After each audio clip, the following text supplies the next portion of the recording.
Hi, and welcome back. My name is Juan Martinez. I'm a data analyst, and in this video, I'm going to show you how to make a complete SQL project. Okay, so we are going to do a SQL project from scratch using Google's Big Cloud. Okay, so let's begin. We need to head to BigQuery on Google. So you can type that, and also I can leave you the link in the description below. Once you go to Google Cloud and BigQuery, you need to set up an account, and after you make your account, you go to the link to this workspace. Okay, so once we are in this workspace, we need to first find the data. So in this case, in this area right here, you can see that I'm just going to hide myself a little bit. You can see that there is a tab with the name of BigQuery public data. We are going to choose that, and then we are going to scroll down until we find data set. So these data sets are publicly available, so you can work with them without any problem. So need to scroll down.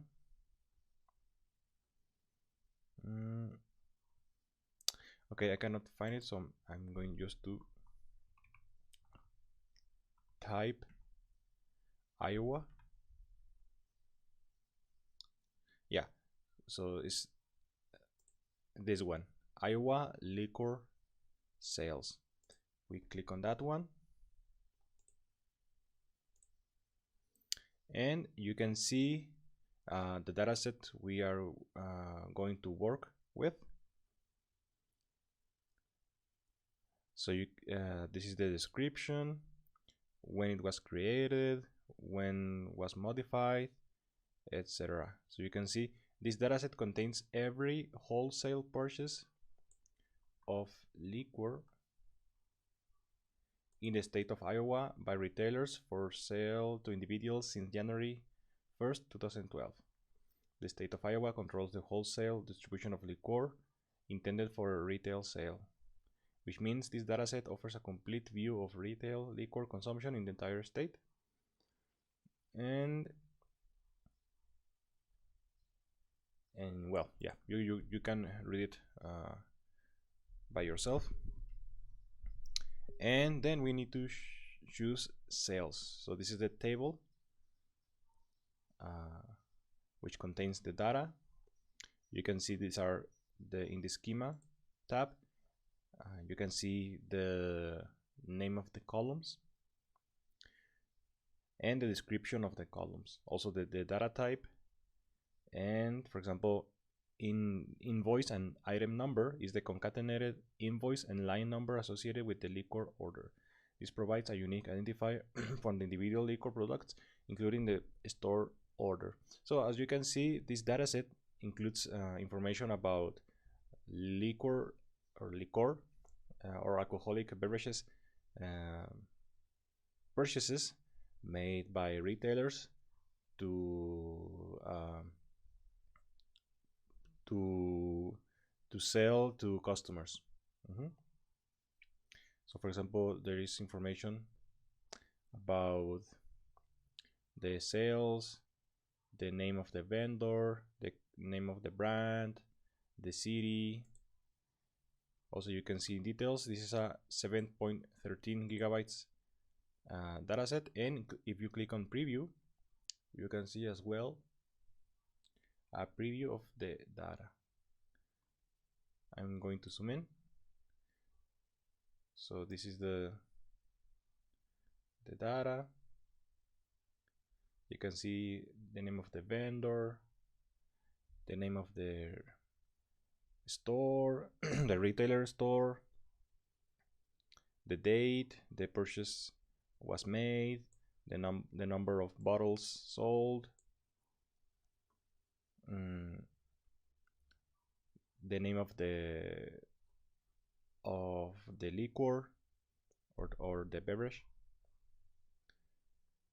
Okay, so with this we can start working, and as you can see, this dataset contains 26 million rows. So it's a lot of data. Okay, so to query this data, we need to click on query, and we are going to click on, we can either choose new tab or a split tab. And if you choose a split tab, you can see at the same time the preview of the table and the query or the SQL workspace. So we need to answer some questions. This project is about that, answering common stakeholder questions. We can imagine we are part of a logistics, I don't know, a logistics company which provides alcoholic beverages from I don't know, from big warehouses to retailers, or yeah, to vendors. So we maybe want to begin operations in Iowa, and we want to find out what is the trend there, what's the most common alcoholic beverages sold, or which cities or counties are the places with most sales. I don't know. There are so many questions that we could be asked by stakeholders. So let me just choose the questions and we can begin. So the first question is going to be, what is the overall trend in liquor sales in Iowa over the years covered by this dataset?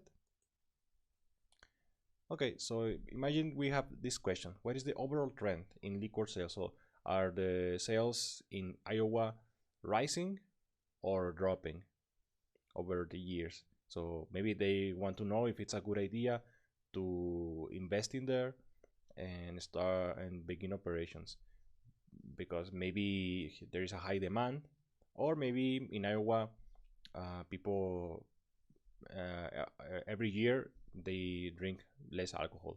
We don't know, but we can begin by doing that. Okay, so first of all, as you can see, here is an available query provided by the website, so you can begin working on it. So if we run this, and you can run by clicking on run, or by using Control plus Enter.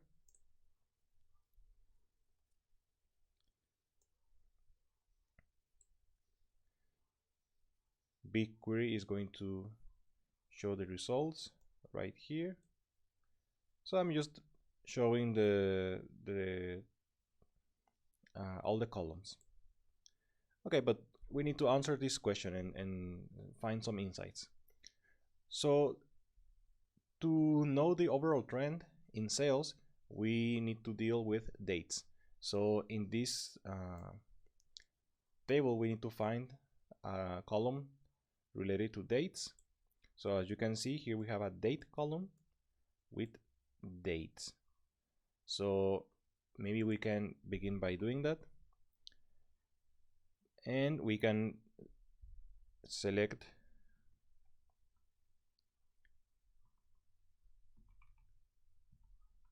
date,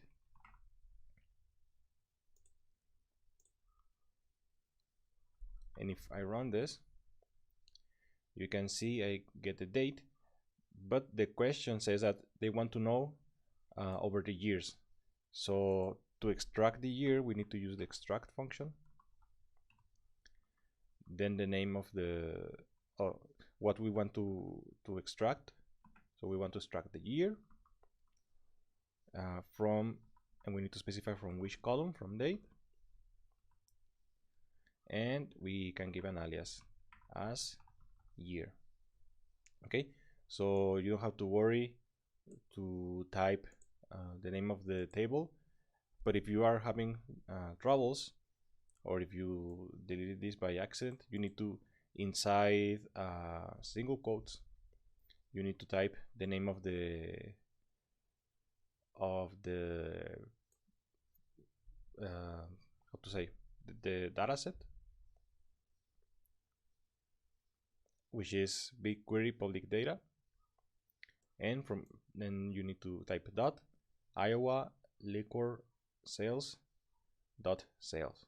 So this is the name of the table, this is the name of the data set, and I believe this is the name of the like bigger data set, or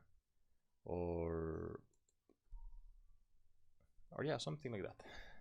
So you don't have to worry about it, just you need to copy and paste this.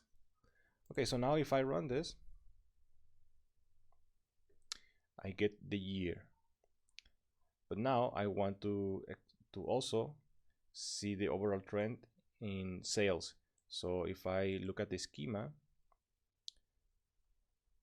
and I search for something related to sales, you can see there is a sale dollars column. So if I read the description, is the total cost of liquor order, and in parentheses, number of bottles multiplied by the state bottle retail. So I can use that. And I can use a sum of the sales. Let me just see what was the name of the column.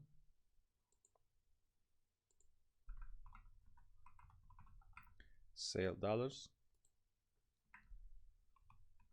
as sales. Okay, and now after doing this,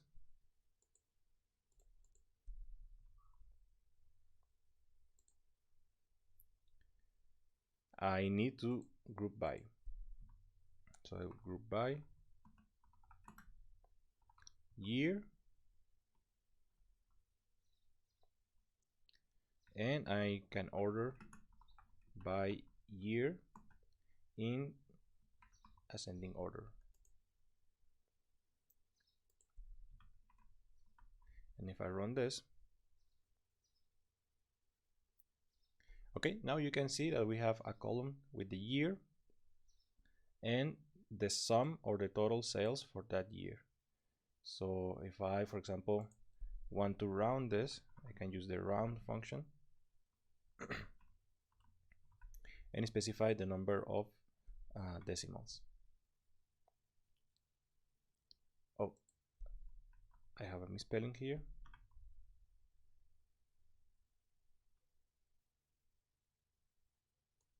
Yeah, so now you can see that in 2012 we got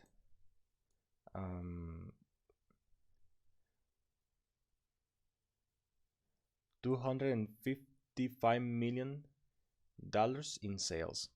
And so this is the trend. If we want to see the trend itself, we can use Looker, which we can use in Explore Data and Explore with Looker Studio, so that you just we just get an idea of what the data is telling us, because querying data is something, but understanding the insights is another thing. So if I just we can add a line chart, and we can use sales as a metric. Okay, so you can see this is the trend. So from 2012 it has been going up steadily with a big leap, I think, or a bigger leap from 2019 to 2020, and having a peak in 2022 And in this year 2023, because it's not finished yet, you can see there is like a drop, but it's just because the year, this year hasn't ended. So the trend is rising. So that's the answer for our first question. Okay, so now let's go to the second question, which is going to be,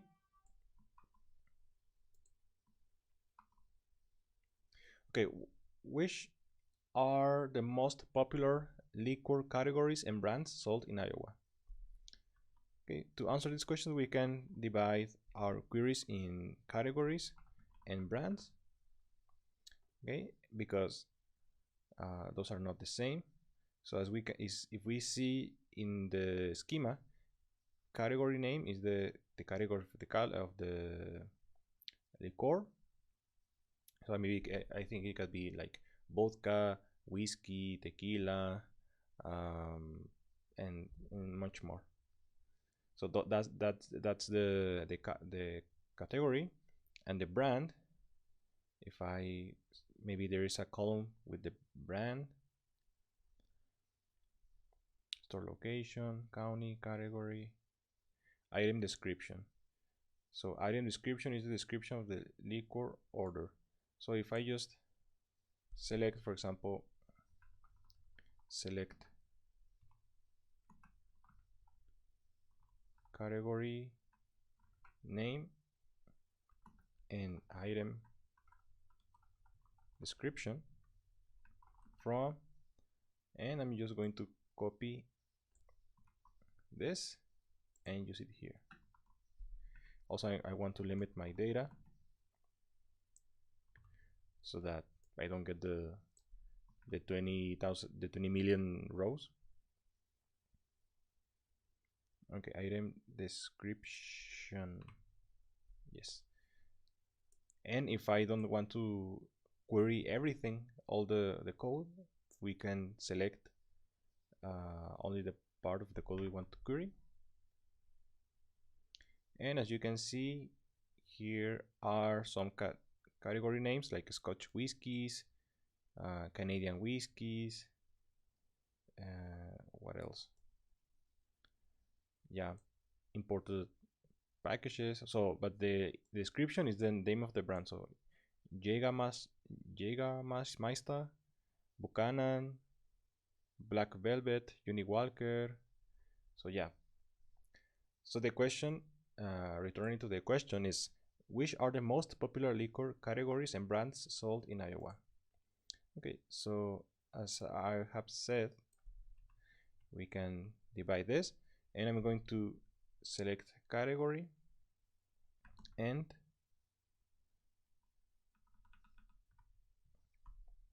also I need to count. So I'm going to count everything, and I'm going to group by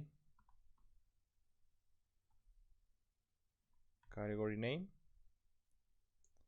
I'm going to get rid of this limit, and I need to order by, okay, so the count, I'm going to give an alias, num,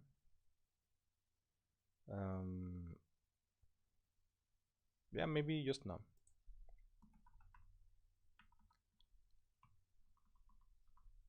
Okay, I select this, and let's see what we get.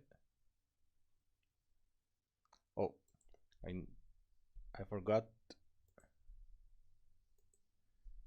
to order in descending order so that we get the biggest number first. Okay, so as you can see, the most popular category is Canadian whiskies, because there are, I don't know how to read this number. Yeah, 2 million sales of Canadian whiskies. Then follows American vodkas, then straight bourbon whiskeys, and then spiced rum. So yeah, those are the top categories. So I can just limit just to show the top 10.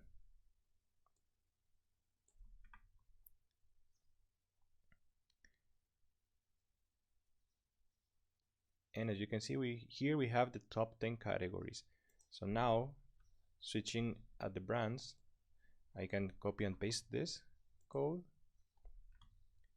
and instead of choosing the category name, I can use the item description.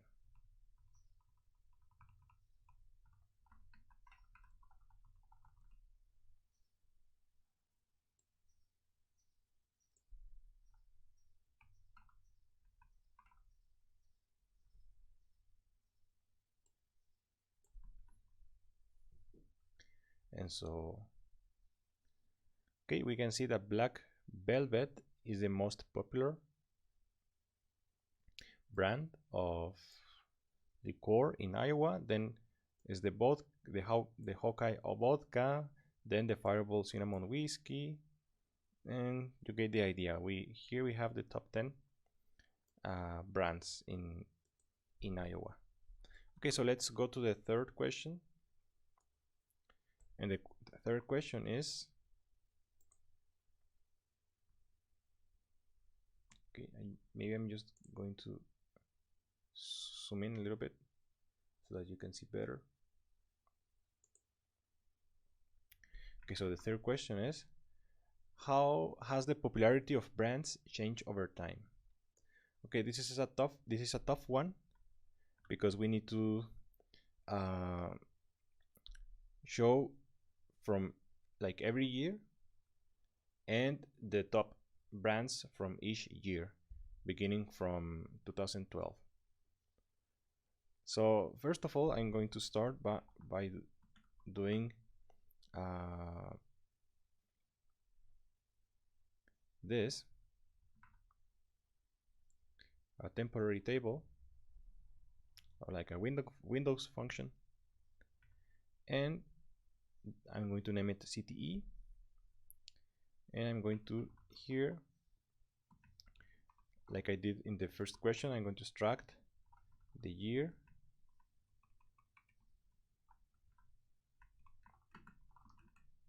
from date. I'm going to name it as year. I'm going to choose the item description, the name of the brand,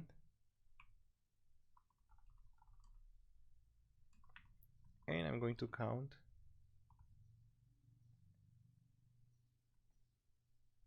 that as num sold from, and I'm just going to copy and paste this, copy paste,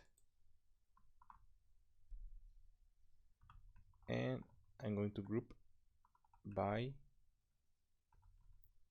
year and item description.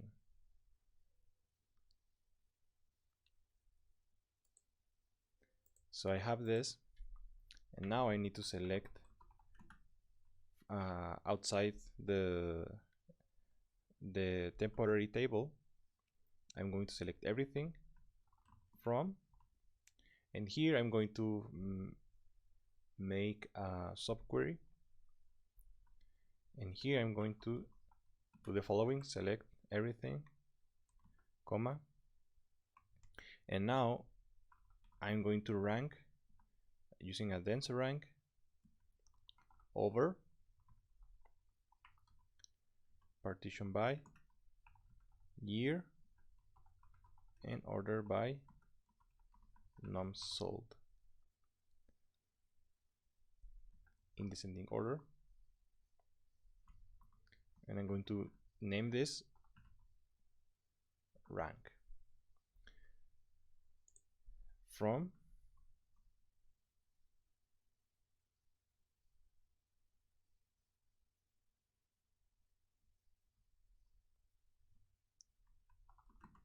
CTE. Okay, so what I'm doing here, I'm selecting everything from this table, which I created here. For example, if I just run this, this is going to be almost the same as the first question, as the answer of the first question.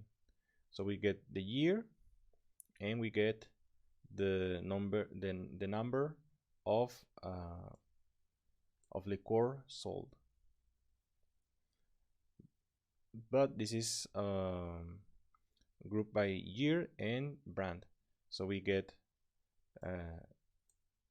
so from for every brand we get the number of bottles sold each year. So for the Canadian mist whiskey in 2012, this was the number of bottles sold, and we get through the through all the brands through all the years, okay, and the number of bottles sold every year for every brand.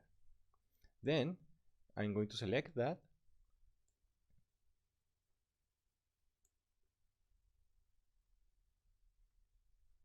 and I'm going to rank I'm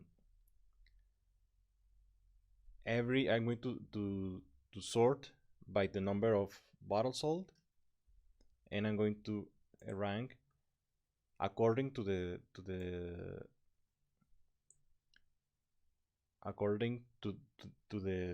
year. Okay, now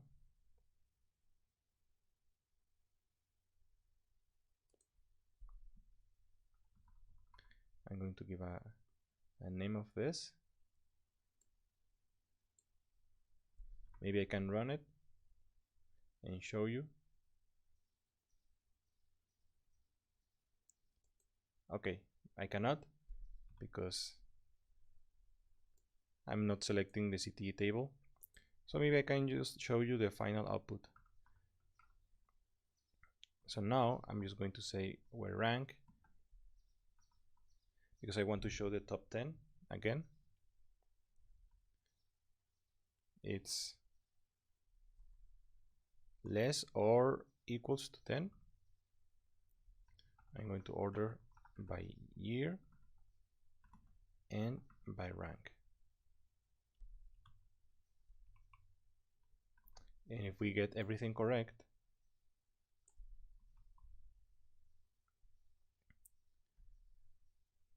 the results are the following. Okay, so we get the year and the name of a brand, or the top brand sold that year. So we get the top 10 brands in 2012. Okay, after that we jump to 2013 and we get the top 10 brands sold. Okay, so you can see here shows this. And why we used rank? Because we want to rank and give a number to each row,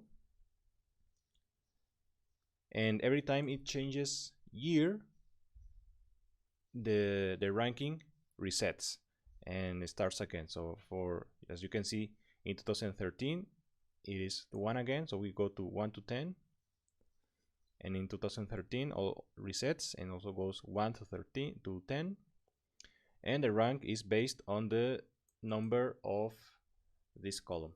So the biggest number in each year gets the number 1, and then the second biggest gets the number 2, and etc. So we get that. Also, we could just select everything excluding the rank, but these are the results. So maybe we could explore more, for example, using Looker again. So in Looker you can also create dashboards, and every time you query data you can show the results in a visualization. So here I can do the following. I'm going to get rid of this. I'm going to add a graph, which is going to be this type of graph.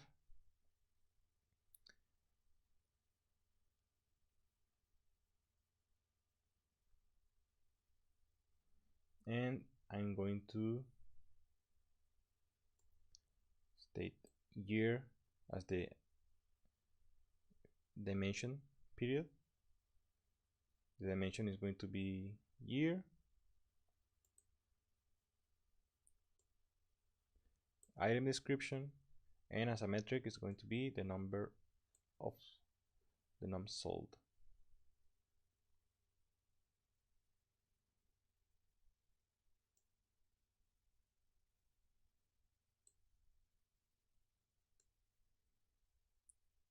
Okay, and as you can see the top sold, and we can also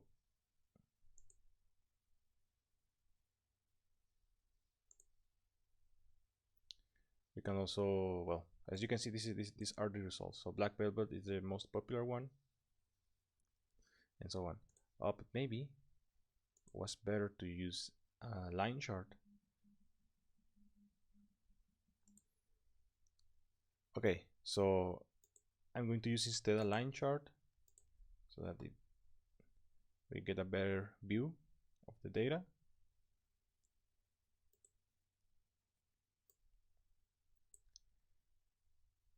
So in the dimension we can get the item description,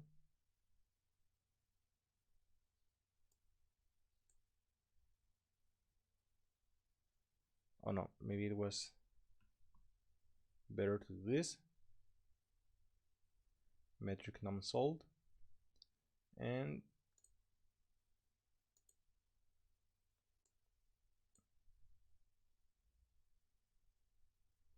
if I do this, yes, we get our results. So you can see what is the trend every year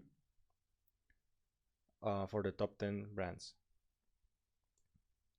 So you can see Black Velvet gets the lead on the top, and by 2021 it is surpassed by Tito's Handmade Vodka. So you see Tito's Handmade Vodka made 62,000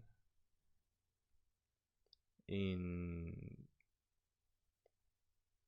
like was sold to 62,000 times against Black Velvet 61,000. And by 2022 Tito's Handmade Vodka was the most popular brand in Iowa. And you can see also the evolution of some other brands. For example, you can see the rise in the Fireball Cinnamon Whiskey, the purple line. In 2012 wasn't part of the top 10. Then it appeared in 2013, and it rose to be the second to all the way to the second place. And other brands like 5 o'clock vodka, or what is this? Maybe Jack Daniels. Yeah, the orange one was in the top 3, the third most popular, and then dropped. Every year was dropping. So maybe if you want to sell alcoholic beverages, maybe you go and buy more of the top brands. And if you see that there is a brand which has a downwards trajectory, maybe it's not a good idea to invest in that brand, but only the winner ones, or the ones who are rising. Okay, so we can go to our fourth question. So the question is going to be, are there any seasonal patterns in liquor sales? Okay, so again we are dealing with dates. So I'm just going to extract again, but this time I want to extract month, because I want to see the seasonal patterns. If in summer there were more demand, more bottles sold, or if on the contrary, I don't know, winter was a good season, or maybe spring there were not many bottles sold. So we want, maybe the stakeholders want that information, and our job is to provide that information. So I am extracting the month, and I'm extracting the sales. I'm creating the sales as sales from, I'm just going to, oh sorry, copy paste the name of the table,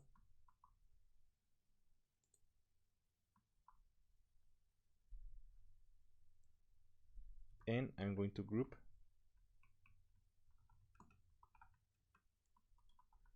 by, sorry, by month.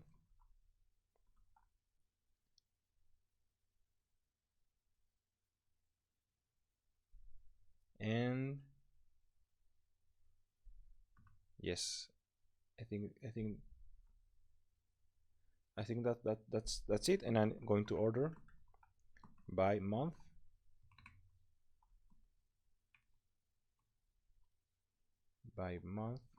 in ascending order. So in this case, we are going to get the number of the month, not the name of the month, but it's enough for us. So we get the month and the number of sales, yeah, or the total sum of sales. So maybe you can take a deeper look that at first glance seems that October was the month with the biggest sale, and maybe January was the month with the least amount of sales. Okay, but to see a pattern in seasons, maybe it's better to explore the data also again in Looker.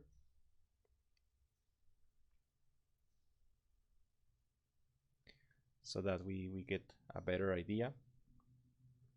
So maybe we can infer that maybe after winter holidays in January, people do not buy a lot of alcohol.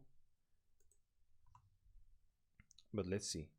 So I'm going to add a graph, a bar graph,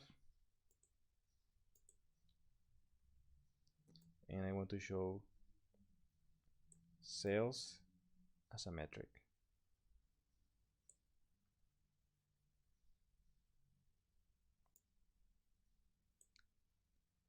And I don't want this.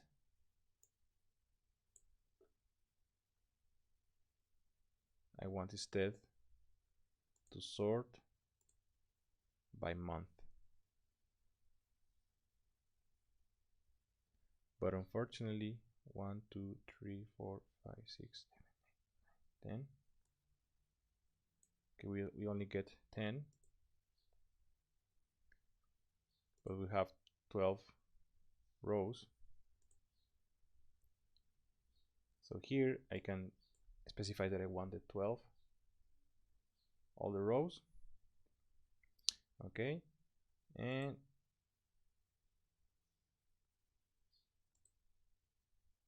I just want to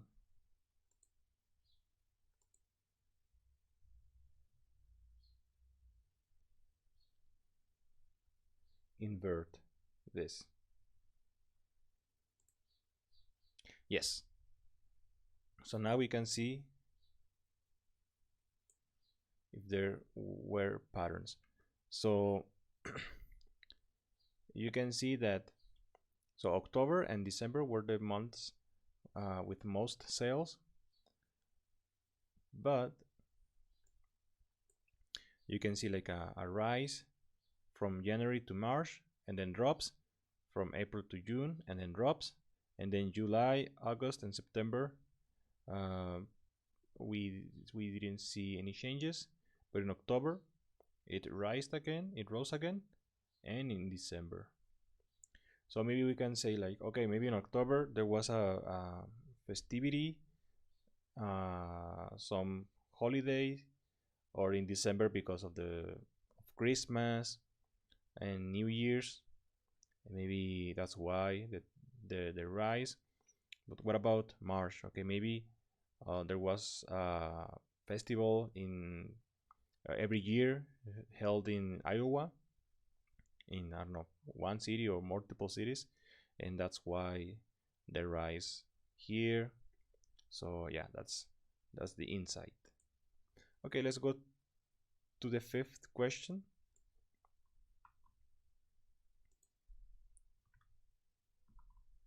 The question says, which counties, sorry, have the highest sales? Okay, maybe if the company wants to begin operations, they want to know which county has the biggest sale, so that maybe they can rent a warehouse closer to that county or in that county itself.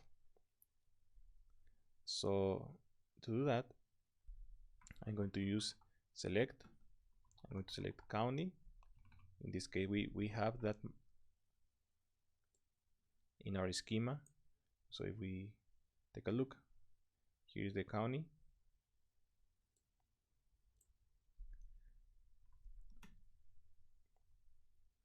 I want to select also the sum of sales.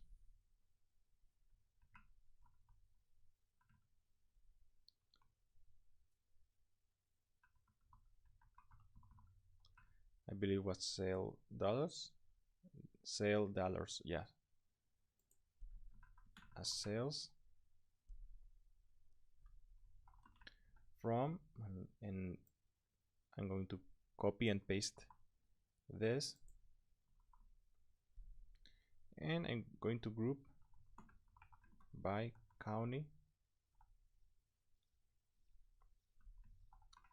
order by sales in descending order, and I'm going to limit 10 because I just want to see the top 10 counties.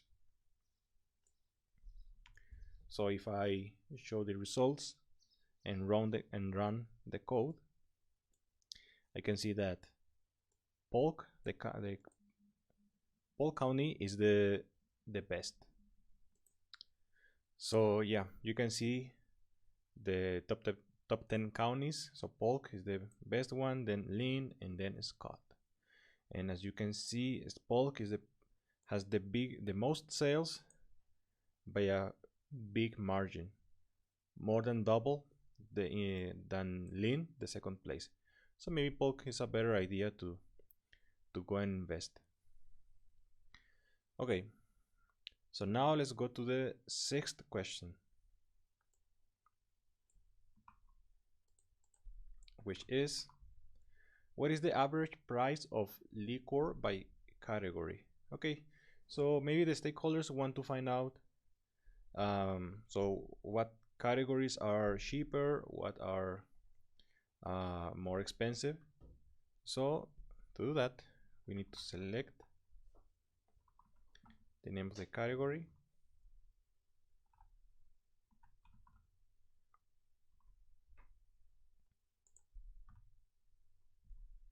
also we want to find out the average price. So to know the price of the liquor, we need to make a division. We need to divide the sale of dollars by the number, the number of bottles sold. So this is the bottles sold, the name of this column, and the number of bottles sold of liquor ordered by the store.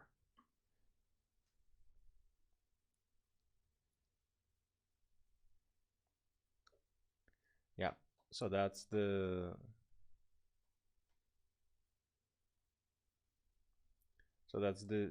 price to the consumer, because we can see some costs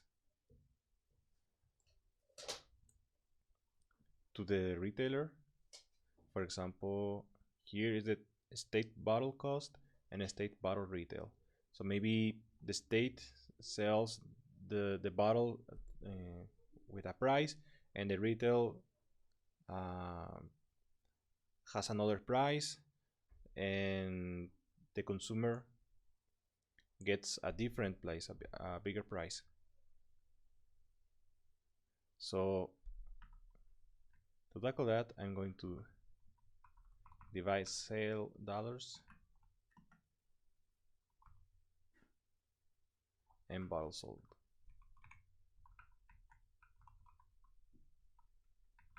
And I'm going to give an alias as average price. Okay.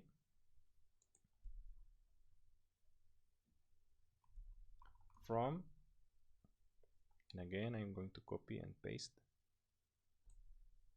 here.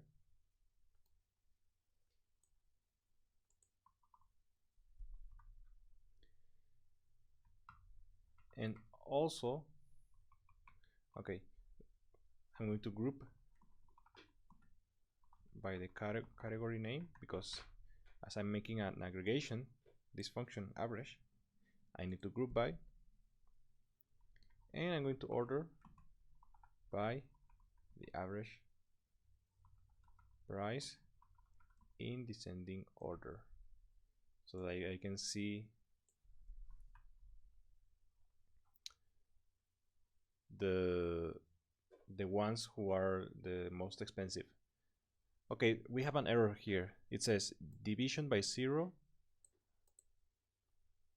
Okay, so there are some rows where I don't know if it's an error or something, but there were instances where you had an amount in dollars of the purchase, but then you have no bottle sold.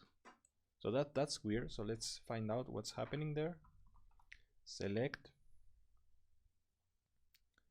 Okay, I'm going to select everything from the table where bottle sold equals to 0. So I'm just going to query this, and as you can see in the results, let's see what happens.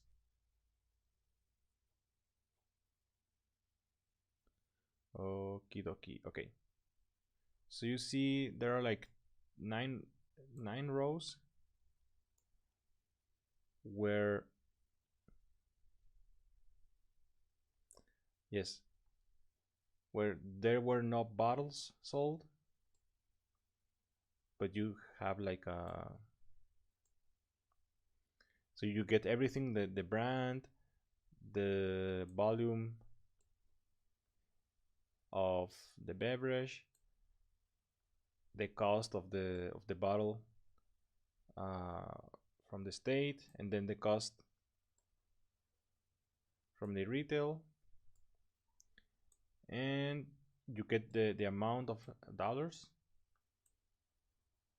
but there were no bottles sold. So this may be an error, a typing error, or a human error, we don't know, but we want to get rid of this. So here I'm just going to filter where bottle sold does not equal 0. So maybe with that we can get rid of, because there are in 20 million rows, only 9 rows have 0 in the bottle sold column. Okay, so we get here the average price. Maybe I can just round this.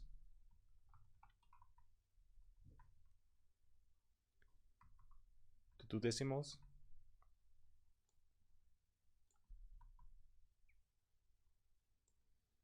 And so the query results are that high proof beer is the most expensive, on average, the most expensive beverage then imported, sorry, in the category, we're not talking about brands. So the high proof beer, in this category, the prices of the brands or of the bottles of liquor are the highest. Then imported whiskeys comes after, Japanese whiskey, and you can see something like tequila are not that expensive, or Jamaica rum, only $15 per bottle. So that's not too much.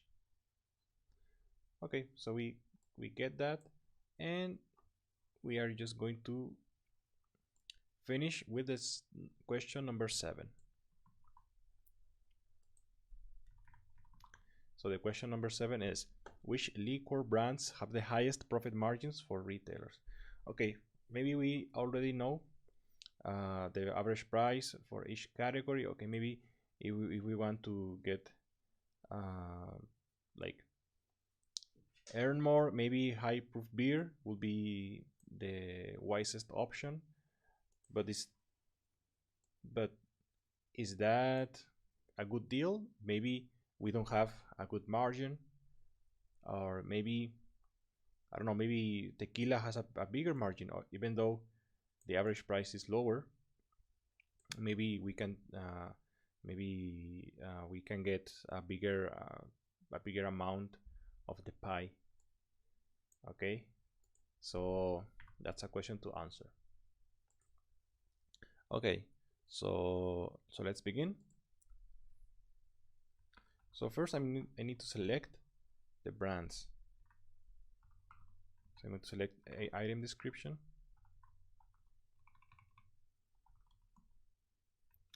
Maybe I can give an alias as brand. Now I need to also, I'm going to show the average cost per bottle. So I'm going to also, let's round from the beginning. So I know that the cost, the initial cost, it comes from the state bottle cost. So that's the price of the bottle sold from the warehouse, or the like the state, I don't know, imposes, or yeah, so that's the price the retailer pay for the bottle.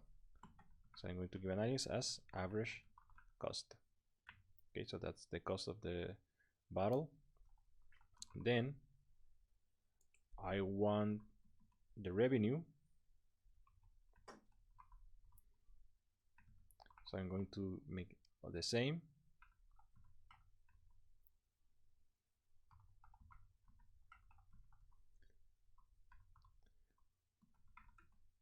Okay, so this is the price, oops, the retailers give to the bottle to customers. Okay, so in theory this is what they earn. So the profits are going to be the revenue minus the cost. So for example, if the retailer paid, I don't know, $20 to, or $10 for a bottle, and then they sold it on by, I don't know, they sold it on 20, so the profit is going to be 10.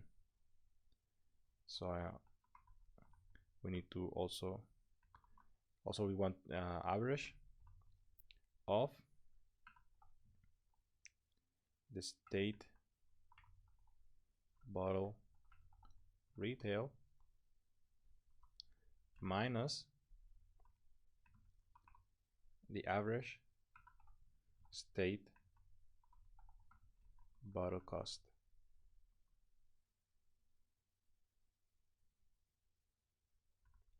Okay, we want to round it to 2 decimals.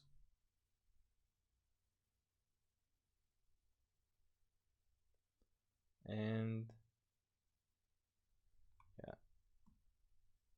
I'm going to give an alias as profit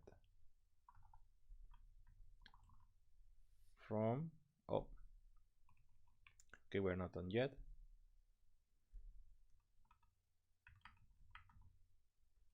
I'm just going to format this so that it's easier to understand. And at the end, okay, so we get the profit, but we are looking for profit margins. So we want to know the difference between, like, so what's the margin in percentage. Okay, so we know the profit. So for example, maybe if I finish this,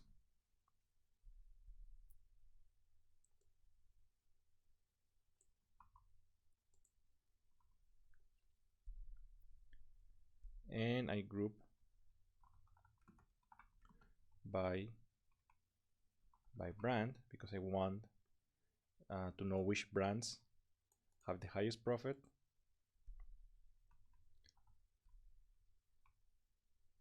And maybe I just want to limit the top 10. If I do this, it says there is something I'm not taking into account. So what is it? Oh yeah, I cannot group by brand. Maybe item description.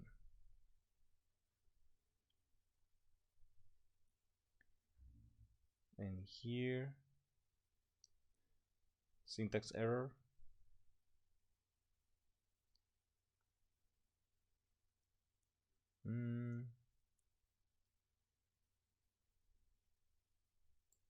Okay, let's see if it works now. Nope. Okay, maybe. Okay, I'm going to do this.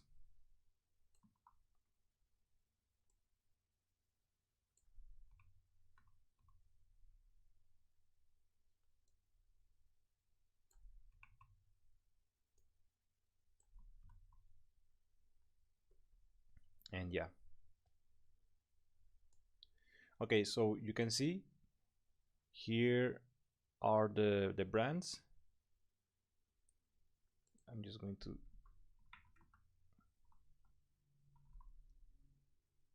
group by brand, so that it's clearer. Okay, here we can see the brand, the average cost. So this is the price the retailer paid for this bottle or this brand on average, and on average they sold it by $7.7. So the profit is the difference, so 2.57. So that's the average profit. So we want to know the margin, and to get the margin we need to do the following. I'm going to round average, and here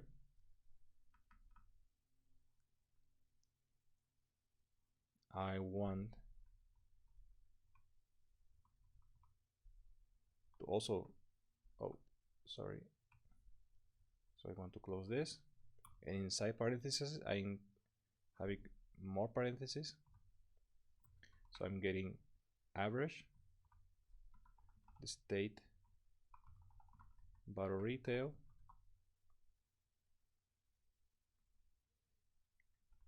minus the average state. So I'm getting the profit here, bottle cost, and after doing that I'm going to divide that by the price of the bottle, state bottle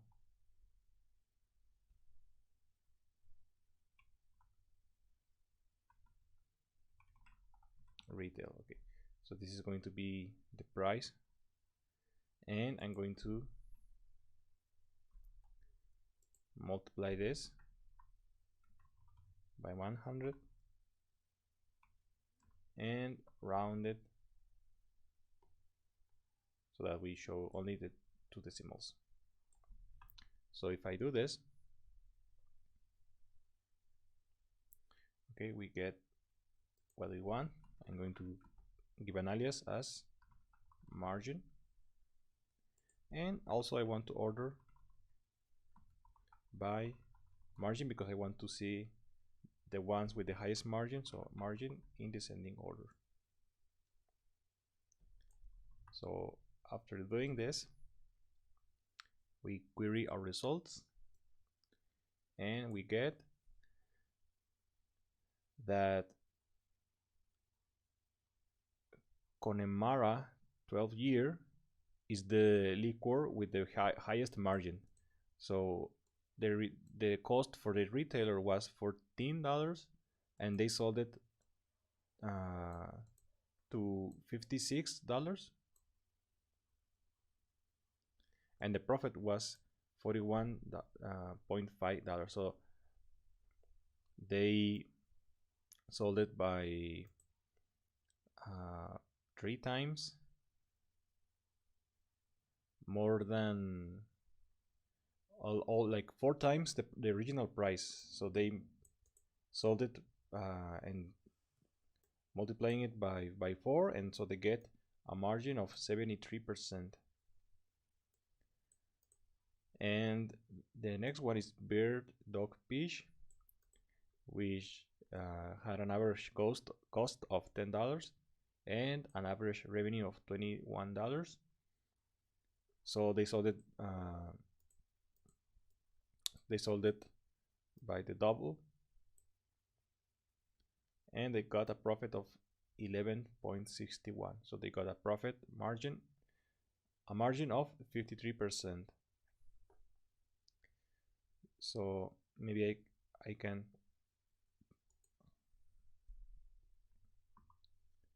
concat this, or maybe not. But okay, so you can see here the information. So even though Connemara 12-year wasn't like so expensive to buy for the retailers, they sold it by a higher price, and they got a very high profit and a very high margin. But there are also some other liquors which costed like even less, $6, and they sold it by $10, and they got $3, almost $4, and they had a 38% margin.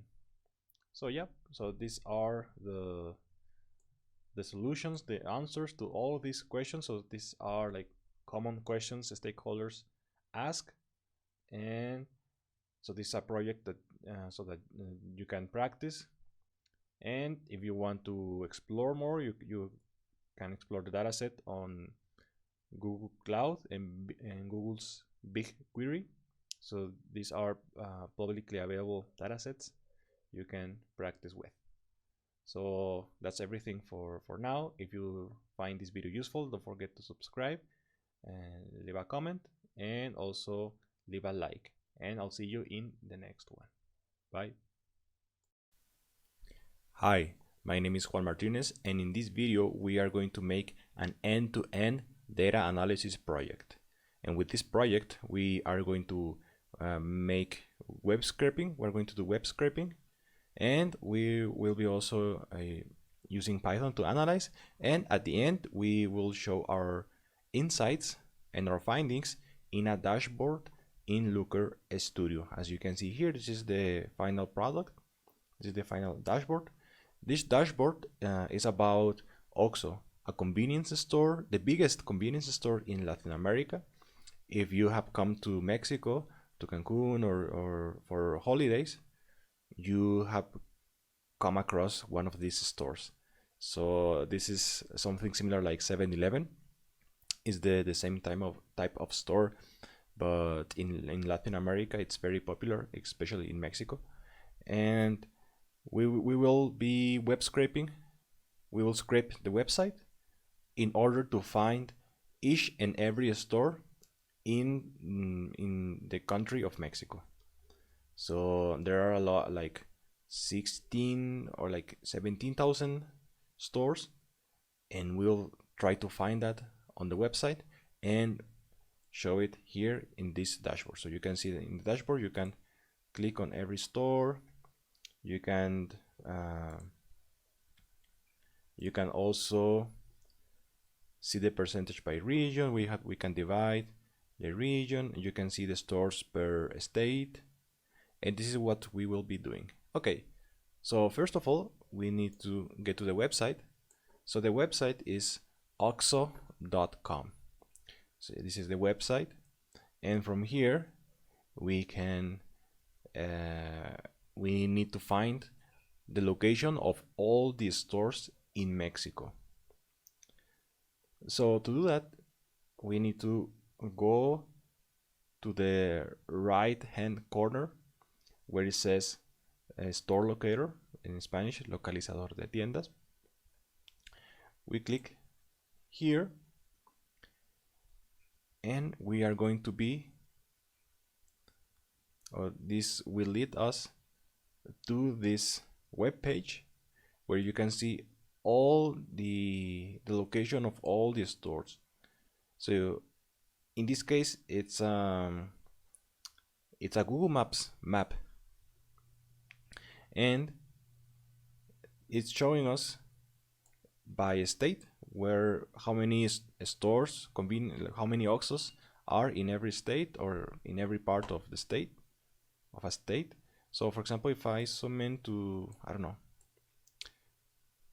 to California, to Baja California, or maybe to Cancun. Let's go to Cancun. It's more familiar to people here.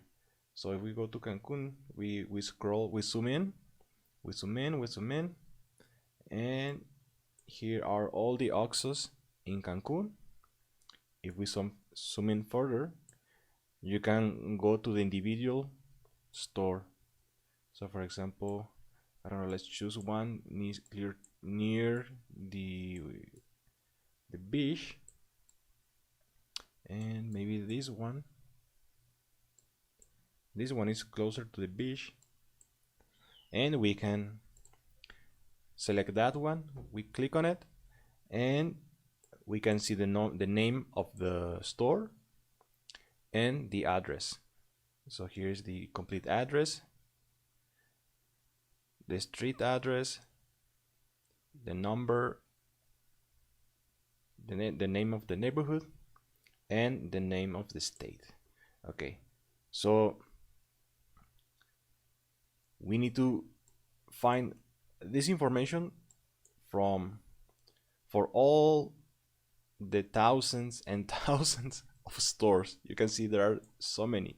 So if we try to copy paste the information and enter the data manually, it will take ages. So in order to speed up the process, we can use some web scraping techniques with Python. So let's do that. Okay, I'm going to use Google's Collaboratory. So if you have a Google account, you can go to collab.research.google.com, and this is something similar to Jupyter Notebooks. You have a Python environment or a workplace in the cloud, so you are not going to store anything in your computer. And we create a new notebook, and let me just see if I can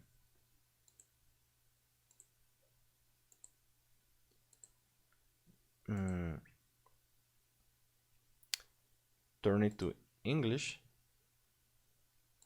Okay, maybe I cannot.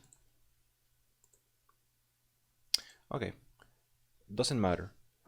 Okay, first of all, we need to make some imports. So first, let's see.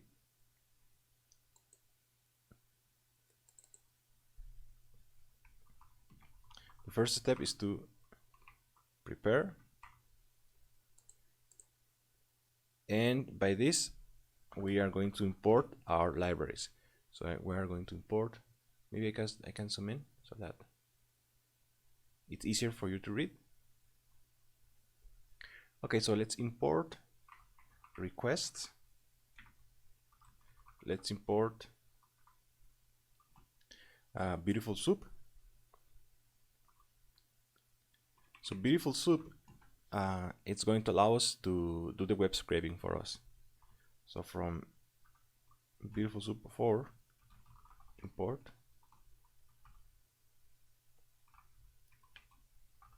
beautifulsup, and we are going to import pandas. Import pandas as PD.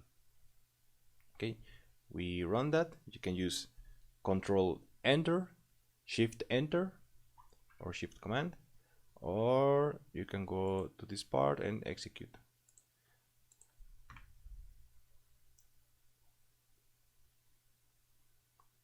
Okay, it's taking a little bit. Okay, so now I need to make a variable, and inside this variable I'm going to place inside single quotes or double quotes the URL of the web page. So this is the URL. I'm just going to copy and paste this. Okay, so this is the website we are going to be scraping.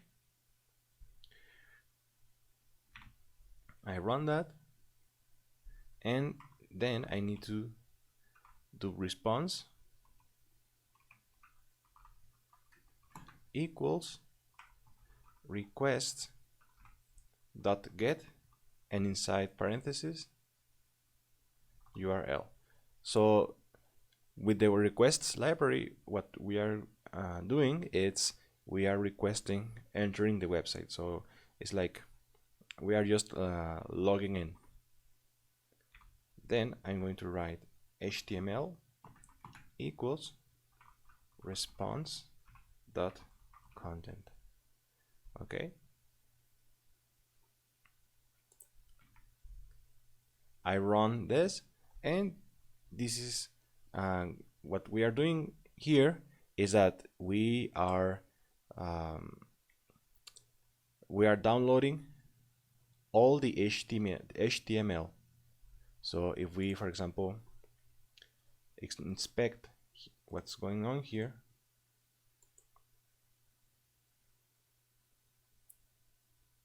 okay, we can see here the HTML document, and supposedly here is the information about every store in this web page. So for example, if we go to the OXXO in Cancun, for example here,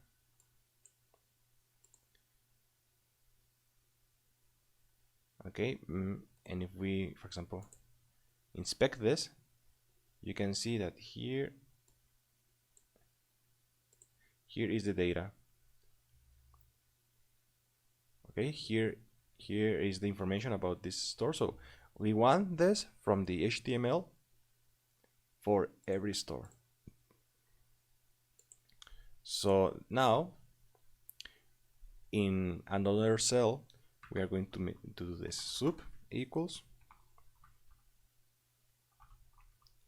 beautifulsup, and inside parentheses I'm going to type the HTML variable, and then I'm inside in single quotes I'm going to write HTML dot parser.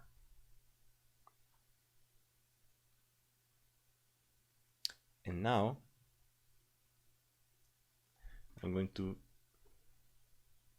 I run this, and if I just run sup, let's see what happens.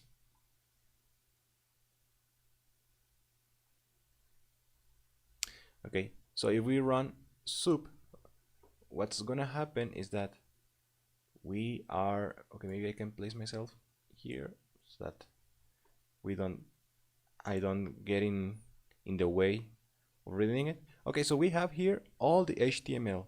So in HTML parser, what it's going to do is just to give it a, I think it's going to give it a format. So now we have all the HTML here, and from all this text, we need to scrape it, and find the data. So for example, if I scroll up, it's so large, it's very large. So let me see. Where am I? Okay, so you can see this is all the information from the stores. I just need to scroll up. Scroll up and scroll up. Okay, so this is the HTML.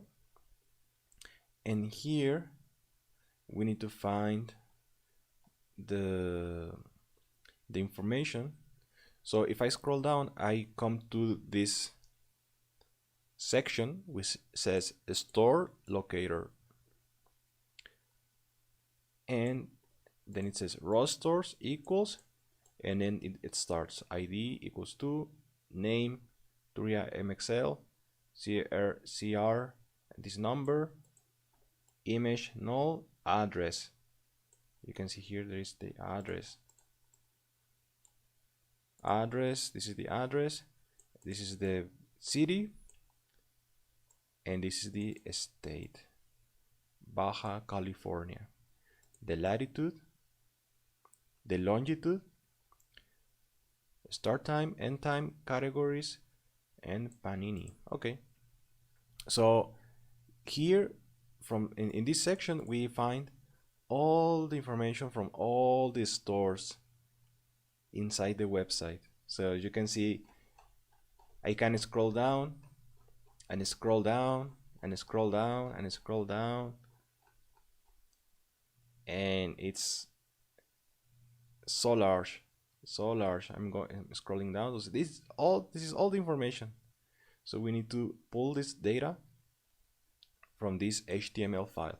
So how are we going to do that? Okay, first we need to find a more specific section where this store locator is. Okay, so to do that, we need to find exactly that. So store locator. So for example, if I go here and I inspect this, okay, so this is the section where the information is, but this is inside this div, and this is inside this div, and this is inside this div, and this is inside this div, and this is inside this div, and this is inside the store locator div, and this is inside this class, which is the flex column age 100. So maybe we can try to do that. Okay, maybe we can relay to this class or to this ID store locator to just specify the part we want to scrape from. Okay, so here I'm going to write div equals sup.find underscore all, and inside parentheses I want to find the section div, and inside square brackets I'm going to say ID it's store locator. So let's see if this works out. Okay, and if I call the div variable, okay, it seems, as you can see, nothing, I don't get nothing in return. So if I try to locate this, nothing, I get nothing in return. So I can copy an element. So that's why I'm going up.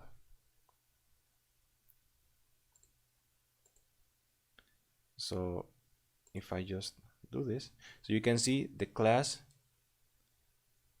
this class contains inside the store locator. So I'm going to do that instead. So I'm just going to copy this.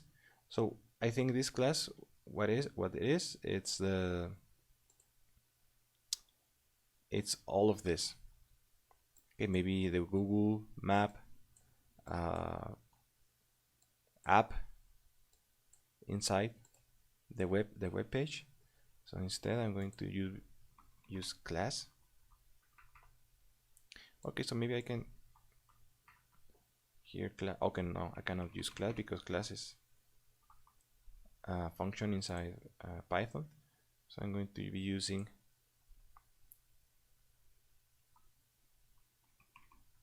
div, and here class, and here I'm going to paste the name of the class, which was this one.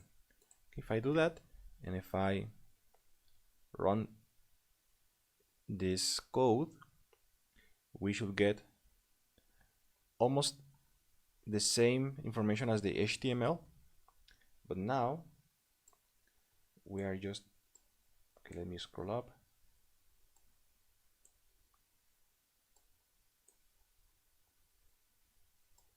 Okay, so now we are getting from this part and what it's in, only it's inside.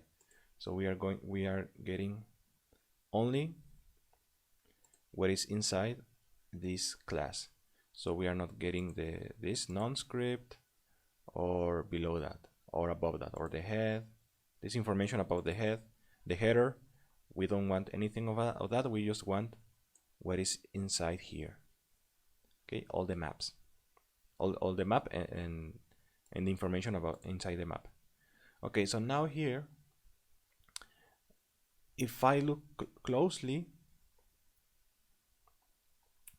to the store locator section, I see that the information here, it's not a table. It's not in that format, but instead it's a JSON format, because you can see it's like a dictionary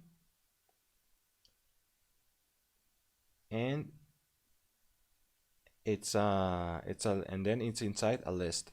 So it's a dictionary inside a list, or a list of dictionaries. So this is a JSON format, but I can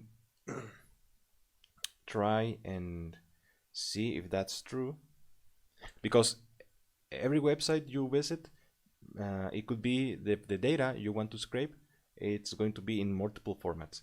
So I'm just going to copy and just check if that is. I know it's in JSON because I have done this project before,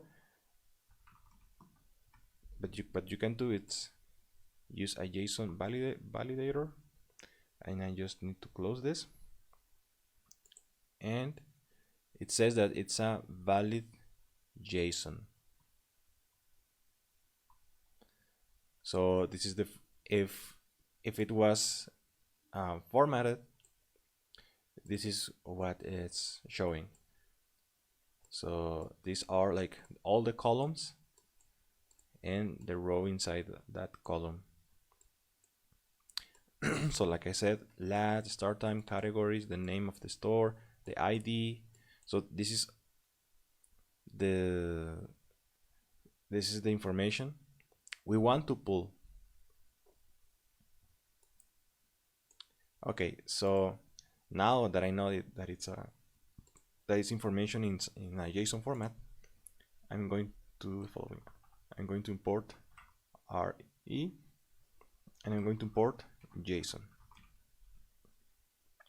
So with RE, it's like we are going to be dealing with string data, and JSON is just to work with JSON format. So I can just take this and put it here, and I run it again, and now I'm going to be doing the following. So text equals string div.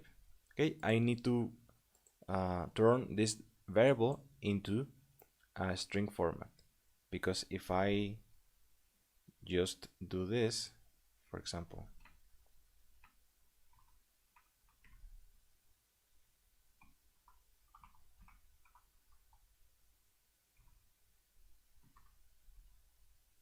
oops,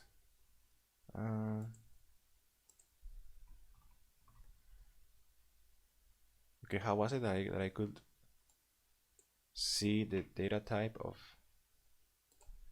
in Python? Check data type.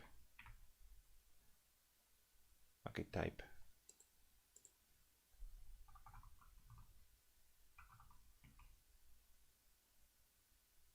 Okay, so this is the type in Python. It's a beautifulsup element, so it's not a string. So I want to be working with string data, so that's why I'm turning the div variable into a string, and then I want to do the following: match equals re response dot search, and I'm going to do this.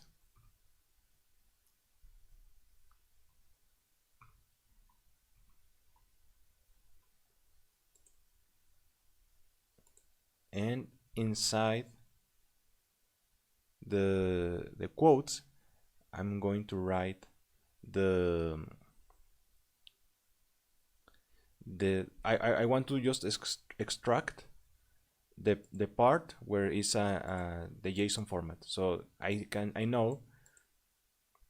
So from all the HTML, I just want to pull the section, the store locator section, where it starts with this and ends with this, like with a bracket and a square bracket, because that it's going to be the beginning and the end of this list of dictionaries, of this JSON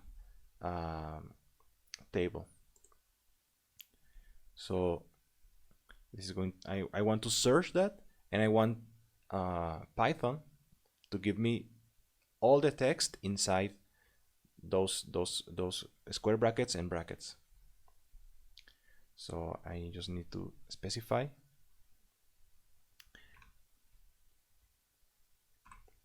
So I do this. Okay, and this is telling me I want everything from, I want find these two characters inside the HTML or the div variable, and return everything, doesn't matter how many characters inside, and at the end it has to end with this, and return the text. Okay, I return and find it here inside this variable, which is the div variable, which is the HTML specifically from this class. Okay, if I do this and I run it, I get that. So what if I call match? Okay, if I call match, it's going to just give me a little bit of the data, and now here it's just pulling the text, but I want the text in the JSON format. Okay, because after that I'm going to turn this JSON list, or yeah, this JSON table into a data frame with pandas. So I'm going to be doing data equals JSON dot loads, I'm using the JSON library, match.group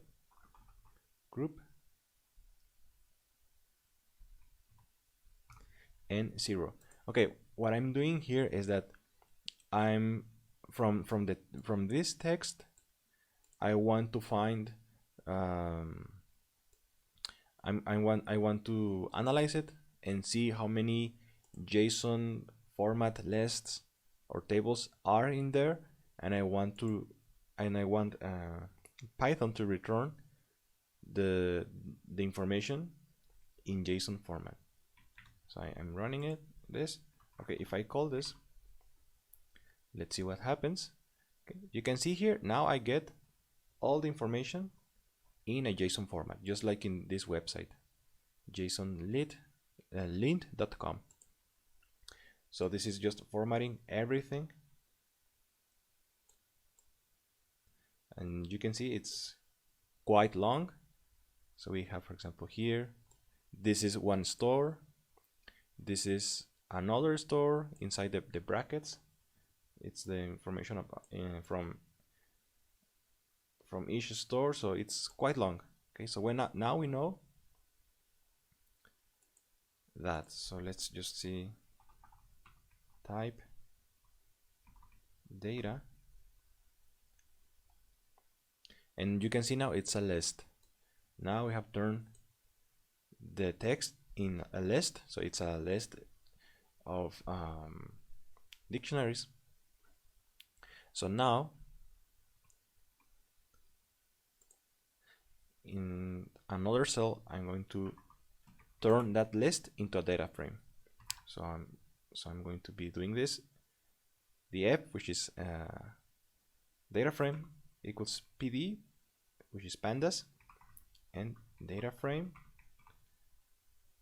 and data.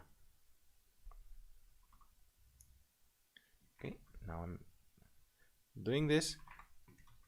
I will call data frame, and as you can see now, we have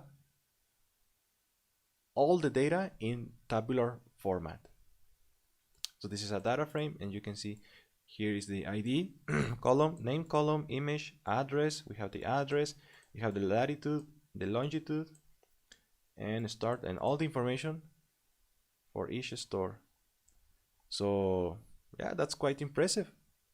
From all the text, the raw text, we got now the table, all the data.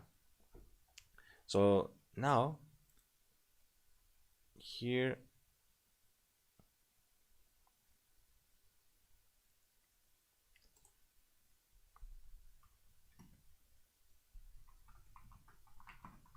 pull the data. Okay, now we have that, and before exporting the data to make the dashboard, we need to clean the data. We need to analyze the data to see if we can work with it. So clean and analyze. Okay, so now we have our data frame. What we can do now is just to analyze it. So let's see how many columns and rows we have. Okay, so we have 16,000 rows and 11 columns. So as we have seen, every row, it's information of a specific or a particular store. So we have 16,000 stores, different stores inside our data frame. Okay, so now let's check the name of the columns. We know that already. Oh, sorry. Oh, sorry, another misspelling. Okay, so this is the name of all the columns. Okay, let's see the data type for each column.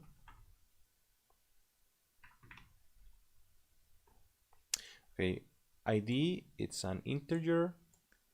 And then we have all strings for name, image, address, latitude, longitude, etc. And Panini is also an integer. Okay, so if we want to work with the ID, which is just the identification number, we need to turn this into a string, but that's not what we want to do now. Now I want to see if there are some null values. So the f is null dot sum, and here we can see that only the image column has null values. So I believe this is, so everything is NA or null inside the image column, because I believe the image is it's supposed to be the image. It appears when we click on a particular store. So you can see, I believe this is the image. Okay, you can see like this gray OXO, but if it had an image or maybe a photo of the particular store, it could be here stored, but we don't have any. Okay, we don't have any null values for address, for latitude and longitude, because this is important, because that's what we want to work with later. The start time and end time, it's a lot of null values. Let's see why.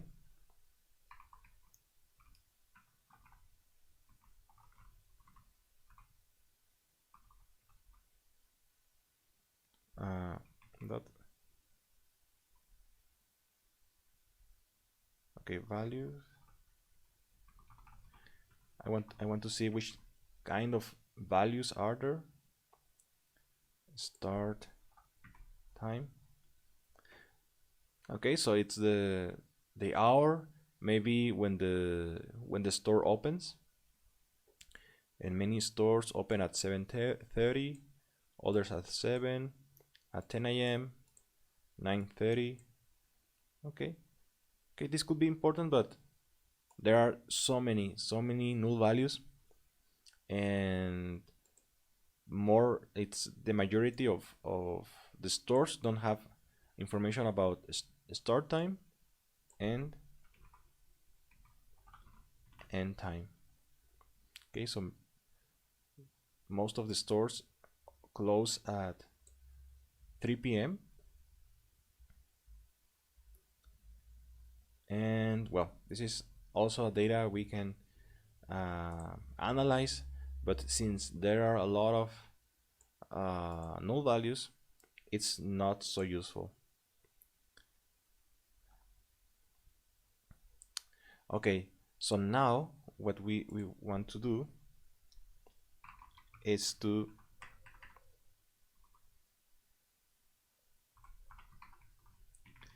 if we want to do the dashboard, we need information about, or we need to separate the state and the city from the address. So we have the address here, for example.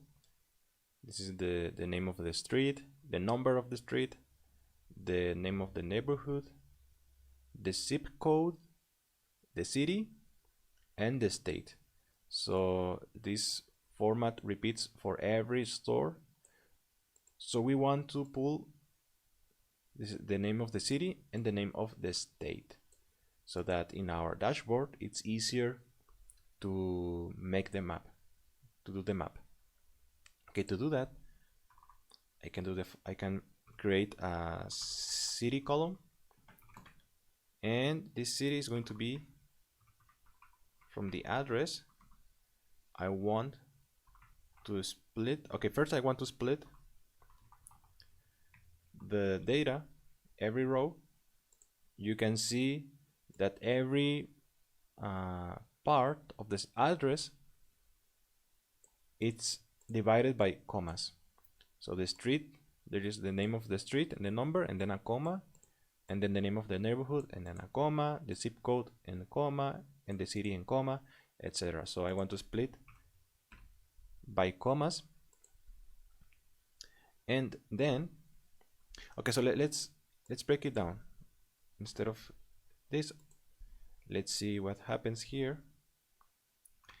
So if I do this and now I can just select, for example, the first part.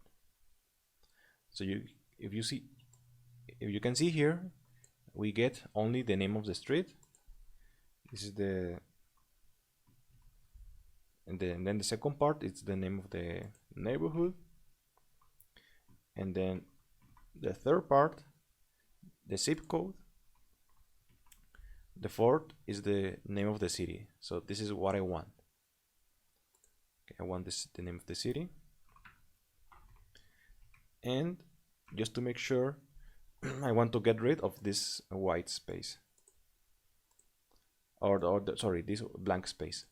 So to do that, I'm typing str because I'm dealing with string data, and then strip,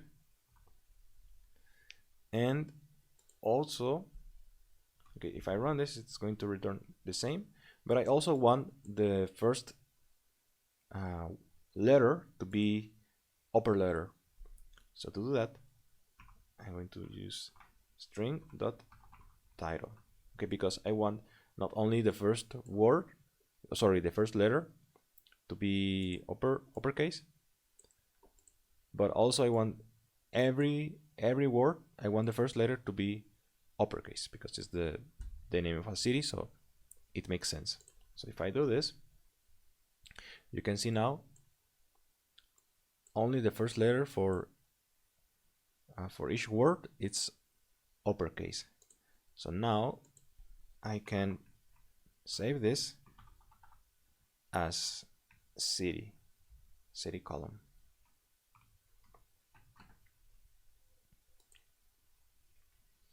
Okay, so let's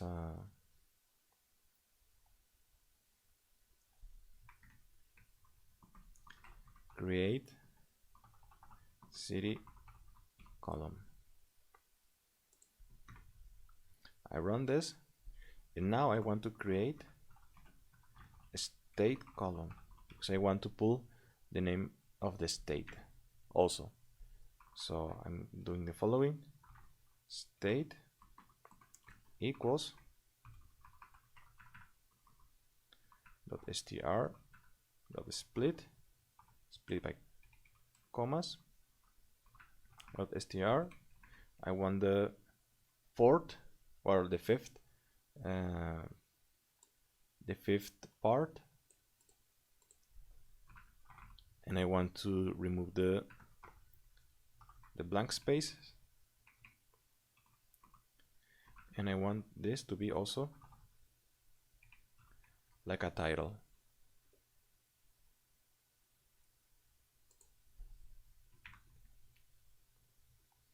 And if we have everything correct, we get, let's just see the data one more time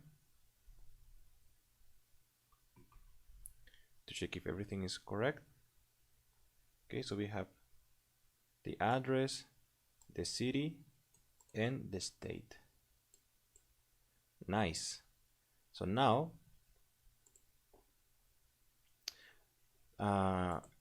we need to export the data.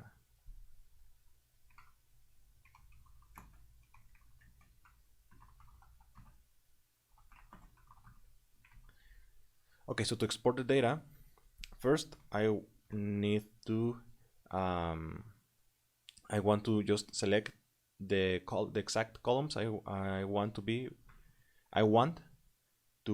work with when I import that data into Looker Studio to make the dashboard, to do the dashboard. So I'm going to call this OXO equals, and then I'm just using double square brackets,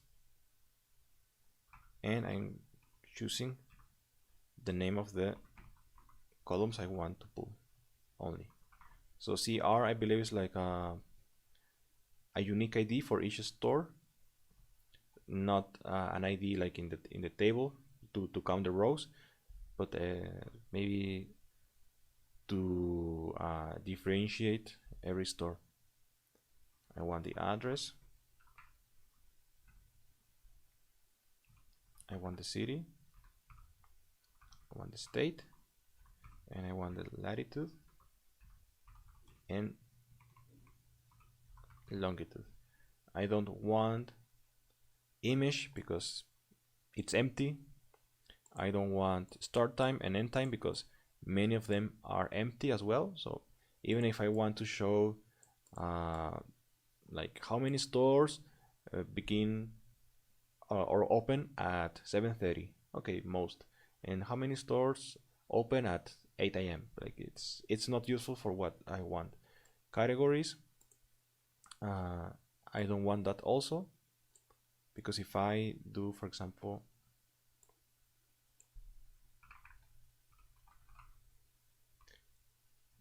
categories,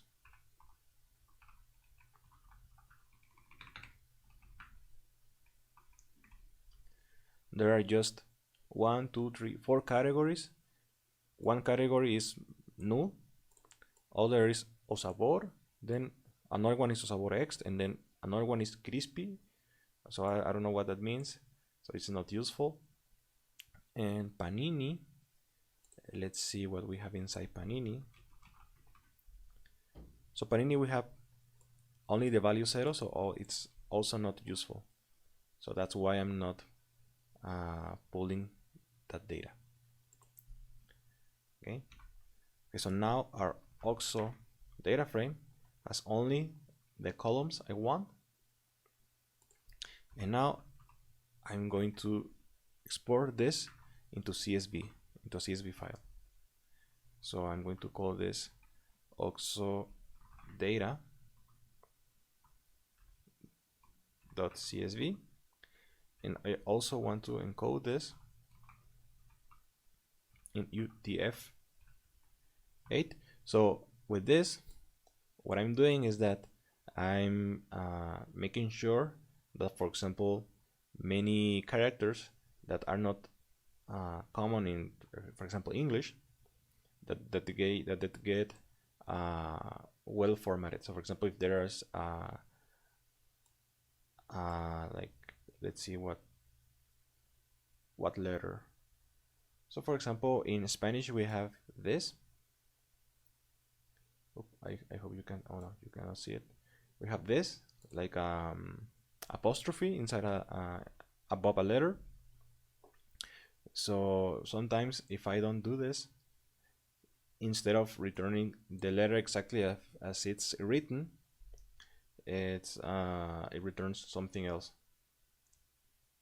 So yeah, so also I don't want to extract the index. So you can see here is the index number, and I don't want that,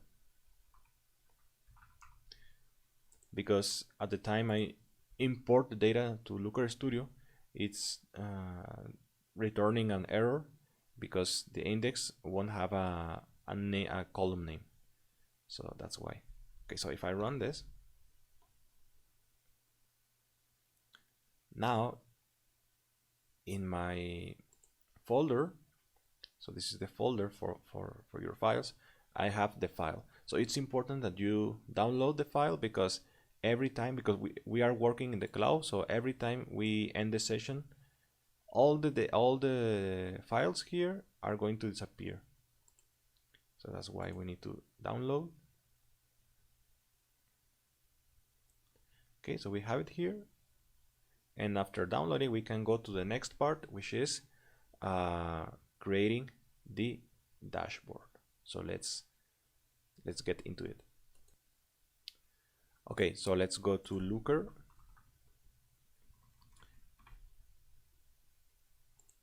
So if we search for Looker, oh no, it has to be lookerstudio.google.com. So here you see I have the dashboard already. but we are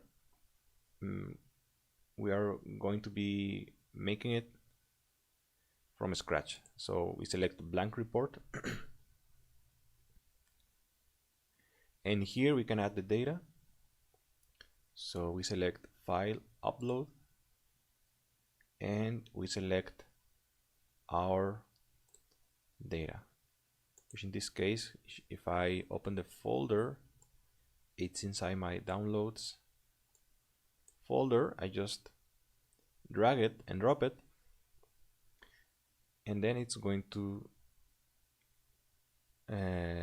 Looker, it's reading it, processing the data, and now when it says uploaded, we click on add.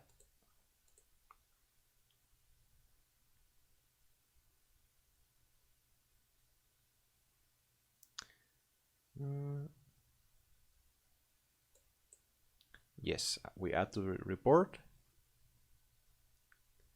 and here we have all our columns, and we can begin making the dashboard.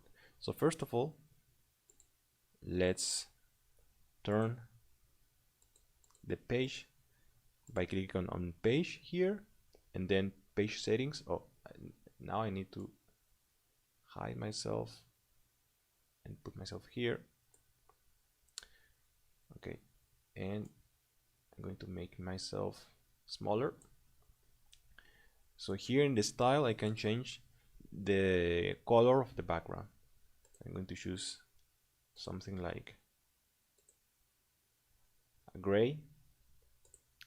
And now let's do the graphs. Okay, so first and most important, I want to show a map. So let's see, I want a bubble map. So we select add a chart and we select bubble map, and then maybe I know it's not a good idea. Oops. Okay, so here I need to put a location field. So here I just have the latitude and longitude. So if I add latitude, I get nothing in return. So what I need to do is I need to create a new column which has latitude and longitude together. So to do that, I need to click on add a field. And here, this window opens, and I need to write the following formula. So this is formulas similar to, for example, Excel or Google Sheets. So I'm going to concatenate the latitude. Also, I want to place a comma, and then the longitude.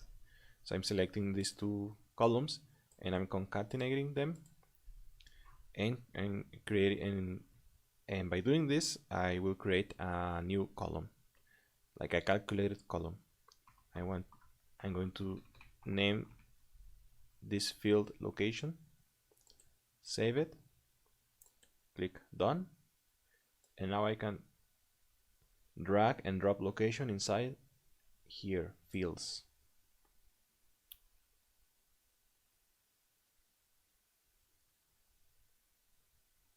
So now we should have, oh, sorry, it's not working. Why? Because I don't have the correct data types for the column. So you can see latitude and longitude are here. Python read them as strings, but here Looker Studio is reading them as numbers. So I need to change that. So to do that, I click on properties. Oh, sorry. No, I click on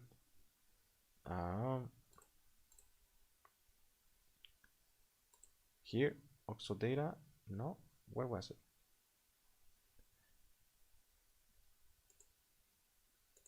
Edit view resource. Oh yeah, manage added data sources. So I click on edit actions. Okay, so here I can change the type, the data type. So I want ID to be text. I want latitude to be text. I want longitude to be text. Oh no, sorry. And I want location to be geo, latitude, comma, longitude. Here it says you are changing location from text to latitude, comma, longitude. Are you sure? Yes, continue. I click on done. I close.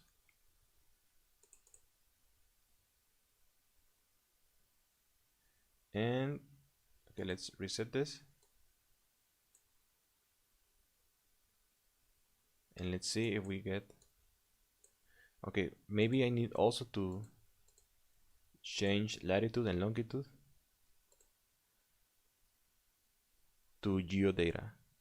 So lat is going to be geo, latitude, comma, longitude, and longitude is going to be also geo, latitude, longitude. Address is going to be geo, address. City is going to be, oops, city. Continue. State, so I'm going to turn it into country subdivision first level. Continue. And then done. Then I close. Okay, let's add a map again, or maybe just, let's see if by just dragging location. Yes.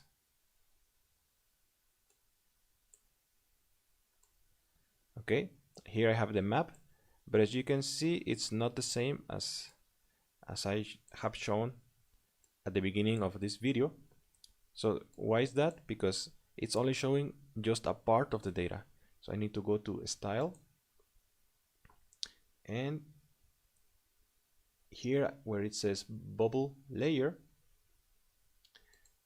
it says max number of bubbles 100,000, but I want to increase to 1 million.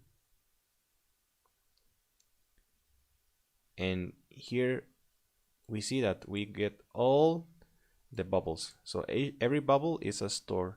So if I, for example, zoom in, I don't know, here, I can see where all these OXO stores are. So every bubble represents one store. Okay. Okay, so I'm done with this. Maybe I can minimize the size or reduce the size of the bubble. Okay, so that we can see it better. If we increase the size, it's a little bit messy. And okay, that's it. I'm going to place it. Oops. Here. Now I need to I want to see which states have the most or most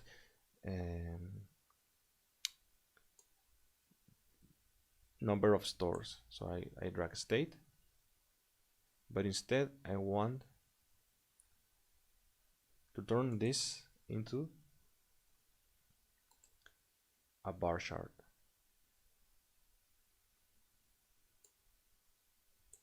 And then, okay, I'm starting from zero again. I want to add a chart, which is going to be stacked bar chart. I put it here, and here I want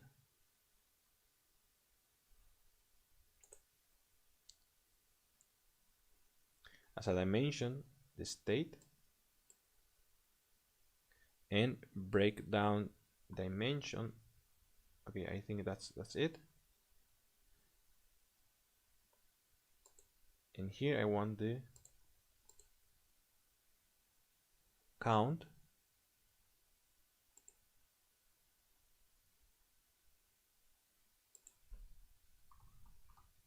I'm going to name count. And that's it.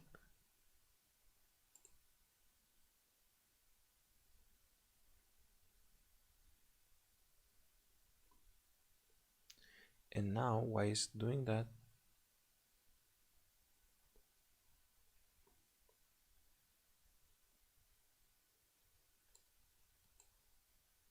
If I turn this into a simple bar chart, okay, it's just showing Nuevo León and Jalisco. Okay, before this, I need to make a region column because I also want to divide by region. So to do that, I need to do the following. I'm going to type case, and this is similar as with SQL. When state in, and then I select some state. So I want to divide the regions by north, center, and south.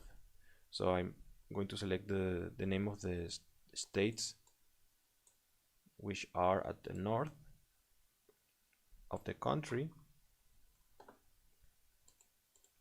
So I have that info, and I'm just going to copy paste. So Baja Californias, Chihuahua, Durango, etc. These are going to be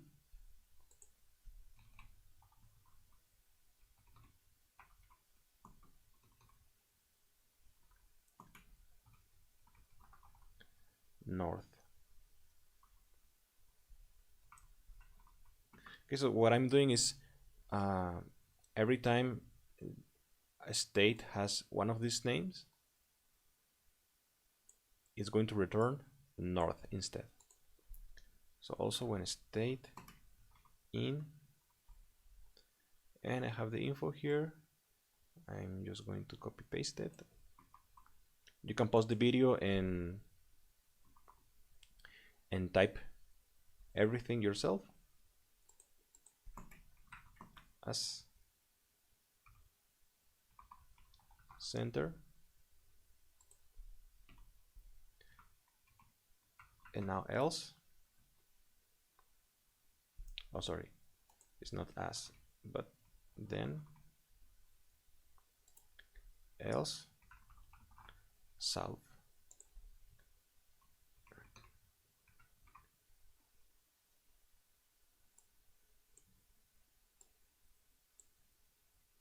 And then I end it, and I'm going to call this region. Okay, I'll save it. Okay, I'm done. And now let's proceed with making the next graph. Okay, so after placing a state in the dimension in this graph, you can see we get the data, and Nuevo León, this state, has the most OXOs, 1,504 OXOs. Then follows Jalisco with 1,200 and something OXOs, and we get all the way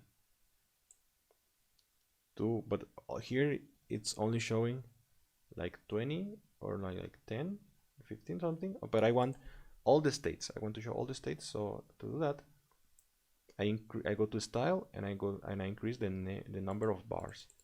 So I increase it until it reaches 30 or 31. So here is, you can see all the states,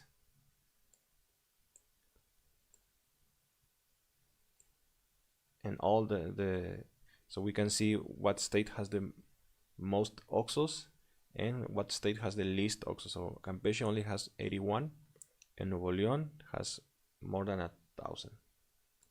Okay, so that's what we wanted. Okay, so now I just need the last graph, which is a pie.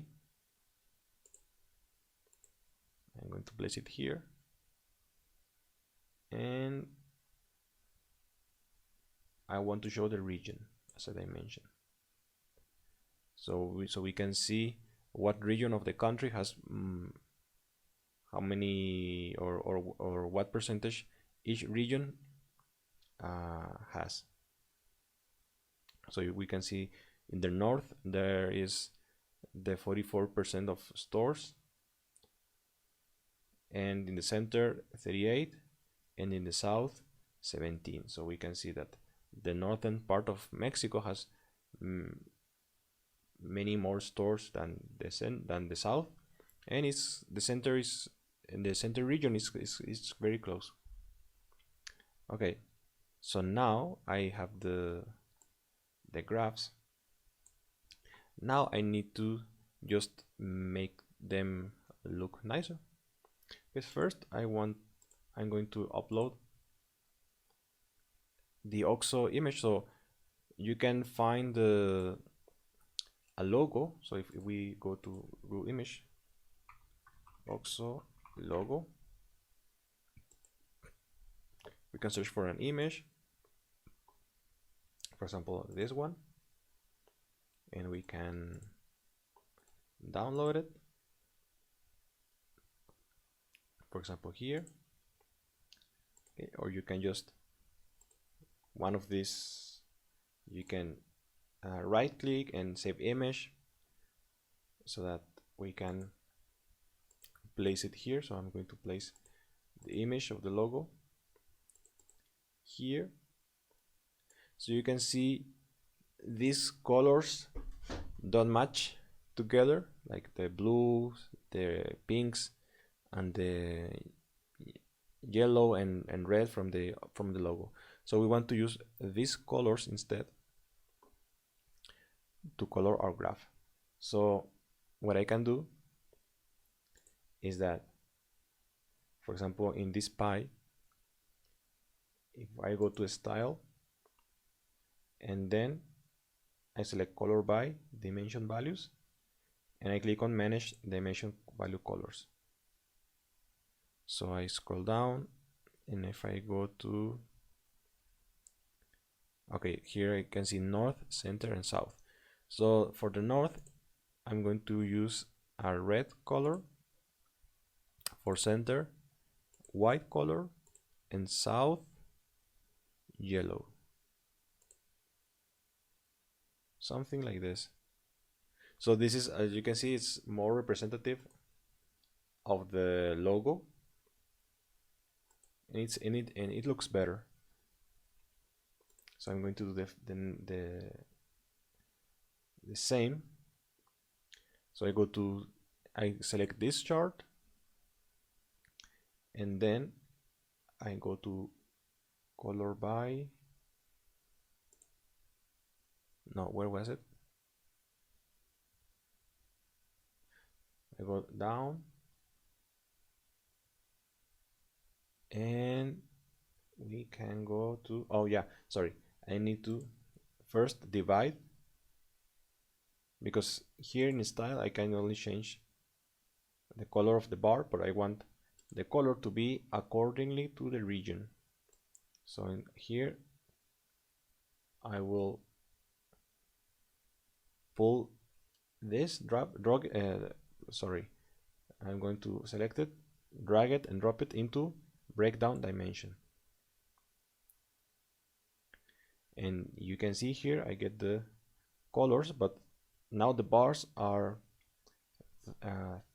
like thinner. I want to change this chart into a stacked bar chart, and now it looks nicer. Also, I want to change the font color to be white instead of gray. So I want to also get rid of the grid. I don't want to show the grid. I want the grid to be white. And yeah, by turning grid white, I change the font color to white as well. I want to do the same here. I select the pie and I go to style, and then I go to legend and I select white. So you can see I have white here. And now I want to do the same for the map. I want to break it down by region. So I drag region and drop it inside color dimension.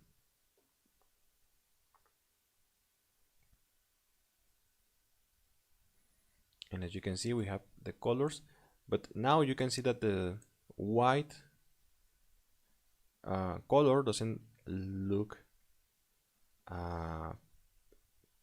nice because it's blending with the background, with the color of the map. So to change that, I need to change the style of the map. So I go to style and I select style and I select dark. And now you can see looks way better. Now I can tell the difference between the yellow, the white, and the red. So you can see the red bubbles are in the northern part. The white bubbles show the center part of Mexico, and the yellow bubbles show the southern part of Mexico. So we can differentiate now.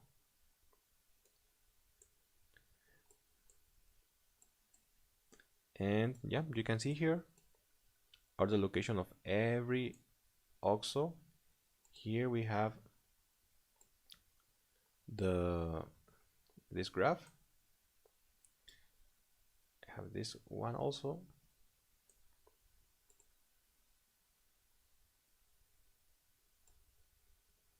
I can make this bigger. And now I just need to place some lines to separate the charts.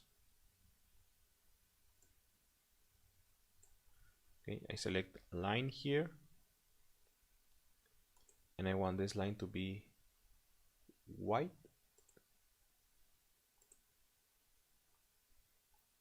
And the weight, the border weight, I want it to be 1.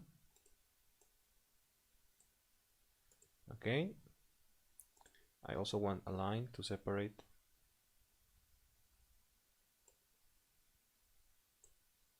these two graphs. I want it to be white as well. And border weight 1. And I also want a line here, to separate the map from the other graphs, also white. Border weight 1. Okay, I want a title for each graph. So this is going to be store distribution. In text properties, I change the font color to white, and I increase the size to let's see, 20, and I want it to be centered.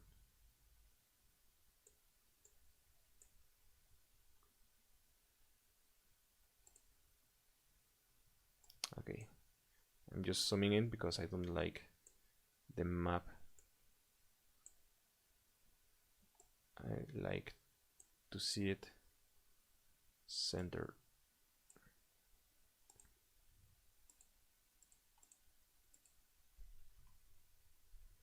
Okay, store distribution. I maybe can copy and paste this, place it here, and change stores per state, and I copy paste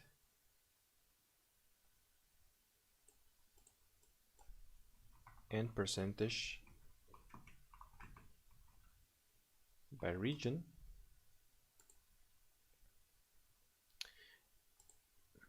I do this small, and here I just need to type the name of the title. So it's also stores nationwide, or in Mexico it can be. I want this to be white as well, and with a larger font size.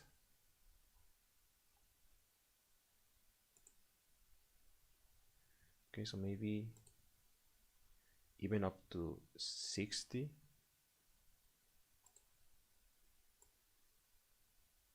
Okay, I'm going to center it.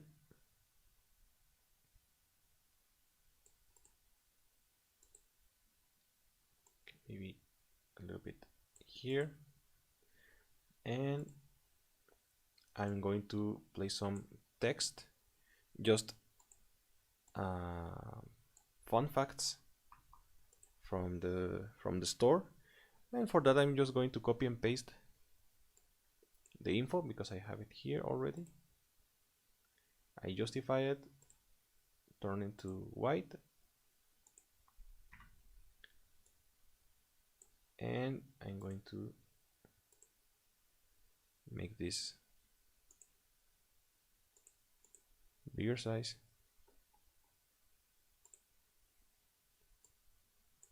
Maybe this one is okay, that's better. So you can also pause the video and type all this information if you want. This is just optional. So if I read, it says, do you know that OXXO is the biggest convenience store in Latin America and has even more stores in Mexico than there are Starbucks in the USA? And that's true. If I look, if we look to OXXO data,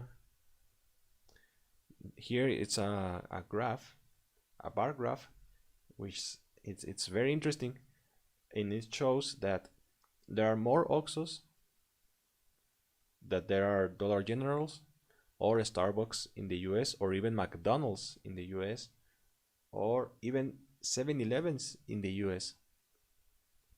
The only stores that surpass OXXO are Subway in the US, or there are more Subways in the US that there are OXXOs in Mexico, but OXXOs are everywhere here. In every corner you can find an OXXO in Mexico.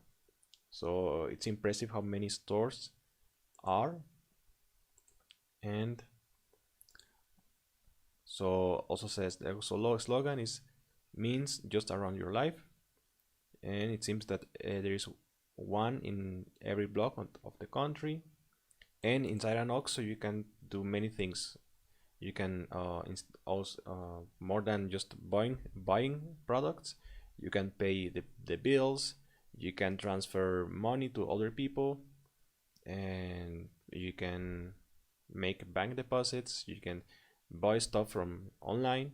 For example, if you want to buy something from I don't know, an online store from Amazon, for example, you can buy it, and then you can pay inside an OXXO. So also it's estimated that 3 new stores are inaugurated every single day. So here you have it. Here you have the complete dashboard. Here is how it looks like. And yeah, so you can scroll down. Oh, maybe just before finishing, in the tooltip only shows the latitude and longitude and the region, but we can also give another dimension like the name.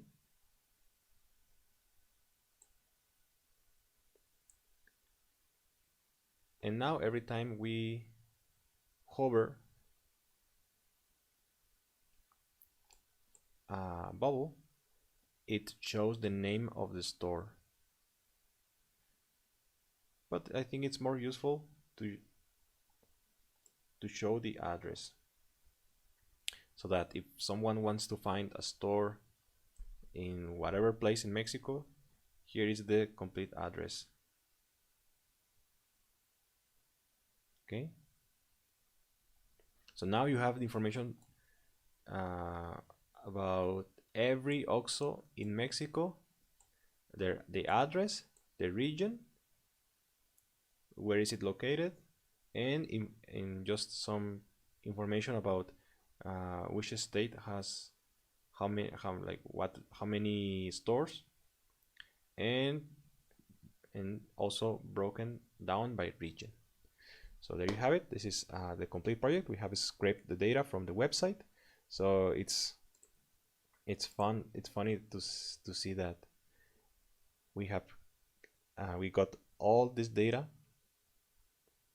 for ourselves. I hope also don't get upset if I just scrape the data, but I was looking to do this a long time ago, and now we have done it. And maybe just to finish, you can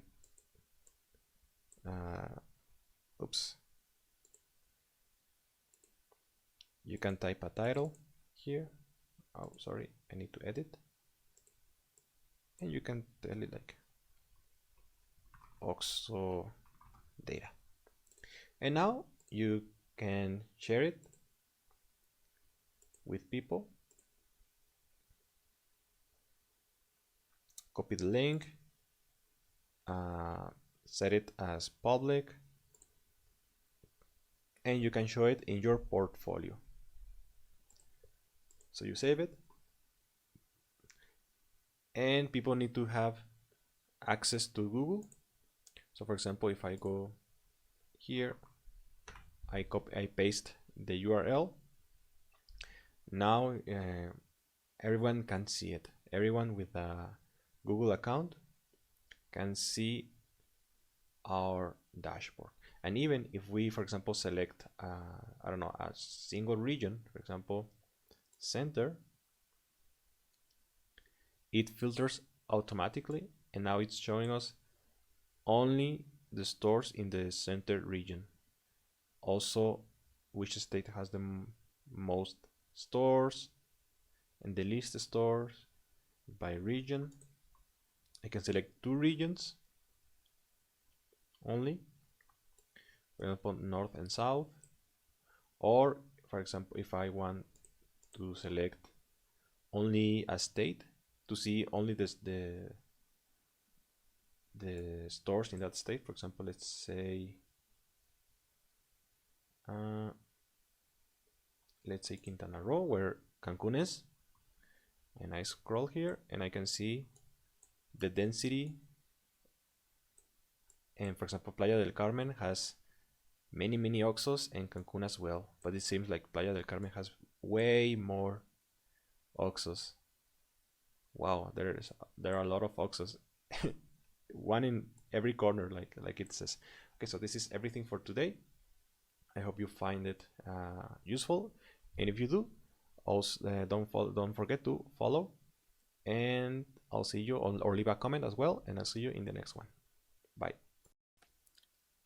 Hi, in this video we are going to make a survey data dashboard in Power BI. Okay, so let's begin. So first of all, we are opening Power BI. This is the desktop version. Then we need to add the data. So the data, you can find it in the description down below, also in my GitHub profile, in my portfolio. And in this case, once we have opened the Power BI desktop program, we need to select import data from Excel. We choose the dataset, which I have it here, and we wait until it connects.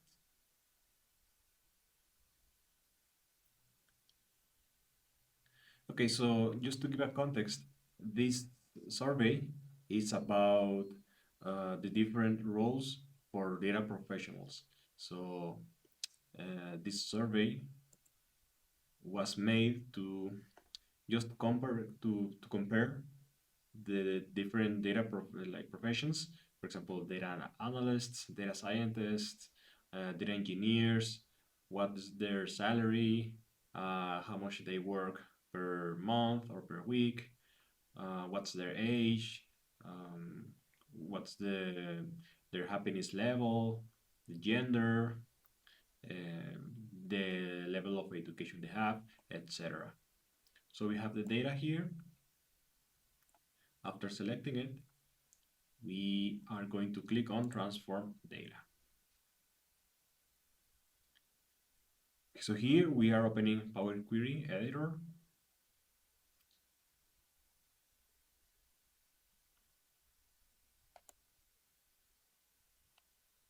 And here we can see all the columns. So you have all of these columns. So the first step is to clean the data.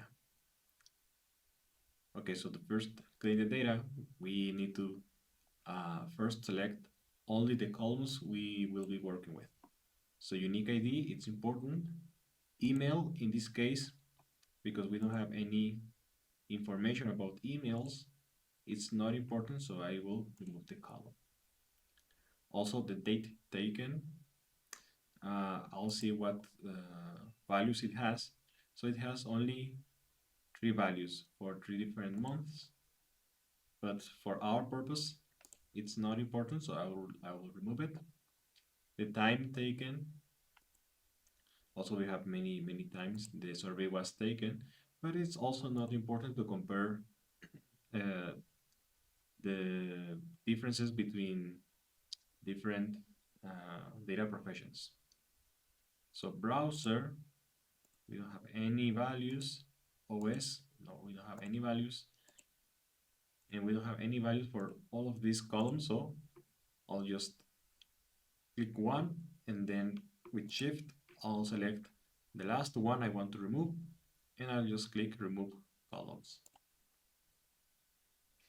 Okay, here is the time spent doing the survey, but this is also not important for us. I'll remove it. The next one, which title best fit your current role? Okay, this is important. It's actually the first question in the survey. And as you can see, we have many values. So in this case, we need to clean this column. But I'll get to that later. This second question is, did you switch careers into data? And this column is not important, so I will remove it. The question 3, current salary in US dollars. That's important, I will keep it, but I will clean it later. What industry do you work in? Let's see what values it has.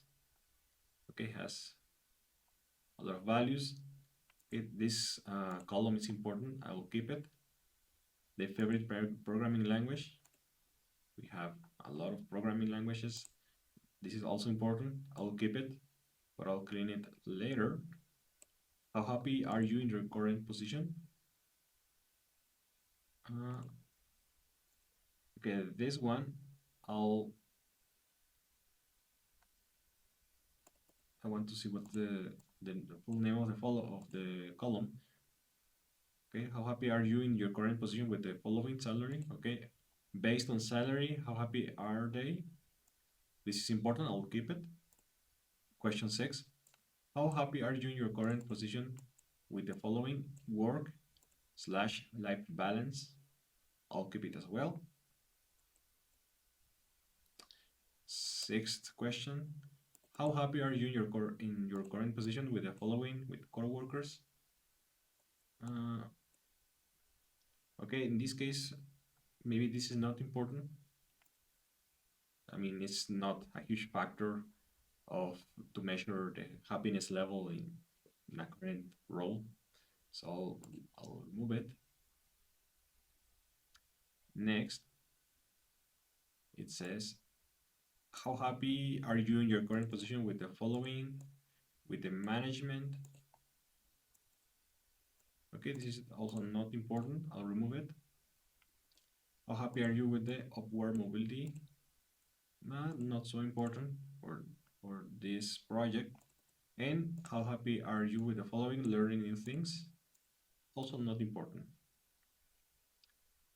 Then this column, how difficult was it for you to break into data?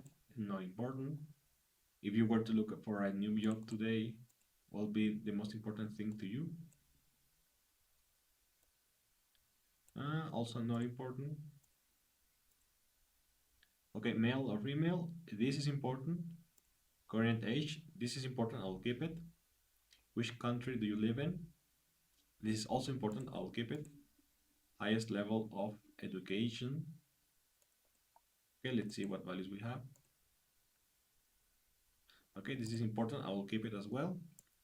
And ethnicity, it's not important, so I'll remove it. Okay, so the first step of cleaning the data is just to select the specific columns we'll be working with. Okay, so first of all, I'll clean this column. So we see with the values we have like 30, 40 values. We have, for example, the most important ones: data analyst, data architect, data engineer, data scientist, database developer, and student looking or none. And also in the survey, it was there was other option to specify other role they currently have. And we have a lot of different roles which the survey or could write specifically what role they have in or they are in. So okay, but in this case,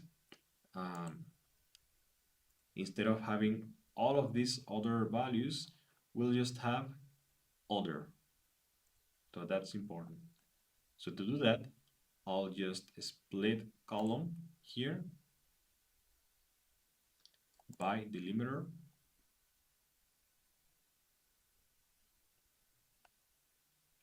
And I'll just split column by custom, and then the parenthesis, the leftmost delimiter.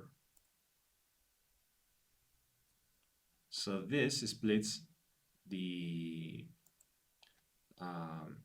like using the limiter, the left parenthesis as a delimiter, it splits the column in two. So we have the left side of the delimiter and the right side of the delimiter. So now, as you can see, we have only 1, 2, 3, 4, 5, 6, 7 values. That looks so much better. I'll get rid of this one, and I'll just rename this column as current role. I'll check also the data type. So in this case, has to be text. Okay, the unique ID, it's just important just to identify every row. So this case, it has also needs to be text. And now the next column, the question 3, current salary, yearly salary in US dollars. Okay, so we have these values, but if we want to make, and also it's a text, as like the data type is text. So this is fine, but if we want to make calculations based on the salary, I don't know, maybe adding or subtracting or dividing or multiplying these numbers for our analysis and for making our dashboard, this won't work. So we have to convert this into actual numbers. So first, I need to get rid of the K and the line. So for that, I will split columns by delimiter. And here I have this delimiter.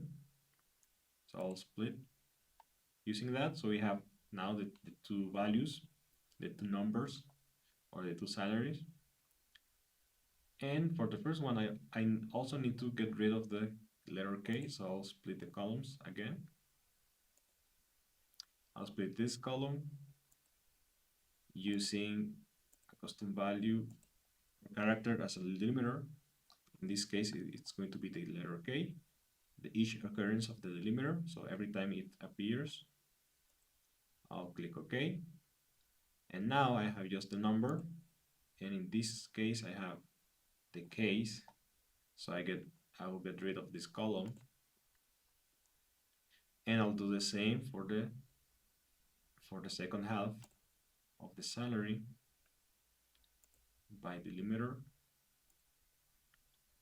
custom okay. I'll get rid of the other column. So we have now two columns, and this one is the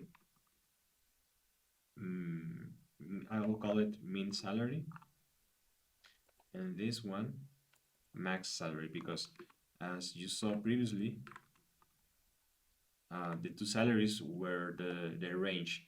So for example, this person which works as a data engineer,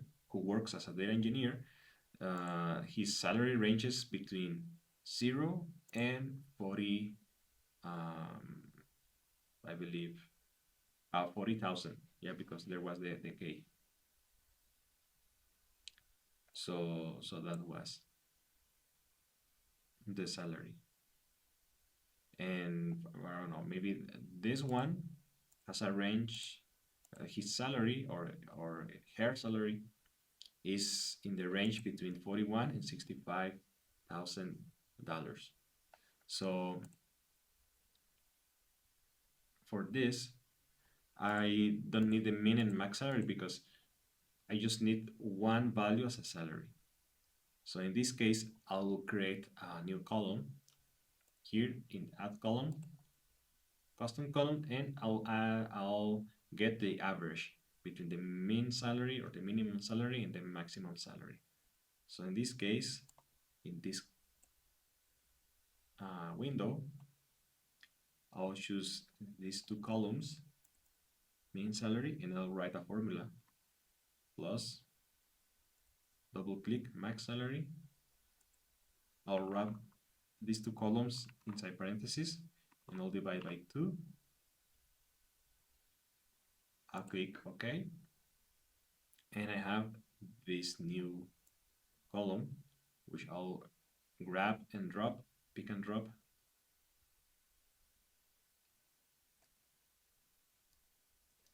right here.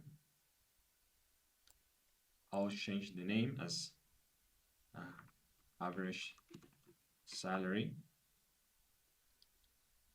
and I'll also change the data type as number. In this case, it has to be decimal number because it also has decimals. So you can see it ranges from $20,000 to $187.5. Okay, so now I can get rid of mean salary and max salary. Okay, so I have this. So in the case of what industry do you work in, I'll check the values, and we have agriculture, construction, education, finance, healthcare, others, a lot of other industries, real estate, tech, and telecommunications. So we have to get rid of the other. We need to clean this column and just leave other as the value.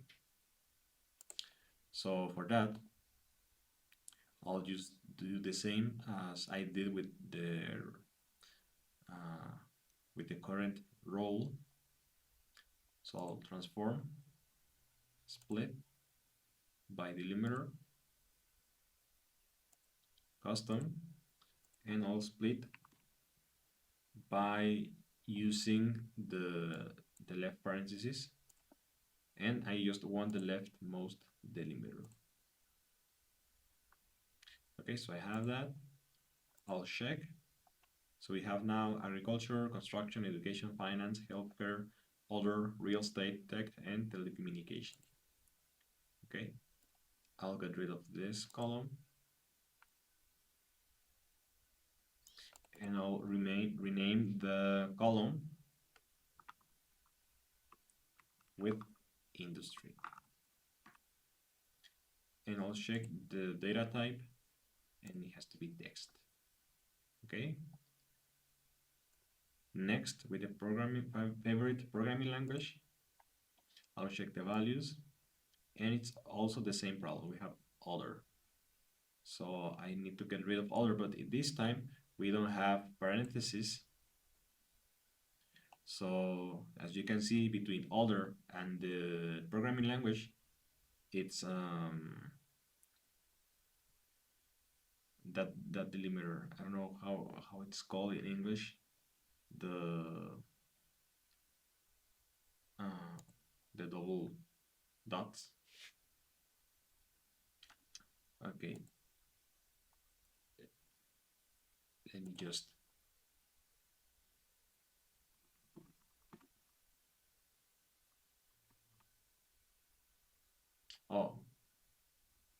columns. Yeah. So we need to use the column as the delimiter. So I'll split the column again. Delimiter. I'll select column as the delimiter. And in this case, just the leftmost delimiter. So we have now the programming languages and other. In this case, we have the other programming languages. And as you can see, there is no, there are some responses or answers that are not useful. For example, someone said, I currently do not work with programming languages yet, or I don't know any, or I mostly work with in SQL and its variants. Other used MATLAB, none at the moment, Power BI, SQL, unknown, VBA. So I'll get rid of this column, and I'll rename this column as programming language.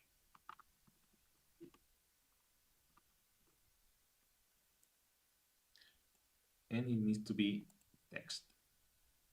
Okay, so I'll check one more time, so everything looks fine. Okay, so I'll just give myself a little bit, I'll make myself smaller. Okay, next value, or sorry, next column. So we have, how happy are you in your current position with the following salary? Okay, so in this case,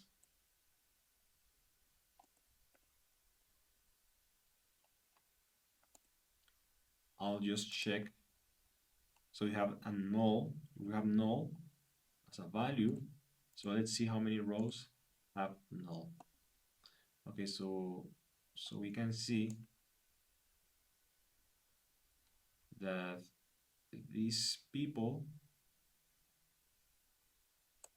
have null. So what we can do is that we can replace the null values and there are some options. So I'll just click on replace values. And now I'll write null. Oh, sorry, it says enter a number value. So in this case, I need to okay, yeah, replace values and replace errors, no, or fill.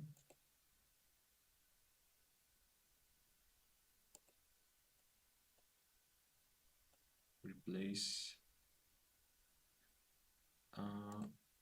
where was it?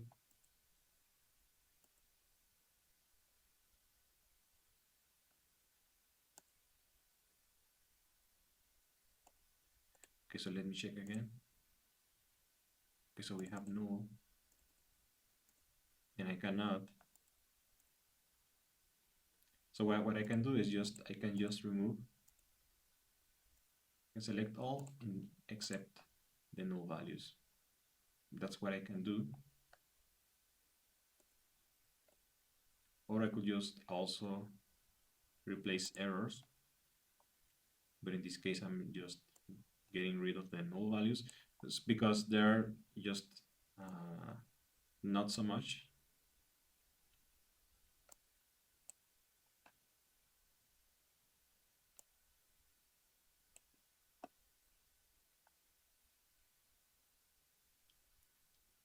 So let me see.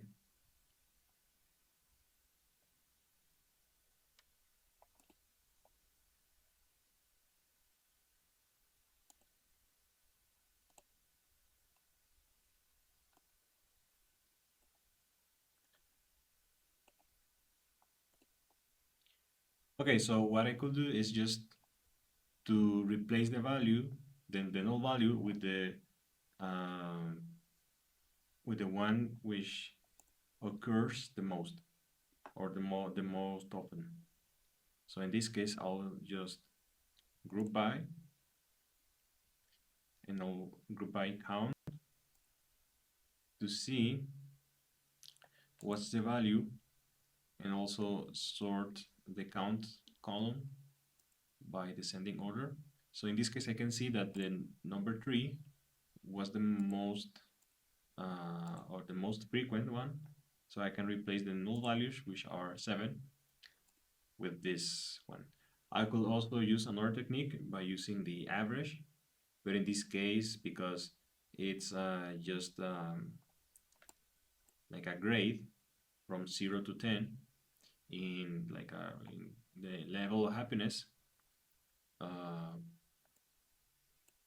and also there are like not many people who choose or shows 9 or 10. It's better in this case to use the most repeated value. So in this case, I'll use 3.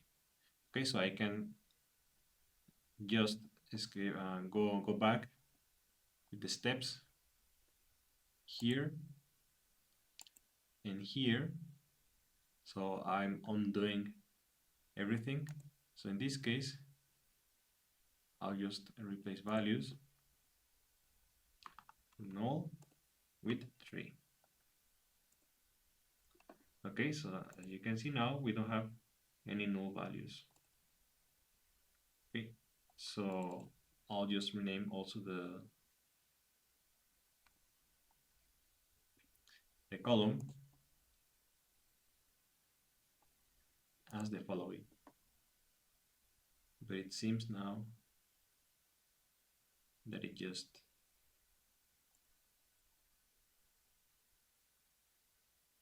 okay. So I'll just say happiness level.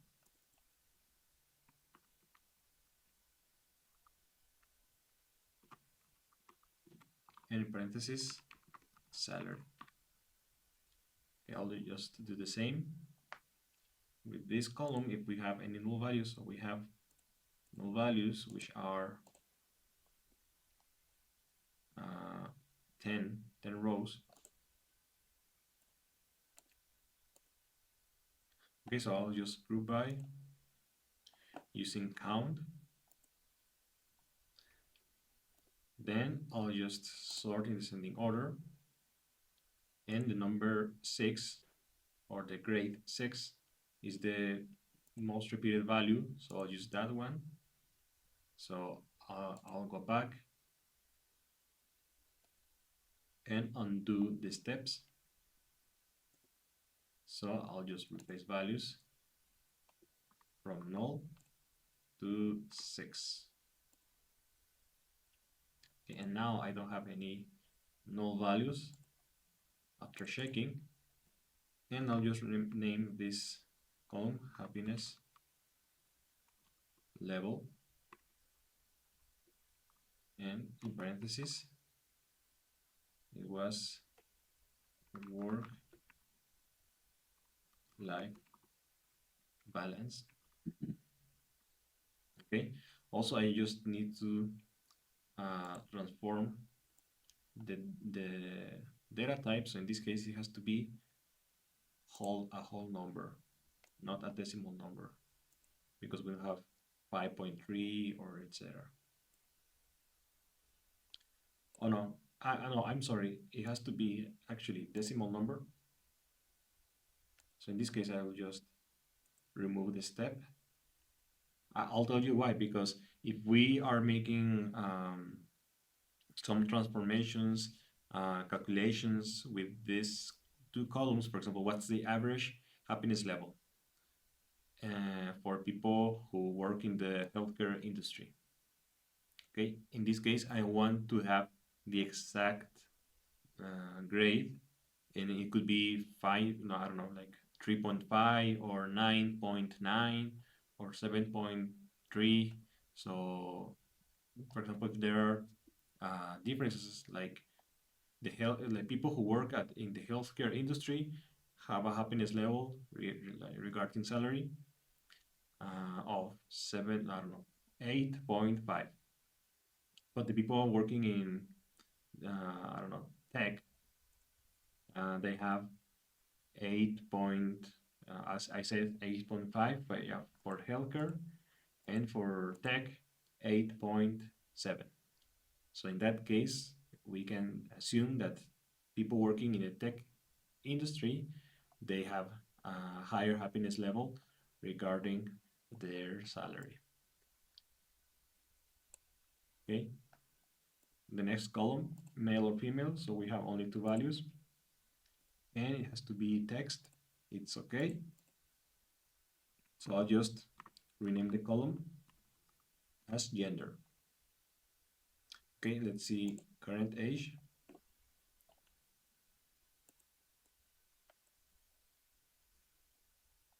Okay, we don't have any null values.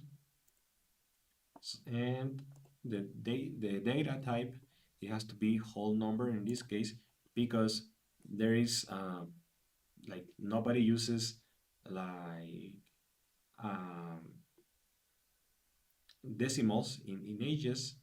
For example, well, not in ages, but while using age, for example, I don't know, one person has 25.5 years old, or is or someone is 37.3 years old. No, we don't use that, we use the exact number. So I'll just rename this column and call it age. Then I'll go with this column and check the values. So again, I have other, and just United States, United Kingdom, Canada, and India as the main values for this column. So I'll just split by delimiter. In this case, we have the after other, we need to split the column by the left parentheses. and it has to be the leftmost delimiter. Okay, after I split it, I'll check. Okay, so we have Canada, India, other, United Kingdom, and United States. I'll remove this column, and I'll call this column country, and I'll check that it has to be text.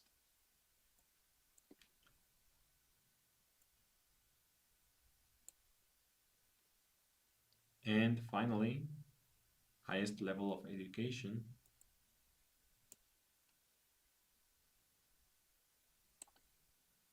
I'll check the values. And as you can see, we have blank.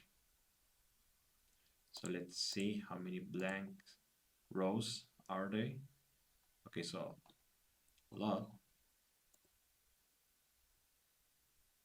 like 52 out of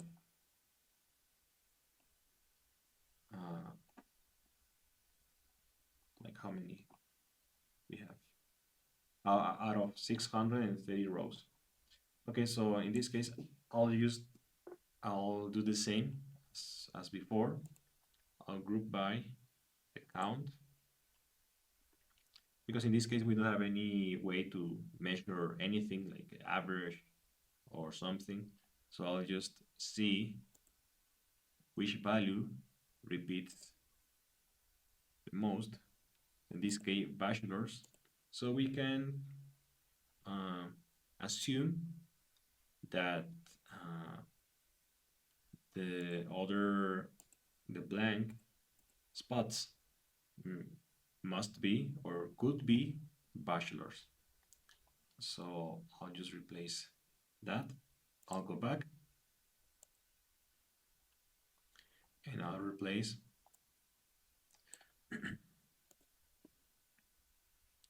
the values has to be, instead of blank, bachelors.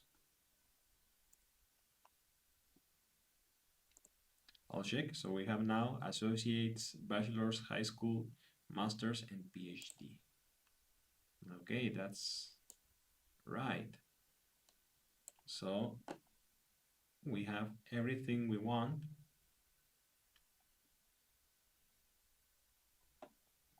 And now I'll just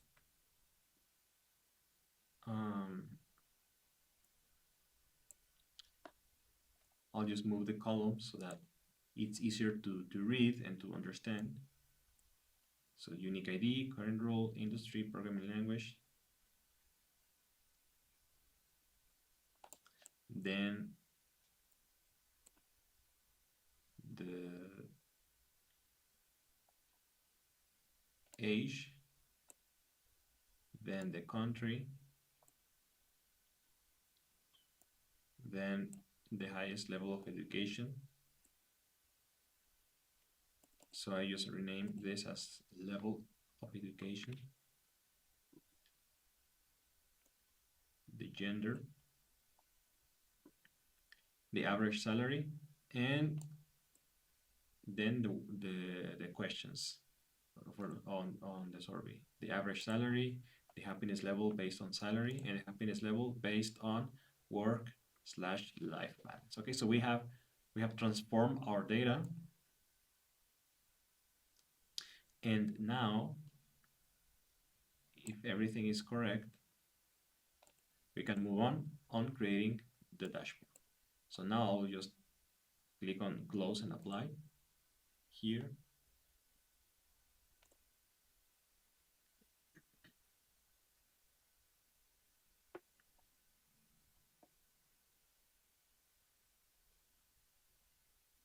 I'll wait until it loads.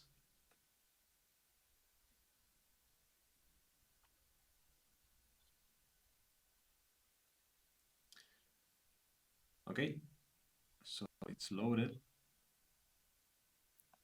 And now we can begin building our visuals. So I'll go to this part and I'll begin creating my visuals.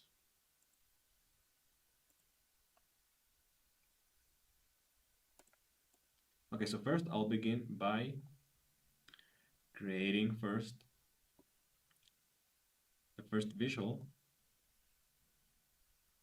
which is just I'll just show the number of people in the survey. So for that, I'll use unique ID, but with I'll insert a cardboard for that.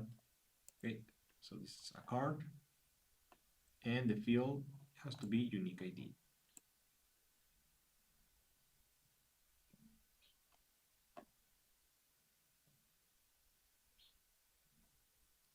But I don't want this value, I want the number of unique IDs. So I'll just count distinct, and we have our first value. Okay, next, I want to show with a gauge this one.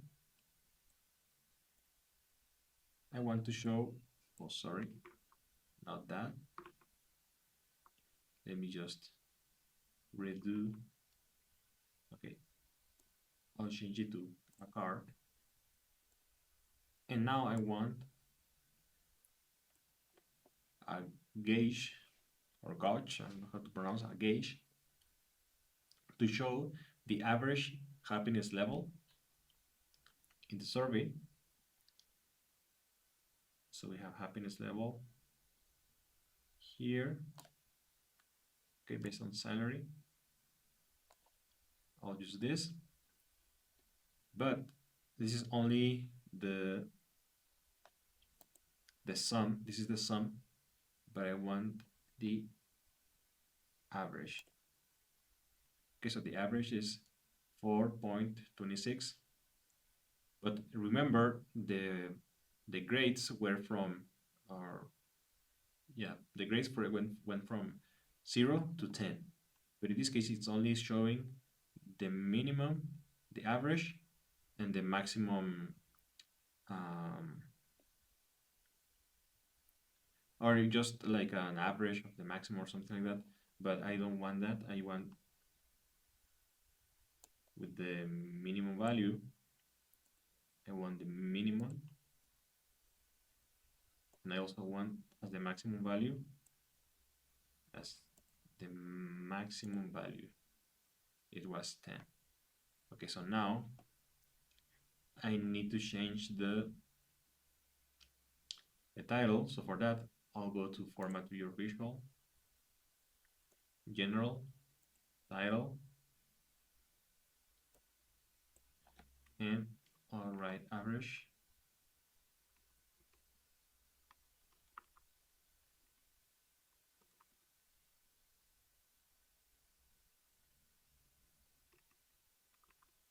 Happiness level, parentheses, salary. Okay, and now just make it a little bit like this so that we can see. Okay, I'll create another gauge here showing also the happiness level, but regarding work slash life balance. So I'll select that, this.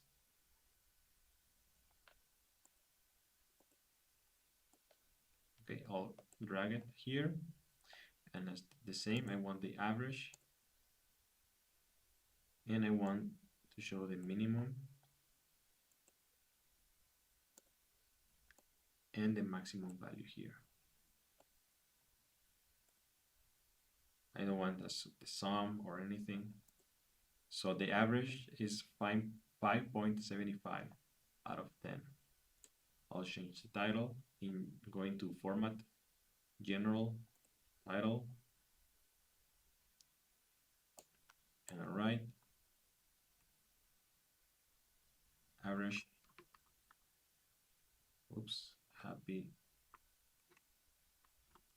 happiness level, work life balance, and I'll make it smaller like this, And there we have it. Then I want to show the average salary by role. So in this case, I'll use a clustered bar chart.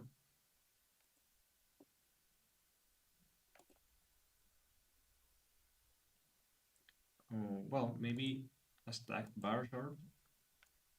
I want it to be here. And as the y-axis, I want the current role to show the different roles. And the x-axis has to be average salary, because it's a horizontal bar chart. So in this case, you can see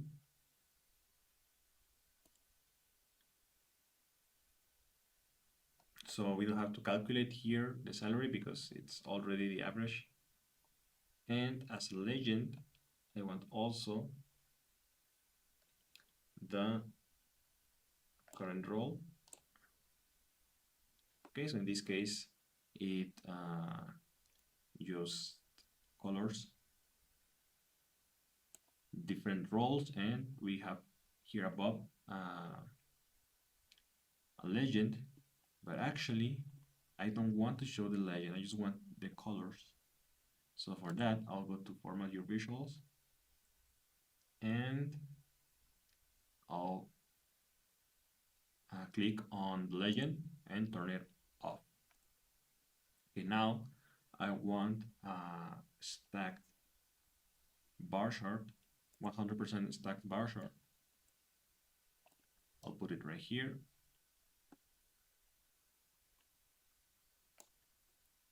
And no, maybe it's better to use a stacked column chart. Yeah, that's correct. I'll make it bigger. And in this case, I want to show the programming language per role. So I'll show in the x-axis the programming language, and in the y-axis the current role. Okay, but in this case I want the count. Okay, that's correct. And as a legend, I want also the current role. Okay, so now it's stacking every row.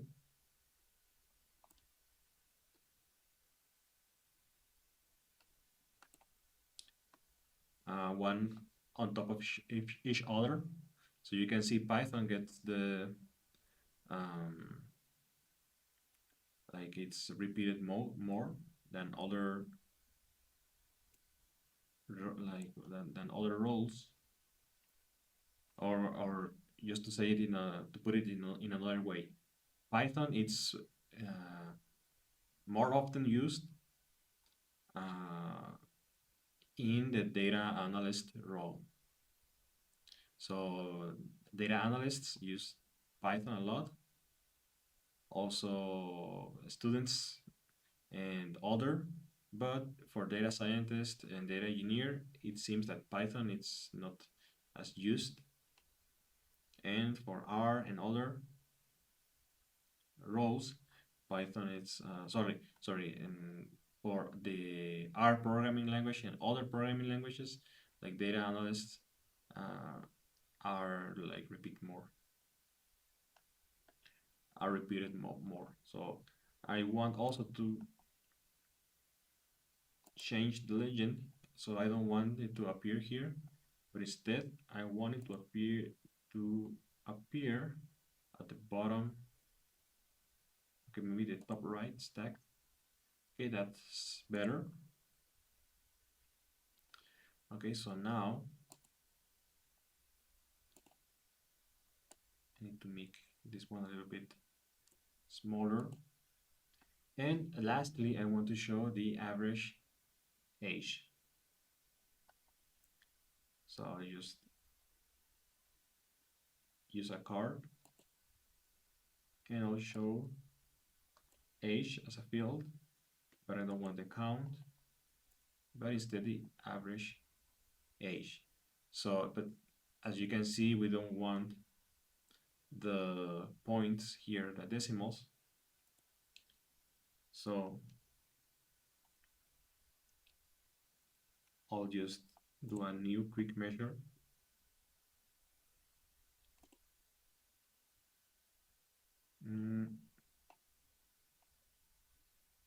Okay, so maybe it's better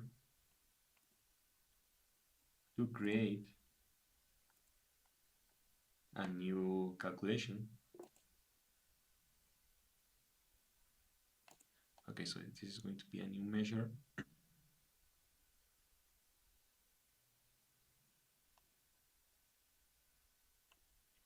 Okay, the measure is going to be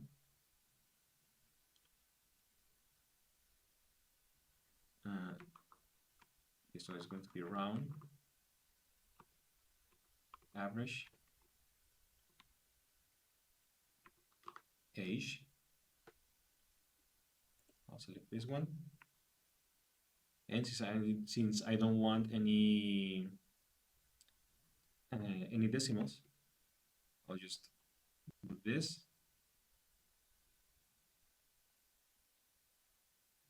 Okay, but here it says the minimum argument count for function is 2.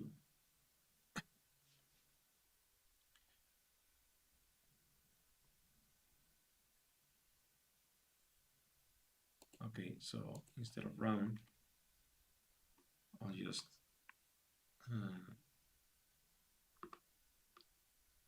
use ceiling.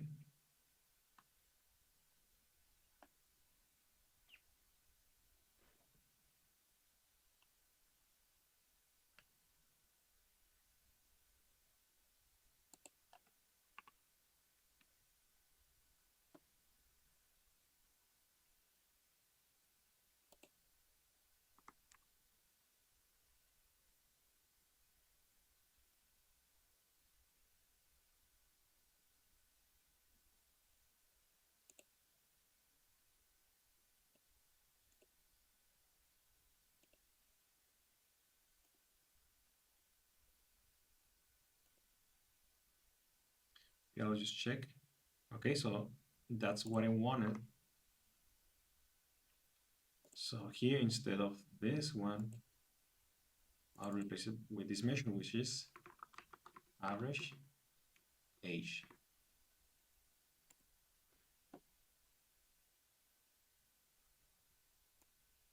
So I'll drag the field and put it right here. And the average age is 30 years old. So that's our average age. And we have everything. Now we need to just make it a little bit nicer. So for that, I insert a text box to show the title. So it's going to be survey dashboard.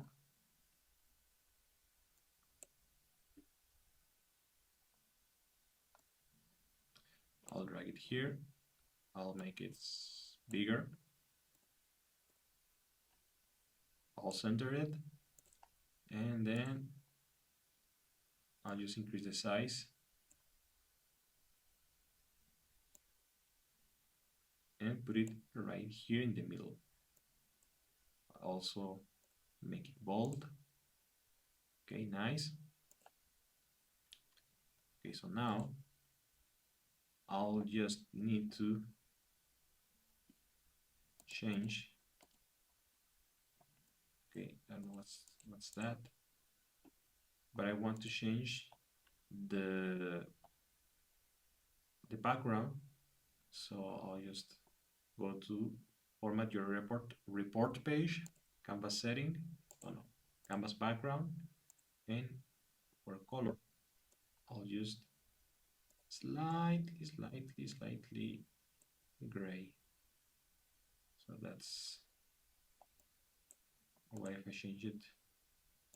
Okay, just a slight. So this is white, and I just want slight gray. like that.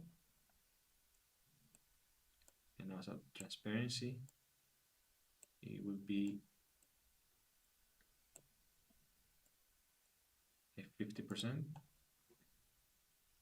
Okay, so you can see the difference between the canvas background and the visuals background.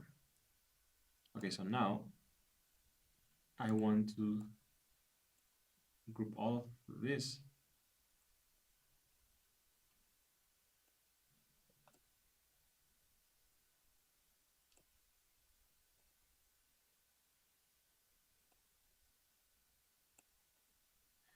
But for doing that, I need to use a shape. I'll use this kind of shape. So I'm working on the design now. So I need to make a rectangle a little bit bigger than the visuals. So I want to do this. Then I'll select it.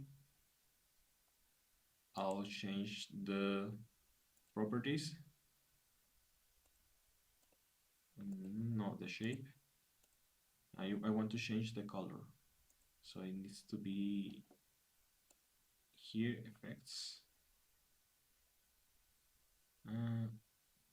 Where is it? Advanced options? No.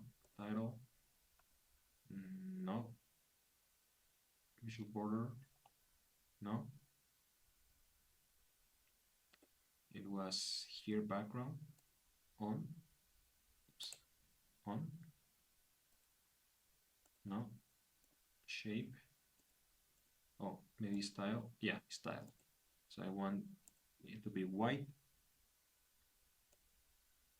Okay, and then with border, I want the border to be off. And then I want a shadow. I will turn it on. And I want also a visual border, which has to be white. And I want the rounder corners, like about 15 pixels. Oops. Or maybe 20. Or 10. Okay, like 10, it's okay. And now I want to send it to the back. So you can see it's at the back, but okay, so it's not as big as I thought. So I just increase the size of it.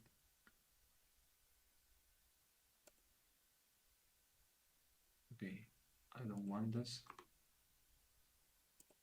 And as you can see, it looks a little bit.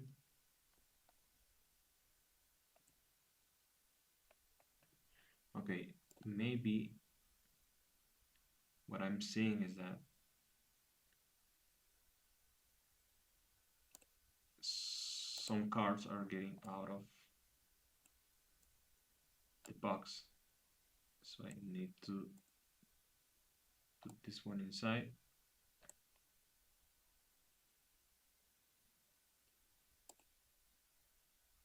Okay, all of them are inside.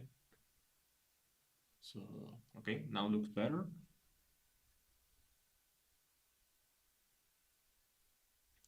Okay, and I also want to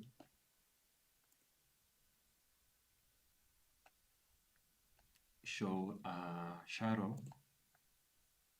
So effects with this visual, shadow on, visual border on, color white, and rounded corners 10. Okay, much better. With this one as well, I'll format the visual. I'll go to effects, visual border on, I'll turn the color, switch the color to white, and in random corners, 10 pixels. And I forgot the shadow. Effects, shadow on. So in this case, I want this visual to be just inside, something like this. And I want this to be in the middle. And also this one in the middle, so that's okay. But maybe the shadow is too much. So in this case, I want the shadow to be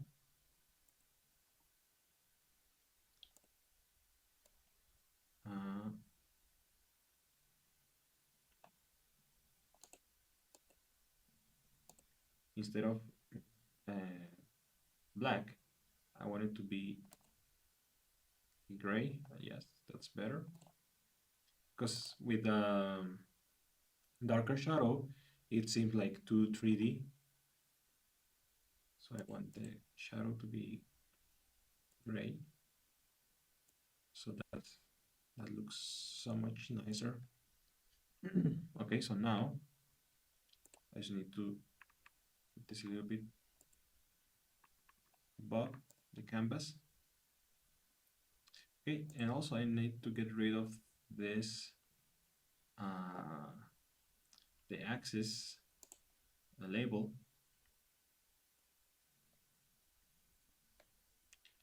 So I get rid of the title and also of the y-axis. I want to get rid of the title of. And with this visual as well, I want to get rid of the y-axis. Okay, so here I am at visual, title, off, and with y-axis, also title, off. Okay, so that looks cleaner and nicer. I just need to change the survey dashboard. Here I go to properties, advanced options, okay. Maybe, okay, to effects, background. Oh, sorry, and I need transparency to be 100 so that it's transparent.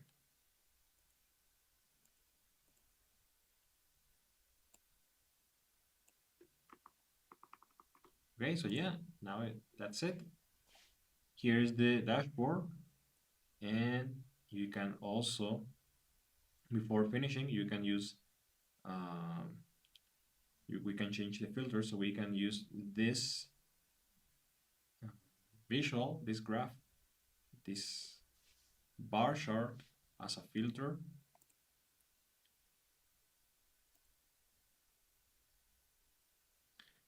And also, okay, to that, I'll just sync slicers. No, I use this one, and this one as well.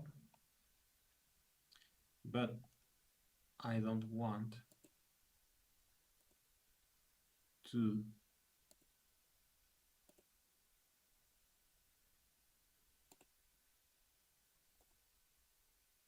use this one as a filter. So for that, okay, I'll just edit interactions. So I don't want this to be affected. And that's it. For the other ones, I want this to, for example, if I click on the analyst, you can see that some values changes. But in the case of this graph, I want it to, instead of just doing that, I want to edit interactions. Oops. Oh, sorry. From this graph, I want to edit its interactions. So this is not going to change. This one, instead of filtering, sorry, of highlighting, it's going to filter. And that's it. And with this one, the same. I don't want this cardboard to change. And here I want to highlight, only highlight.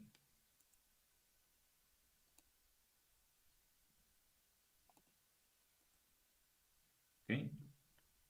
And these are going to filter. That's fine. And for this cardboard, I also want to display the category label, sorry, the title. Oh no.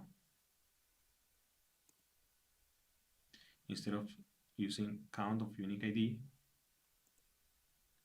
I want to rename the field just for this visual. So it's going to be number of people. Okay.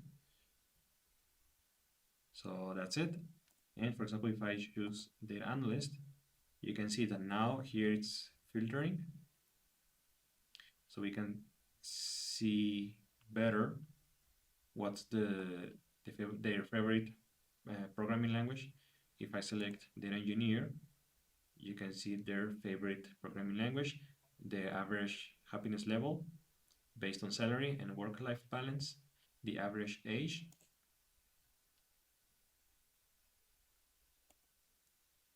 and for example with other, the average age is 32, their happiness level is different in both cases, and this is their favorite programming language. And also I want to change the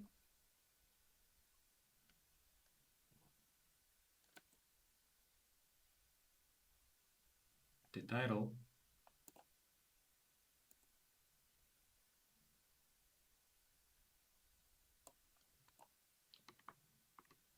so in this case it's going to be just programming language per role.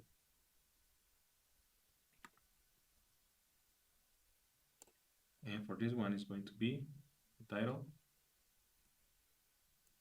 average salary by role. Okay, that's better.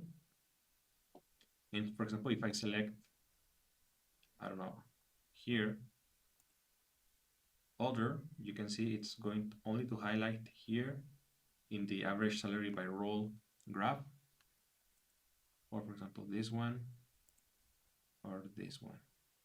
So you can see the level of happiness for each one, the average age, for example, for students.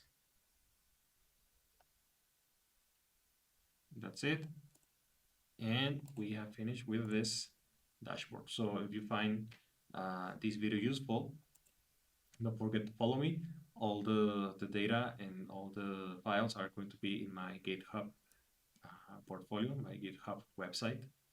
And I'll see you in the next one. Bye. Hi, and welcome to my YouTube channel. My name is Juan Martinez. I am a data analyst. In this video, I'm gonna show to you how to make data analysis on the Bellabit case study. This is a project for the Google Data Analytics Professional Certificate. So I'm going to walk through step by step my own analysis when I did the professional certificate. So without further ado, let's do it. Okay, so first of all, I'm going to find the data set which is on Kaggle. So here on Kaggle, I'm gonna just type Belabit.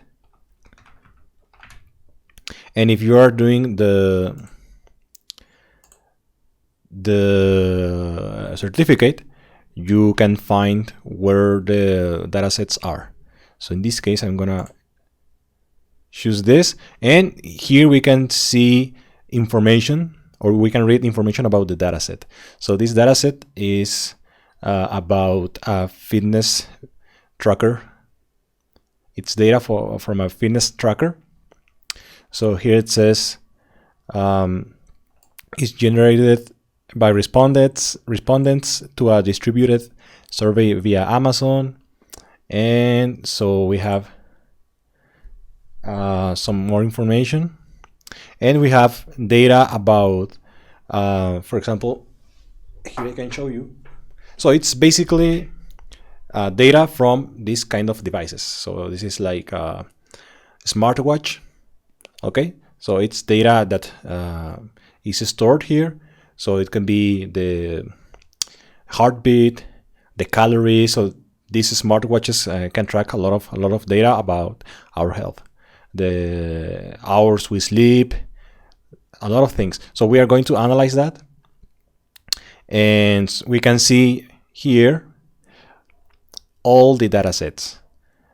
These are in CSV. These are CSV files, and we can use all of this for our data. You can download each and every one of these data sets, of these files, or you can use them so that you can use them on your own, on your local computer. Maybe using you can make the analysis on the on a Jupyter notebooks, or on Google Colab, or with Excel or SQL, or you can use it right here. So if we want to use it here, we can click the button New Notebook. So this is going to open a new notebook, a new Python environment. I'm going to do this on Python, and we can begin our analysis. So first of all, here we have some libraries like numpy and pandas, and also here we have the directory where the files are stored. So we just need to run this block of code, and it's gonna show us where exactly the files are. So we can see that it's on the Kaggle. All of this, the advantage of working on Kaggle is that all the files and everything is on the cloud. So we don't have to save anything on our computer. It's on the Kaggle file, Kaggle folder, input folder, fitbit folder, fit a base folder, and this is the file name. Okay, so after that, we first need to understand what the purpose of the analysis is going to be. What's the goal? What the stakeholders are asking for. So in this case, we want to, we know already what the dataset is about. So for example, we can see here that it's tracking calories, minute by minute, the weight, information about sleeping, intensity of exercise, I can imagine, calories on a daily basis, number of calories burned on an hourly basis, the heart rate, the minutes of sleep, etc. Also the steps, daily steps given or taken. I don't know how to say it. Okay, so the business task here is to understand the users, how the users use the smart devices, so that Belabit, this company, can make a marketing strategy, or can work on a marketing strategy. So our work is to give them insights about how the users are using the device, these smartwatches. But so So let's begin. We know the business task. Now we have to prepare the data. So we have to take a look at the data itself. First of all, we need to import it. So before importing the data, I'm just going to prepare my environment. So I'm going to import some libraries. We already have pandas and numpy right here, but I'm just going to import them again, so that we have it here. Import numpy as np, import pandas as pd. Also, I'm going to use matplotlib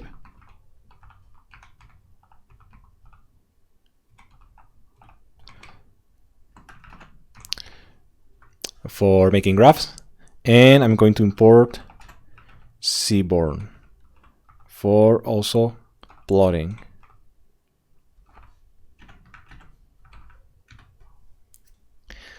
And I'm going to use a style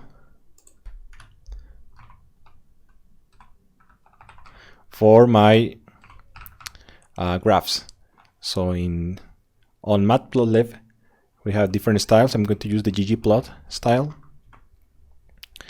and I'm going to set an option to be able to see all the columns. So it's set option max column. Okay, but first I'm going to just comment on this, and I'll see if I need it later. Okay, so I'm going to run this. Okay, I had an error here, misspelling.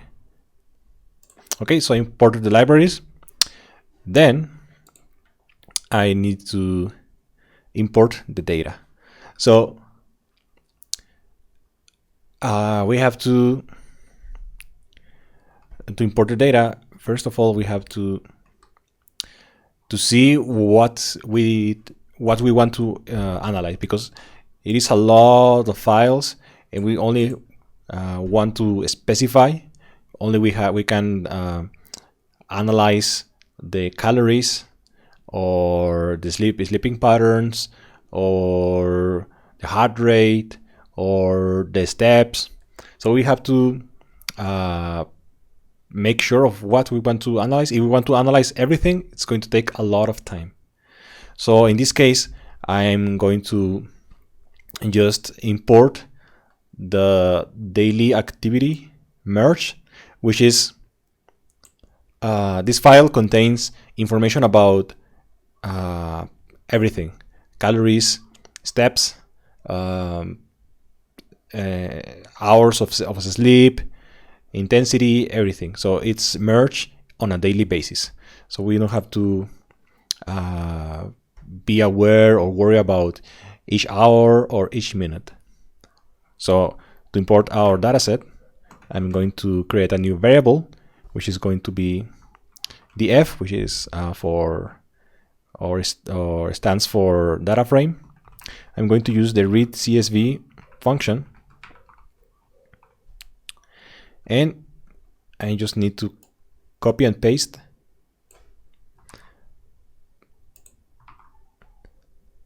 the path of our file. I'm going to read this, and now we have to begin by exploring the data. So I'm going to explore the data, okay, with df.shape. The shape we have 940 rows and 15 columns. Okay, we know that. Okay, so now let's see what are the name of the columns. So with dot columns, we can see the name of the columns. We have ID, activity date, total steps, total distance, tracker distance, logged activities distance, and so on. Okay, we already know the name of the columns. We have a idea, but now let's see.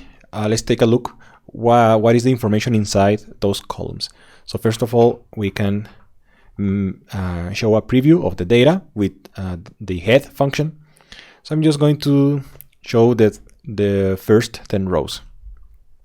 Okay, so we have here the first 10 rows of data. Okay, we know ID is like a number, activity date, a date, total steps, a number, the steps given, distance, minutes, and we have also calories. Okay, we have to take a look of the data, just a quick peek, and we need to understand what the columns are about. So for example, logged activities distance, we can infer, or if we are working on a company and we are part of the team, we can ask, for example, if we didn't create the dataset, we can ask what's the columns are about, what the information means, so that we can work better.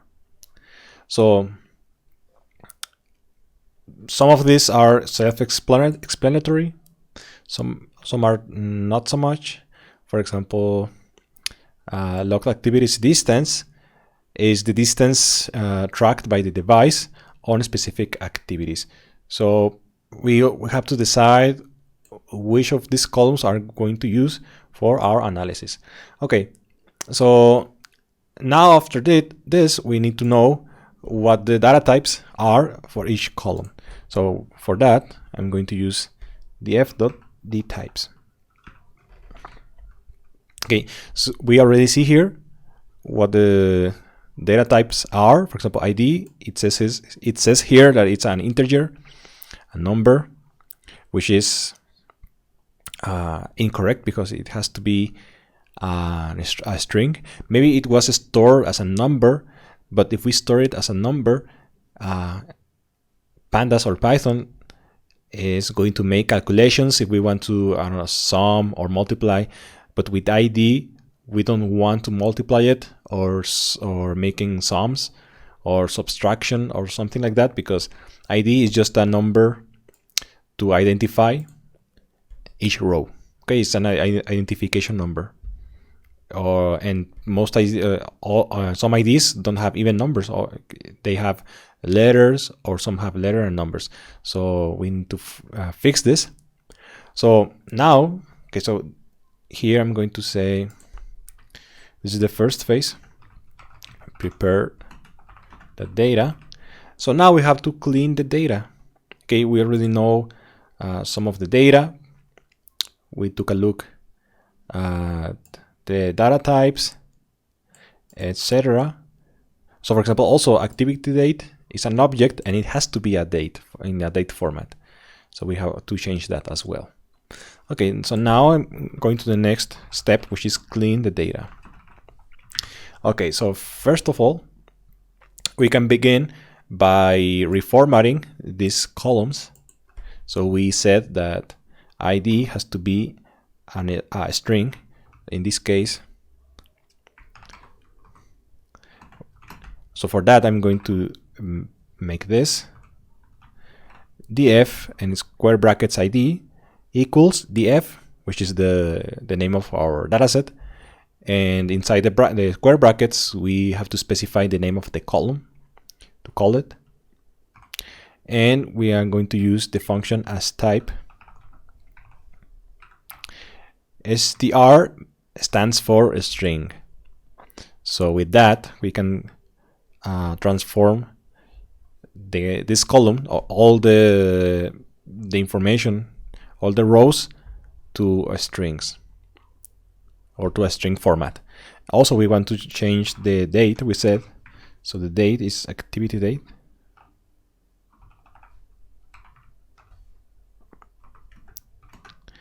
From object, which is the same as a string, to date.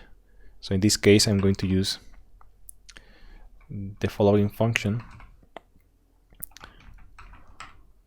Okay, to date time function, and I need to specify what I want to transform.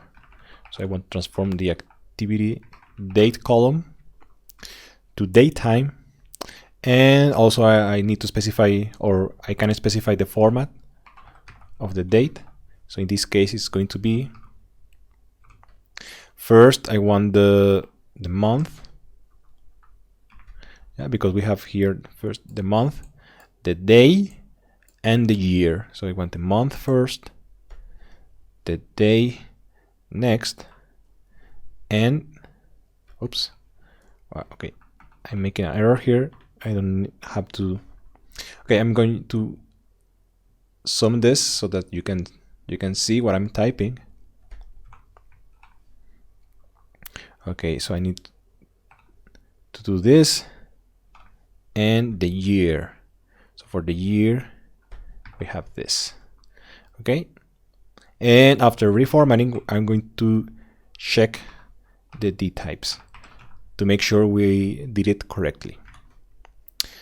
Okay, so now we have ID as an object. It's different from here. And I also have activity date as datetime.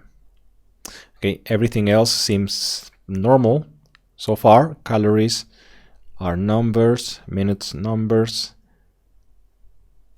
and these are floats, which are decimals. Okay, because it's tracking distance. Okay, so far so good.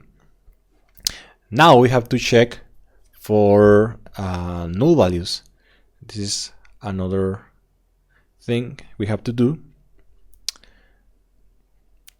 So, but first, before doing that, I'm going to check the values inside our columns. So what I'm seeing here is that, for example, the total distance, where is it? Yeah, total distance, it's the same as tracker distance, but why repeating the columns? It doesn't make sense. So it's related, but we are not sure. Maybe these are not the same. Maybe it's a combination of these other columns: logged activities, very active distance, moderately active distance. So what I'm seeing here is that we have here zeros on the logged activities distance column. So maybe all the sum is for example, when we are summing very active, moderately active, or light active, and sedentary active, and all of that, maybe the sum of that equals the tracker distance. And if we sum the logged activities distance column, which in this case, in these first 10 rows is 0, maybe it's gonna give us this, but we don't know. So what about we check that? So now to check that, we can make another, we can do something.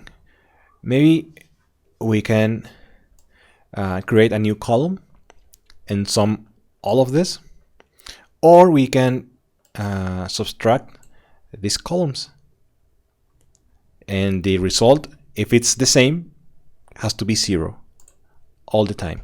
So I'm going to create a new column. So in this case, I'm going to do the following. I'm going to create a new column, which is distance diff, because we want to know the difference between these two columns, the total distance and the tracker distance. And so that's going to be equals to total distance, minus the f tracker distance. Okay, so let's do it. Okay, so we have run our block of code. So now we have to check So our first rows are going to be 0, but I want to see if there is another values, or if there are another values or more values other than 0. So for doing that, maybe I can count the values. So this is value counts. This is a function. Okay, so yeah, so most of the values are 0, but we can see that there are some columns where there is a difference between total distance and tracker distance. So in one row, because it says here only 1, the difference is 1.83, and other is 0.19, and etc, etc. So okay, so we know that. So let's check what's the actual difference between those. So for doing that, we can use the following, which is query, and okay, so I'm going to use distance diff equals 1.830000.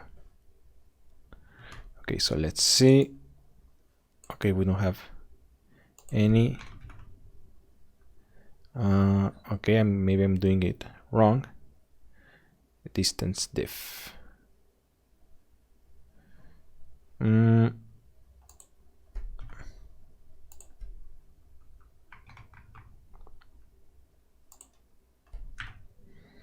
Okay, we don't have any. Okay, what about zeros? 0.0. Okay, yeah, it's showing us here the distance diff. Okay, maybe we can specify it's greater than 0. Okay, yeah, so we have here the rows where there is a difference between total distance and tracker distance. So we can see already here 9.71 on total distance and 7.88 on tracker distance. Okay, so if we make a further inspection, okay, I'm going to zoom out a little bit so that we can see.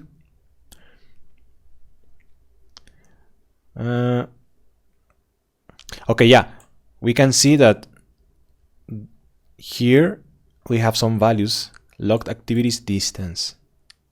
Okay, and that didn't appear where it equal to 0. Oh. You can see, so here we have 0 on logged activities distance, and when it is greater than 0, we have some values here. Okay, so that shows us that these two columns are not the same. Even though it appears at first glance that it's the same, it is not. So we have our answer right there.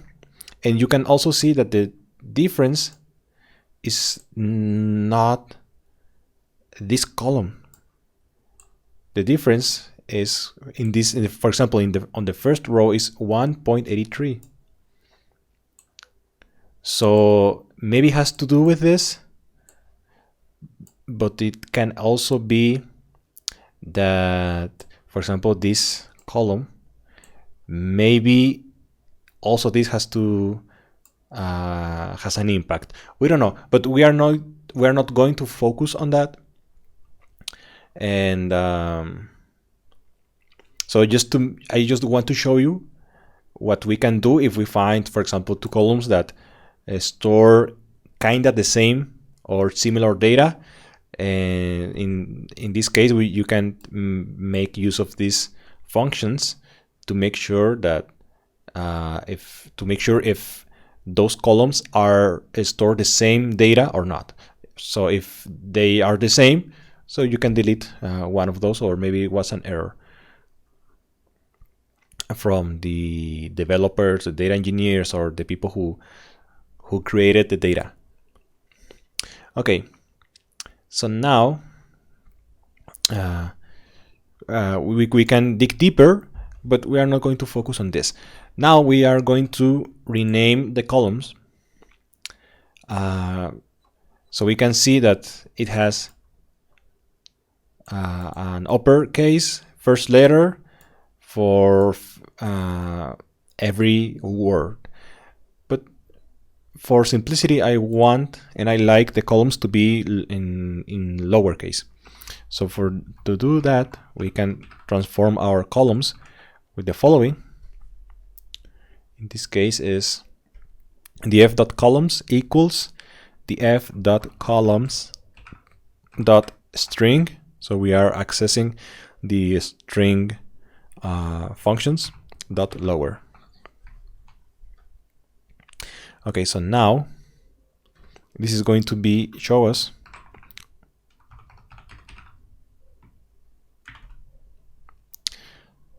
the columns in lowercase. So you can see we have transformed them on lowercase, but it can be confusing. So what we like to do, and it's a very common practice among data analysts, is to separate words by using an underscore. So for doing that, or to do that, we can rename our columns with the function rename. So I'm going to rename all the columns, and to do this, I can just copy and paste all the name of the columns, but first it has to be inside brackets because it's kind of a dictionary. So ID, so it's going to function like a dictionary. So ID, I'm going to transform. Okay, I don't want to transform ID because it's already fine. I want to transform, for example, activity date from that to activity underscore date. Total steps into total underscore steps. Total distance into total underscore distance, and you get the idea. Okay, maybe I'm going to speed up this process so that it doesn't take too long.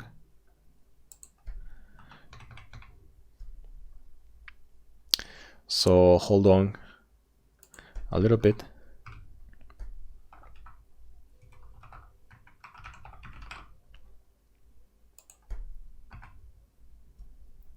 I'm just going to copy paste this.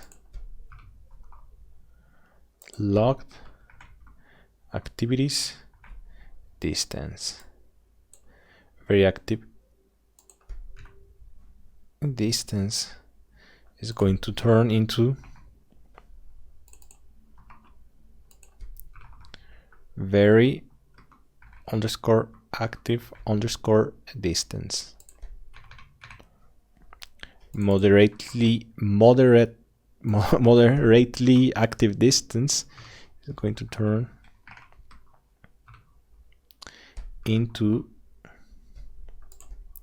moderately active distance.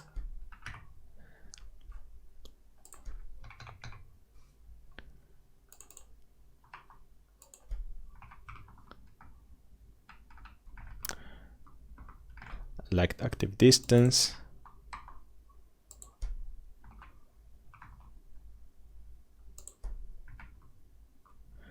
Sedentary underscore active underscore distance.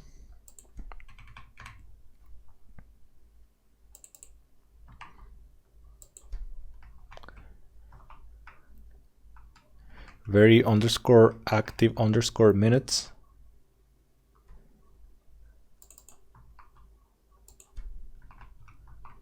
Fairly underscore active active underscore minutes.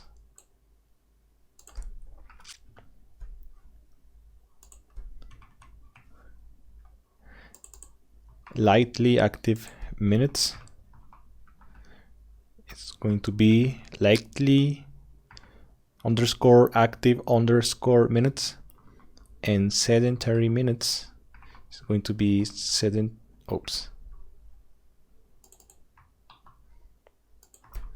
sedentary underscore minutes, and calories, I'm not going to change this, distance diff. Okay, and I also want to make the following. It's going to be in place equals true. So by placing in place equals true is going to change the name of the columns for real. So maybe we can first make it false just to check if everything is okay, if everything is fine. So we can see here that there is an error. Okay, there is a valid syntax. Oh, I know why. Because this has to be outside the brackets.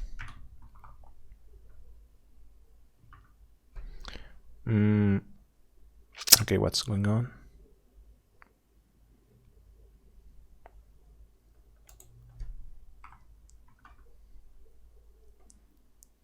Okay, maybe it's because I need to place everything together.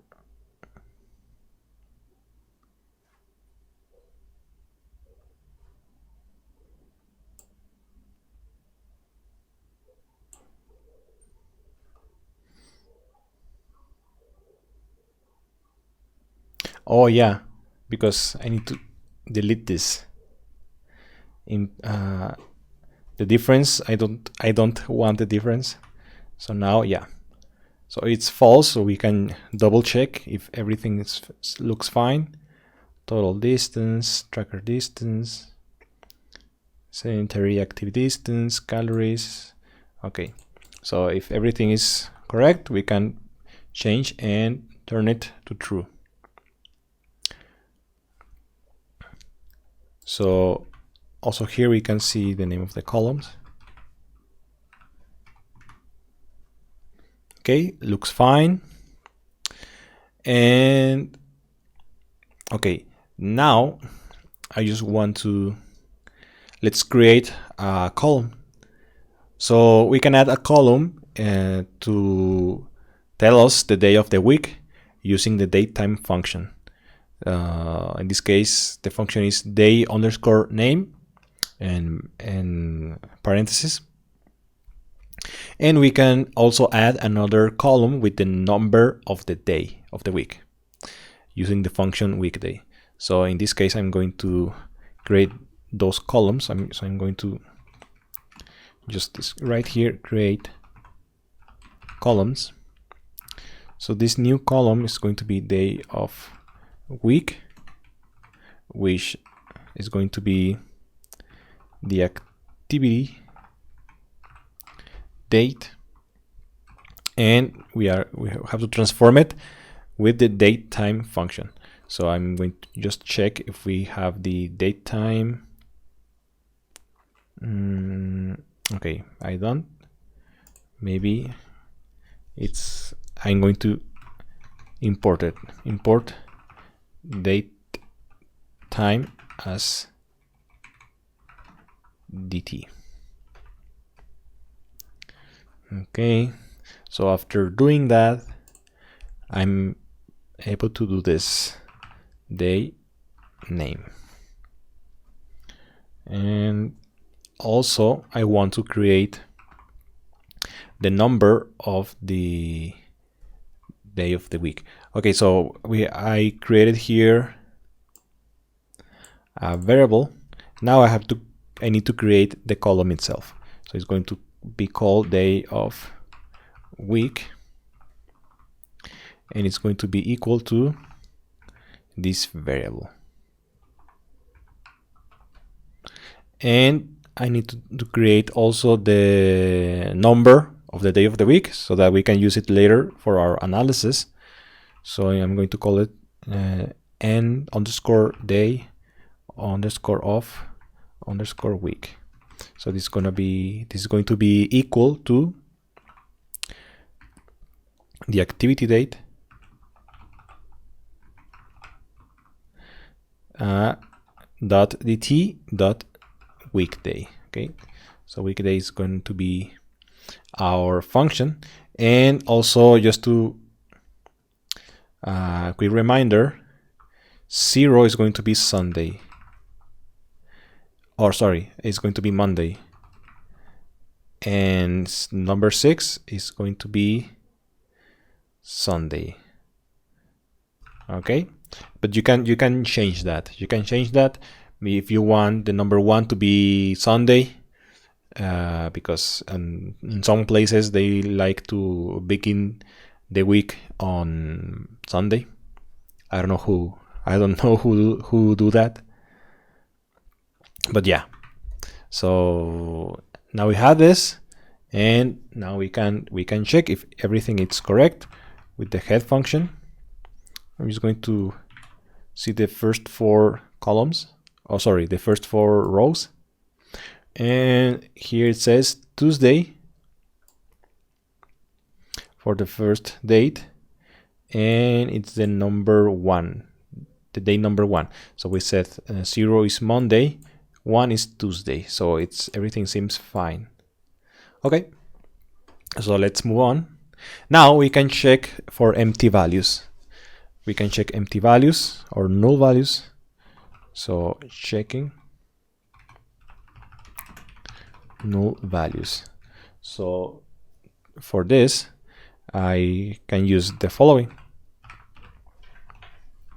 The f dot is na dot sum, because if we only use na, it's going to return a series of a Boolean series, and every row is going to check or tell us if it's false or true. So you can see here, like for every row we see the information false, false, false. So we don't have any null values here or here or here or here or here. But I just want, this is all for all the 940 rows, but I want to see the sum of it. Okay, so we have here every column and a number. So here it's going to be the number of null values, so we don't have any, it seems. We can also use the is null function, which is kind of the same function. You can use both, and is NA or is null, it doesn't matter. Also, we want to check the number of duplicates. So I'm going to write here a comment, checking duplicates. Okay, for duplicates we can use duplicated, the function, and also that's sum. Okay, so in this case it shows 0. Okay, we have the number 0 here, so it means that we don't have any duplicates in our data, so that's good. And duplicates it's not telling us for each column. So there could be, for example, I don't know, Monday. It's obviously that it's duplicated because there could be many Mondays, but this function shows us by row. If an entire row is duplicated or has a duplicate with the exact same information in another part of our data. But here we don't have any duplicates about that so far. Okay, so now let's subset the data,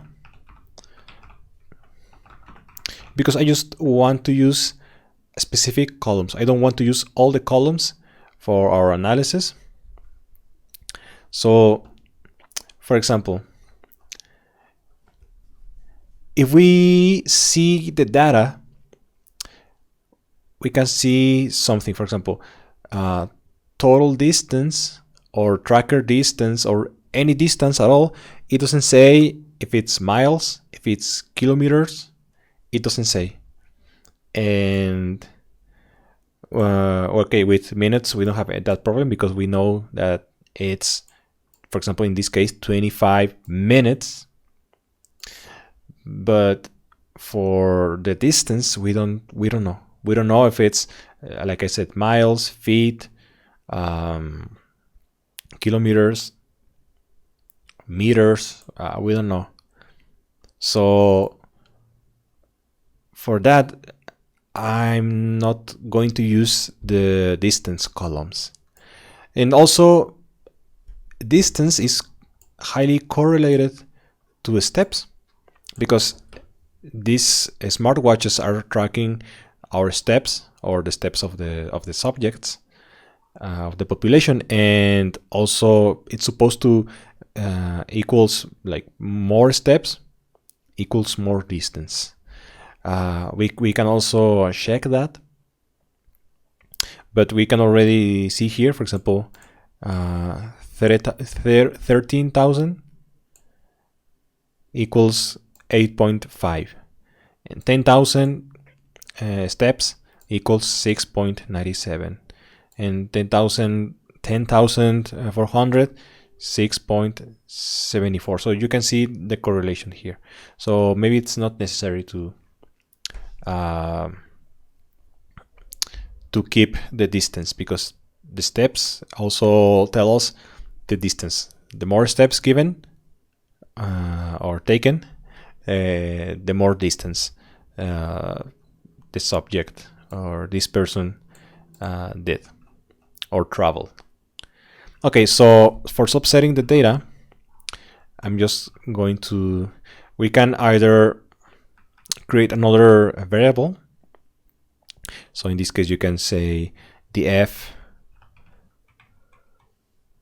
sub, okay, to differentiate that between our original data frame and this subset of the data frame. It's a good practice to separate them. Or if you are already conscious, and if you are sure that you don't want to use at all some columns, okay, you can either delete them, which is not, if you're only reading the data, it's fine. But if you are working with the original data, it's not a good recommendation to do. Or you can also subset the data, like we are going to do here. Okay, so for that, I'm going to do this, and I'm just going to select the columns I want to use. So for that, I'm just going to copy and paste the name of the columns I have here, and here we can either delete or just comment the columns we don't want. So we don't want anything related to distance. Also, we don't want the distance difference.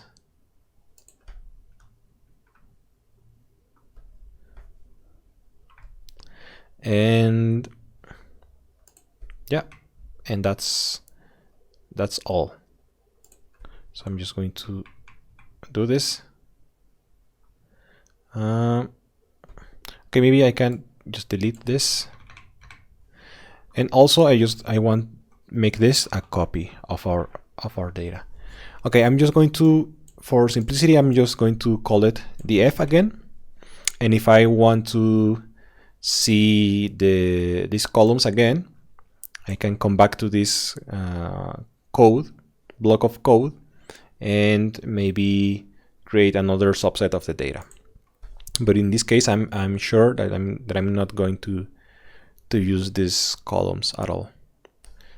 So I'm just going to run this code, And now we can see, if we just type the F or the name of our dataset, we can see, okay, let me just use head instead so that I can move here.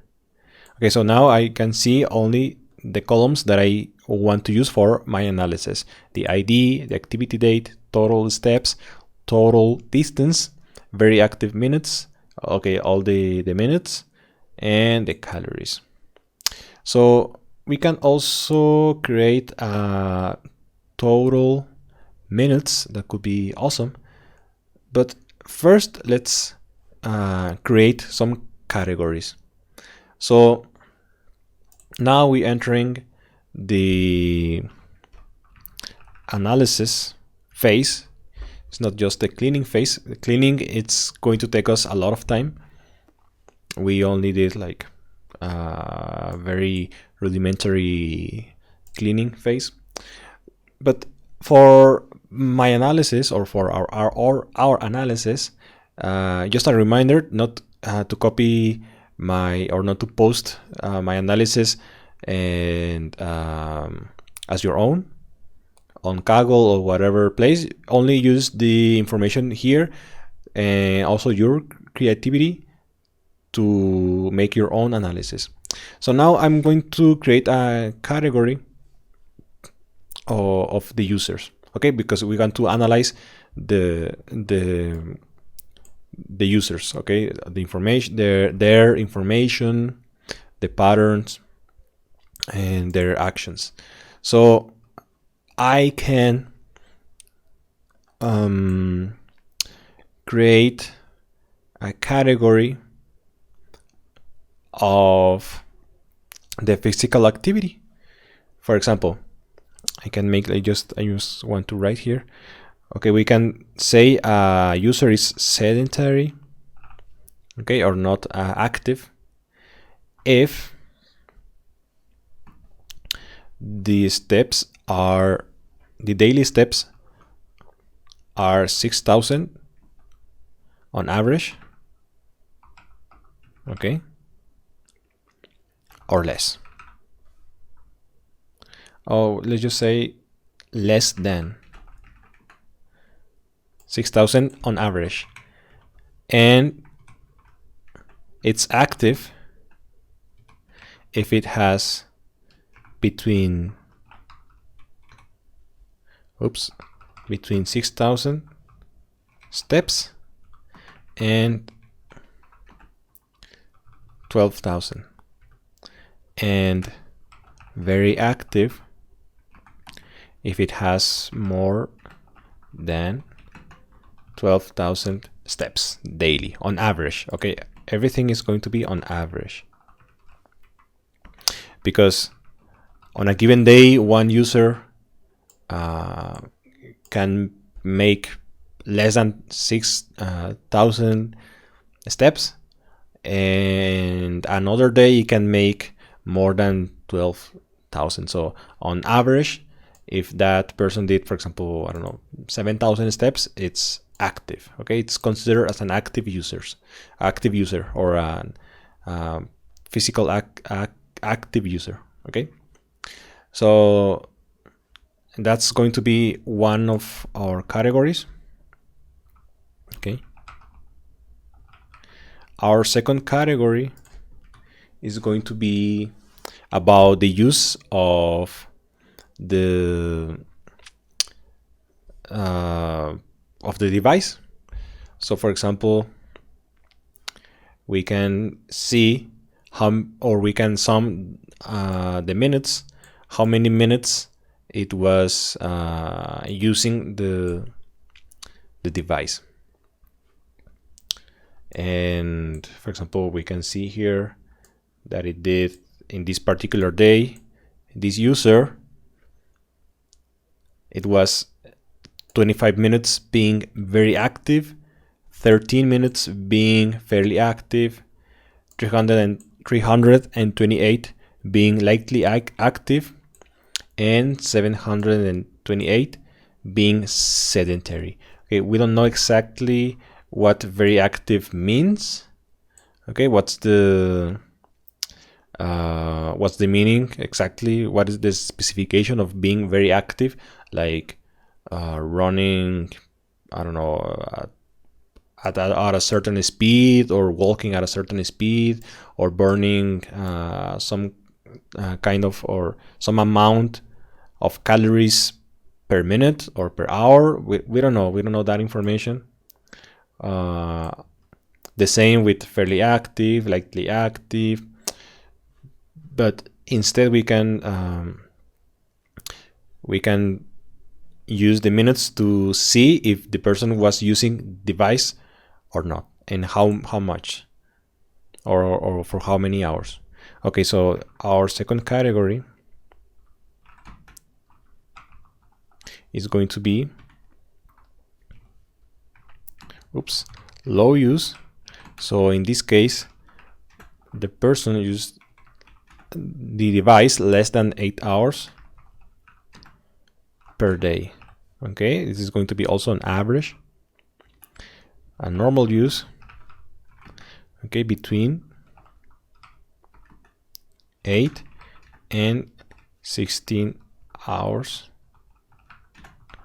per day. And high use, which is more than 16 hours and up to 24 hours. Okay, so why we are creating these two categories? Okay, maybe we can think that someone who used the device more than 16 hours, which use the device very often and for long, it's a very active person. But maybe the data tells us different, that maybe the people who use the device or wear these kind of smartwatches all day long maybe are not so active, and maybe they are sedentary people. And maybe those who use the device not so often use it for only exercise, when they exercise, and they are very active physically. But we don't know. We don't know the answer of maybe this is a question our stakeholders ask us. So we are asking this ourselves to see and to make our analysis. It's a great way to practice. Okay, so first I'm going to group the data by activity level. So in this case, I'm going to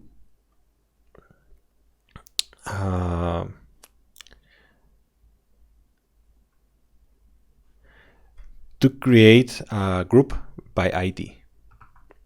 Okay, so I'm going to group. Okay, also let's check how many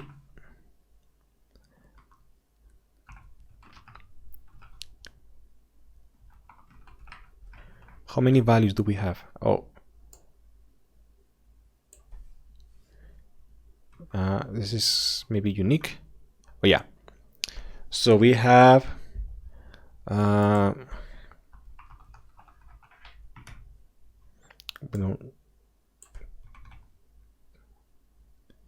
okay, so we have 1, 2, 3, 4 times 1, 2, 3, 4, 5, 6, 7, 8. 4 times 8, that's how much? 32 and 33. Okay, we have 33 people. And so I'm going to create now. Okay, now we know how many people were analyzed, or how many people were being tracked, whose data was tracked. So now I'm going to create the groups. So for this, I'm going to use the group by function, and I want to specify which column. Okay, so I'm going to group by ID, and now I'm going to look for the average amount of steps and sort the results in descending order. So this is going to give me the average for each one of these IDs. Okay, so I'm going to have only 33 rows for each row for each ID or for each user, and I want to find the average or the mean of the total steps. Okay, because some people are going to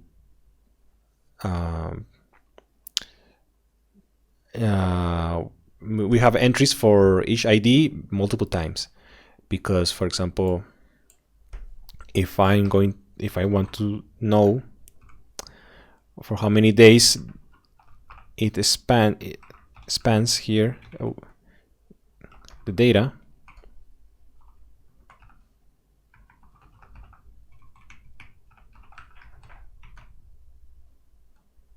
value counts.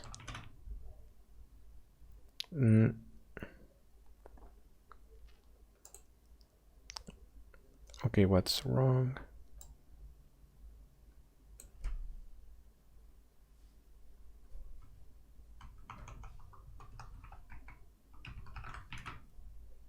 Count values.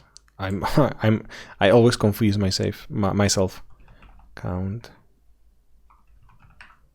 values. Oh, okay. So what was the value counts? It's so confusing. Value. It's broken in English. Value counts. Oh, yeah, I was correct one time, but I just wrote activity date wrong. Okay, so the max is 33. So we have from 2016, from April up to May the 12th. April 12th until May 12th. Okay, so this data is for only 1 month, which is not so good, but okay. So now I'm going to create the oops, I just deleted the grouping. Yeah, I have it here. Now I'm going to take a look at the average step. So this is the ID group, and I want total steps, and I want the mean of that, and I also want to sort the values in descending order. So I'm going to write ascending equals false, and this is going to give me the mean of this. So after that, I need to turn this into a data frame. So ID average step equals ID average step to frame. This is going to be the function to create this. And now, okay, now we can see our results. So this is going to be like a different data frame, a separate one, which groups the information by ID. Okay, so we can see here the ID. This is the identification number for each user and the mean of the total steps. So this is going to it's a sum of all the steps on the total steps column divided by the times this ID it appears. So we can see here this information. Okay, so now I want to create a column which is going to tell us in which category this particular user fits in. So we know we have the data, the number here, but we want to know if it's sedentary or active or very active. And instead of just looking at the numbers and say, okay, this person has more than 12,000 because it's 16,000. Okay, so this is very active. We can create a column and state in which category this person is. Okay, so for that I need to make some conditions. So for doing that, I need to create first conditions equals, and I want to type the conditions to create each category. Okay, so if this column is greater, it was less, okay, less than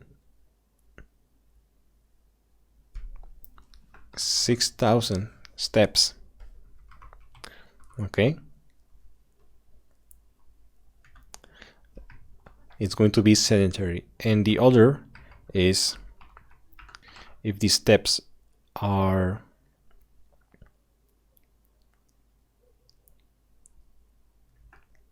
more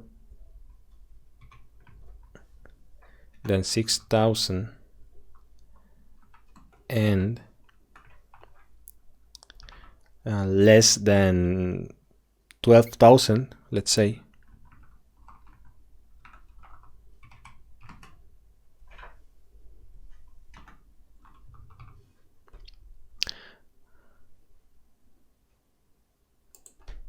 Okay, I'm just going to use less or equal, because what if someone has 6,000 exactly?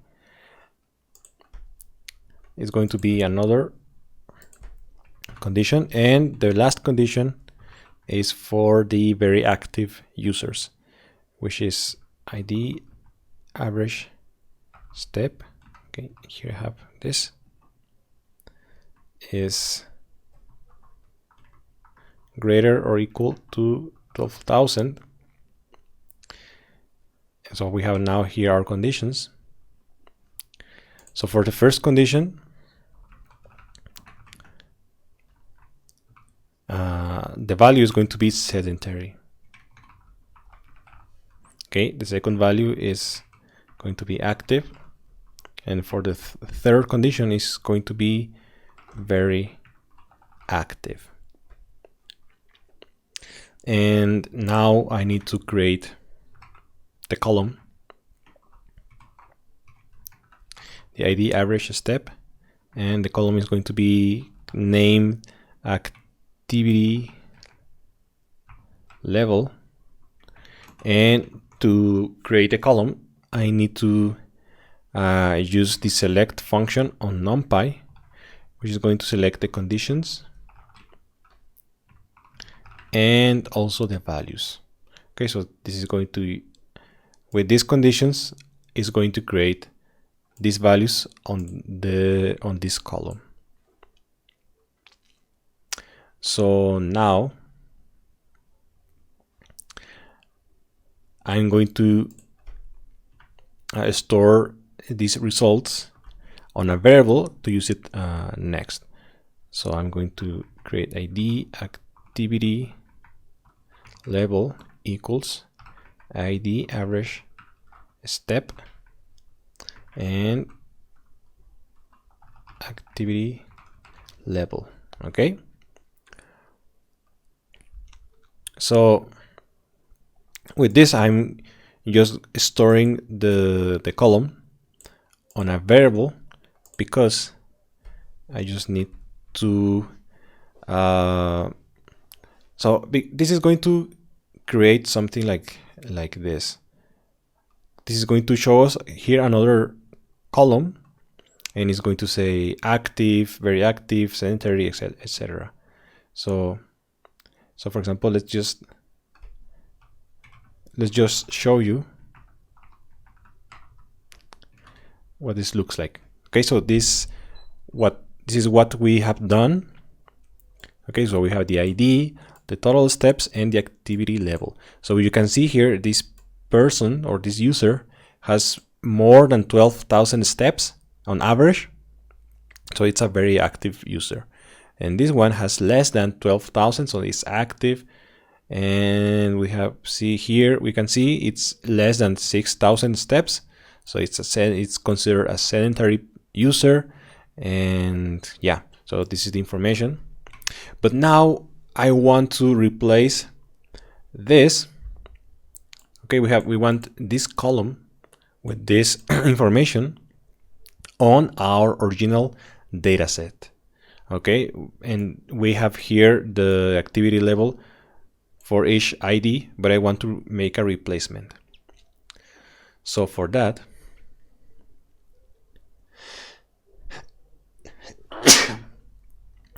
sorry.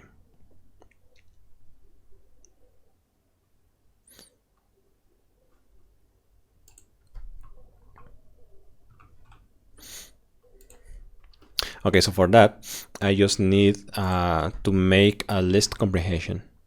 Okay, so I'm going to just create the column on our original data set. So our original data set, it was data frame or DF, and the name of the new column is going to be activity level, just like this one. So this is going to be equal. It cannot be equal to this, because it's just going to take this and copy and paste this information. But we want to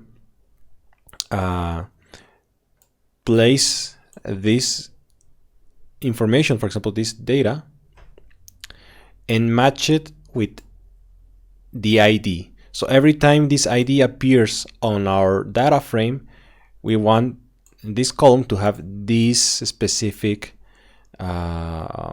info, okay, or this specific data. So to do that, like I said, I'm going to use a list comprehension. So for that, I'm going to use the variable I created, in this case ID activity level, which only has this column. Okay, so now I want to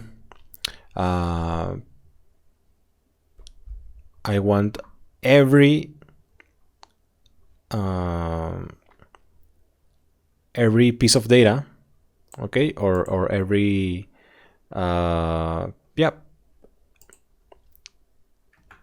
every piece of data for C in the F ID. So I want each item on this kind of list or series, I want each item, which is very active, okay, for and use it on every item on the ID column in our original dataset. So that's what that's going to make or do.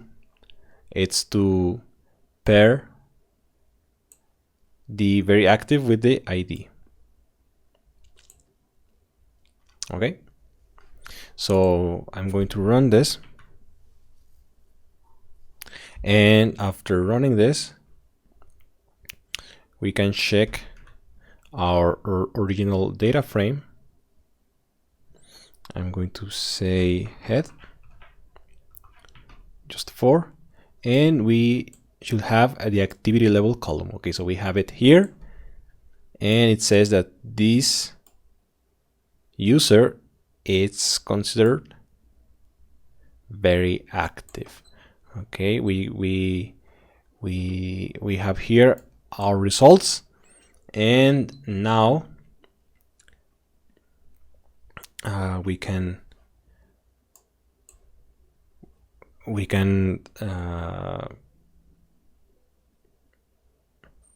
begin our analysis. So we did this, and we can also make this or do the same with the second category. Maybe it's not going. I'm not going to be able to do it because of the time, but we can follow with our analysis. So I'm just going to delete this,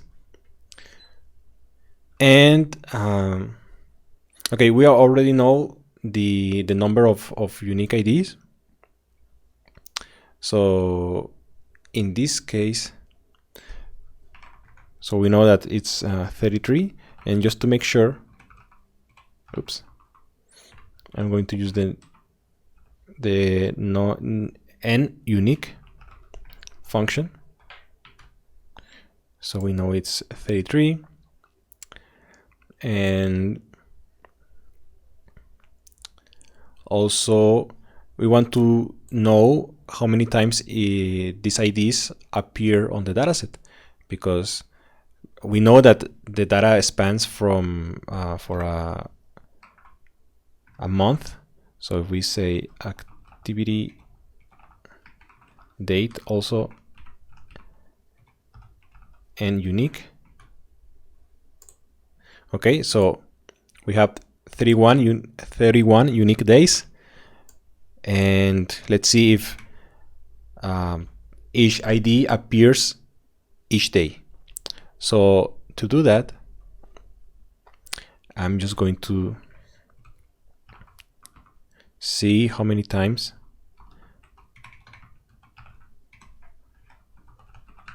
each ID appeared. So it appeared 30, for example, this ID appeared 31 times. So we have data of all days, but there are some IDs like these ones. For example, this one we have only 4 days of data from him, and this one we have 18 days. So yeah, we know that now. And okay, we know what's the dates from which day to which day. We said April 12 and May 12. Okay, that was the date. Okay, so now to analyze, we can begin by describing our data. So to do that, we can use the describe function, and what this is going to do is it's going to show us a summary of some grouping, some summaries just in general, and some statistics. For example, we can see the mean of all the steps for all users, and also the distance, and the minutes, and the calories. We can see the standard deviation, the minimum, and which is 0 in this case, and the percentiles. So we have the 25th percentile, the 50th percentile, the 75th percentile, and the max. Okay, for the steps. So this is the sum of all the steps, and this is the sum of the 75% of steps if we order them from high to, or from lowest to highest.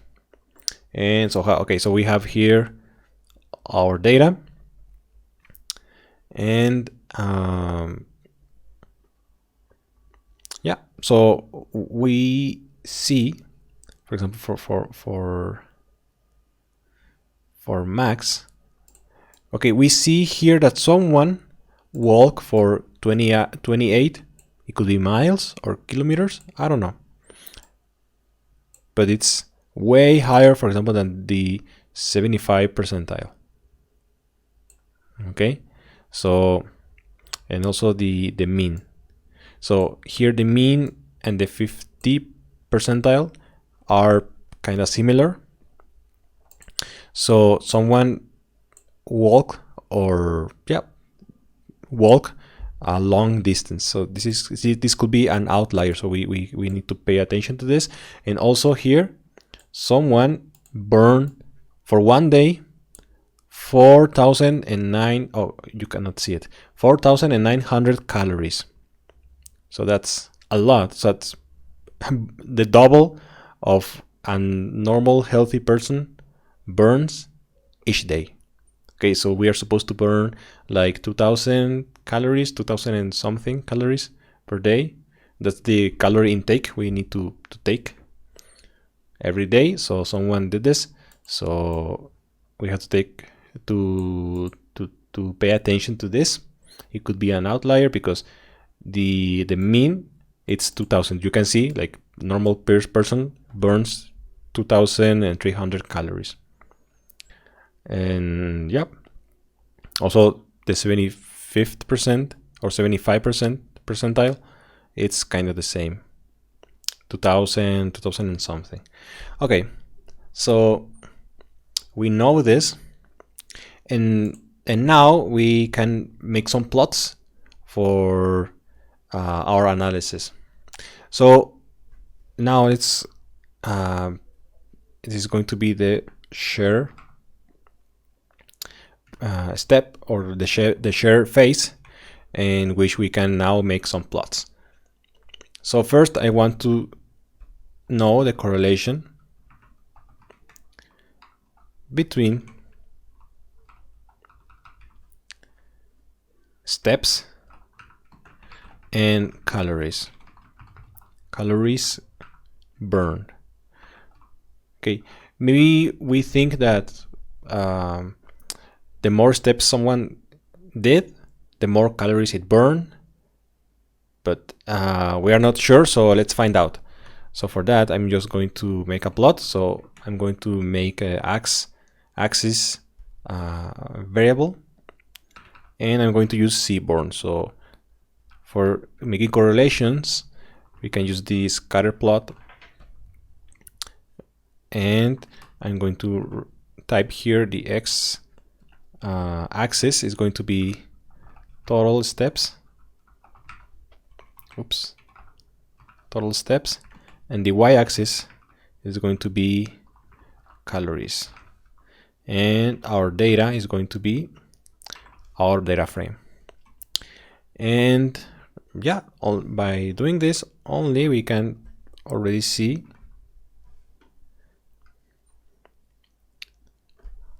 our scatter plot. So you can see here that, yeah, it seems like a positive correlation. The more steps someone did on a given day, the more calories it burned.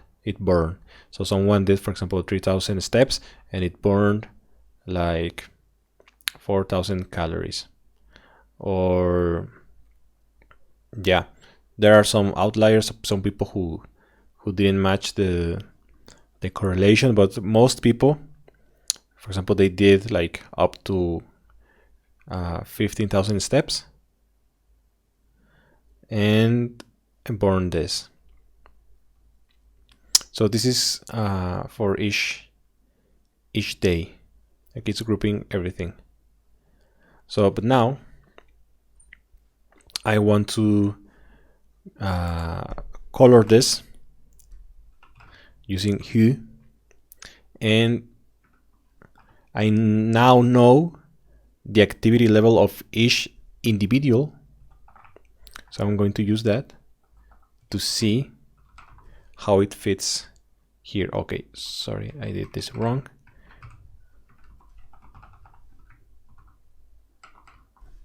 Okay, and also I can put a title, which is going to be correlation calories versus steps. And just to make it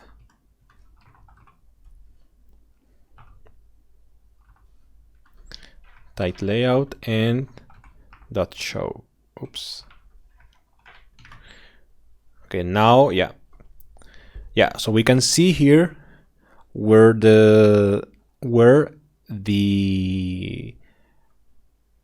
different groups lie, for example, or fit. For example, here sedentary are the people who did less steps, so they burned less calories. People who were active, it's all scattered here, and people who were very active, you can see they burned more, they did more steps on average, but it's not always. So we know that, and yep, now we can see the average. We want to know the average steps per day.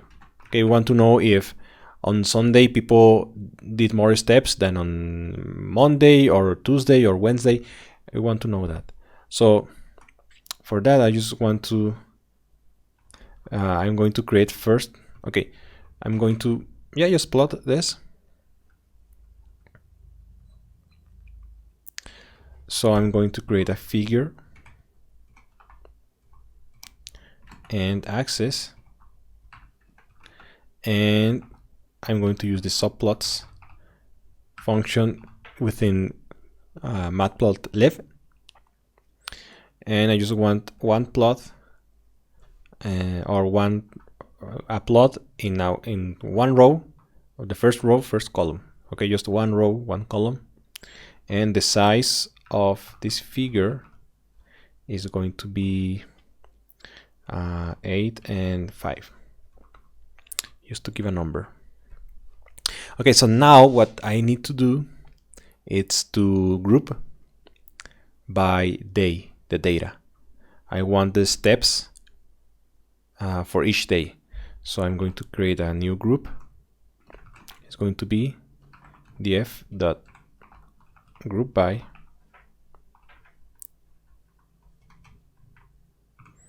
and day of week. Okay, because day of week was the name of the day. So I need to take the average daily steps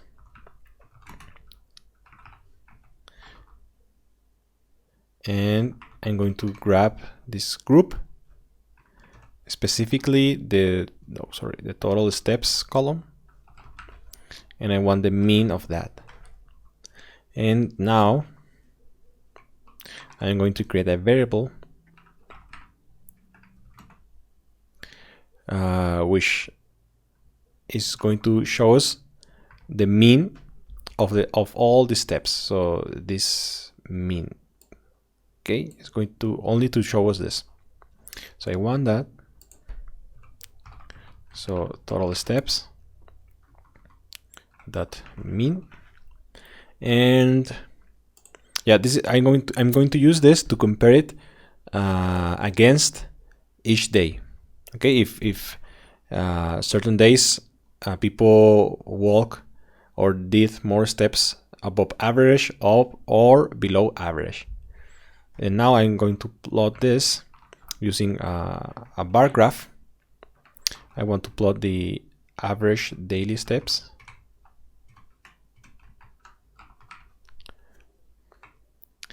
And because this is the group, it's not a data frame, the day of the week is going to turn, or is the index in the group by. So I want the index as the x-axis, and I want the average daily steps as our y-axis.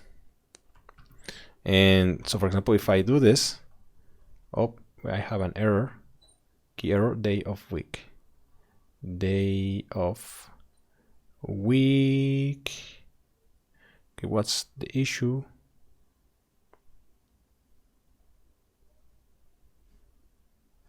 Oh, sorry. So day of week. Okay, I don't understand.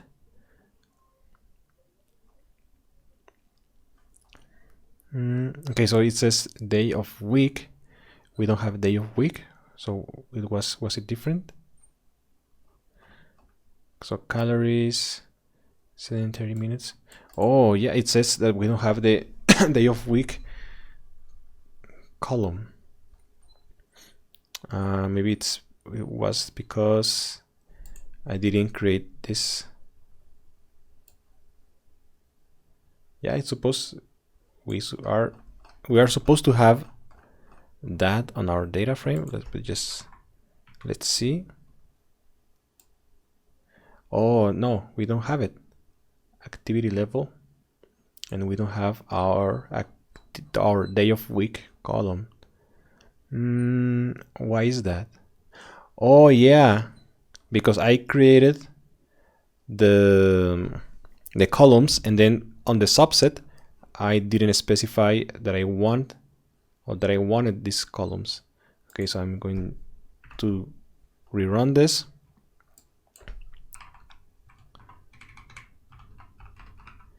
I want this, and now I want this, and I want to subset this data with this, and that's all. Yeah, we have the activity level, everything. Okay, so now we are supposed to have this.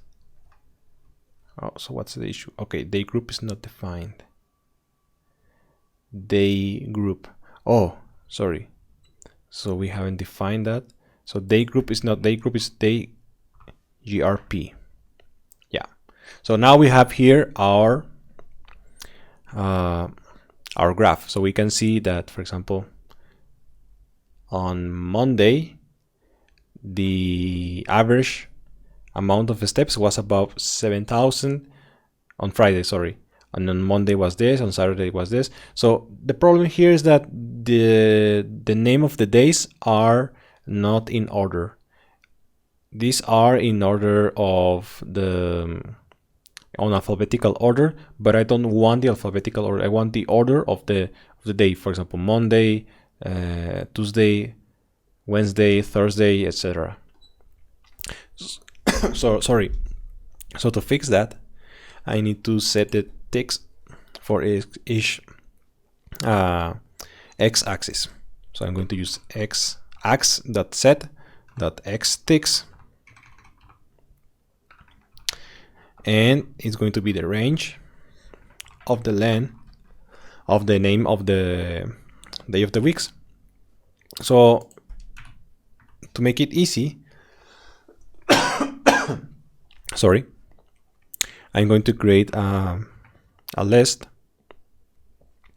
with the day of the week, or I could, for example, use the day of week, and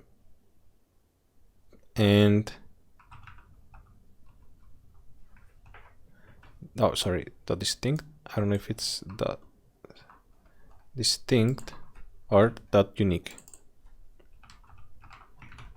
Yeah, so I can create this to list.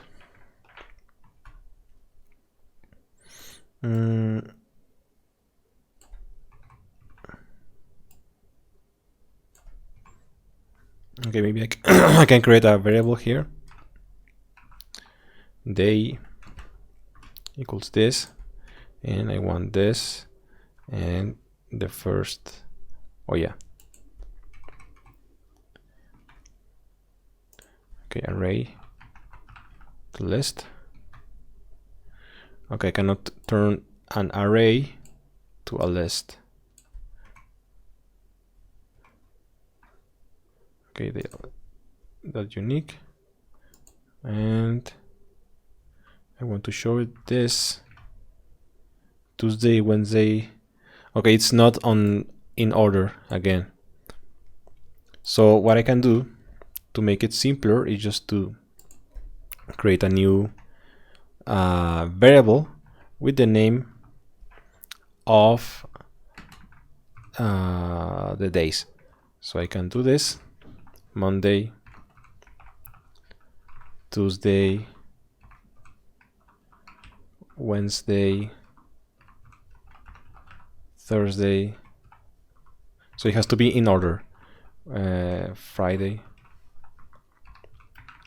Saturday, and Sunday. So we have Monday, Tuesday, Wednesday, Thursday, Friday, Saturday, and Sunday. Okay, so I'm going to use that to replace the x-axis with these values, okay, in this order. So now I want to, we said here that we want to len of day of a week variable, this one, and also I want to set the labels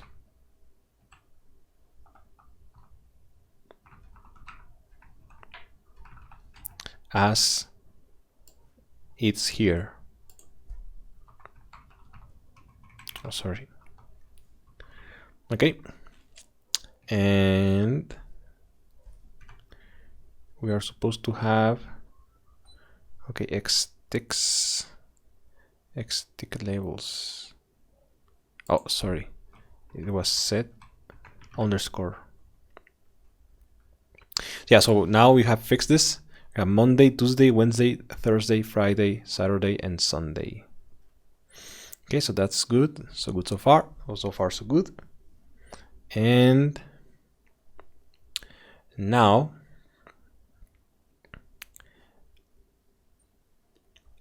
we want to create a line here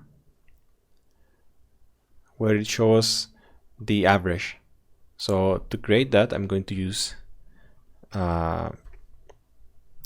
ax h line, which is an horizontal line. The y value is going to be this.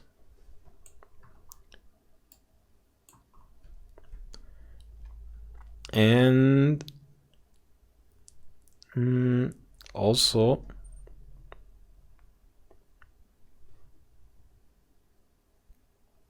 okay, the color, I need to specify a color which is going to be red or blue in this case, and the label is going to be average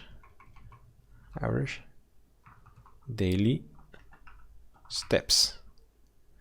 I also want to set the y label and the x label, the name, just to make it more clear. So y label is going to be steps, and x.set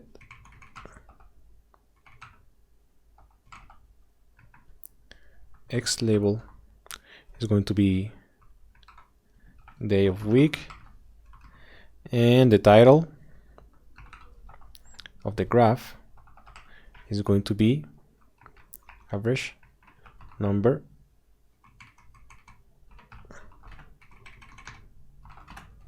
of steps per day. Also, I want to show the legend, because for example, if I do this, okay, it doesn't show this. Maybe if I do this, oops. Yeah, okay, so now we have here the line, but it doesn't tell us what it means. So I just need to show the legends and show the graph. Okay, so we have our graph here. I'm going to zoom out so that you can see better So we can see the average number of steps per day. So you can see that on Thursday, people took less steps, and on Saturday and Wednesday, people did or walk more. Okay, that's interesting. And on Sunday, they walk below the average. So that's interesting already. So yeah, Thursday and Fridays are lazy days, or lazier than the other days. And Wednesday is the more, and Saturday are the most active days of the week. Okay, so we know that. And now we can show what is the percentage of activity in minutes, or we can just skip that and see the correlation between for example, minutes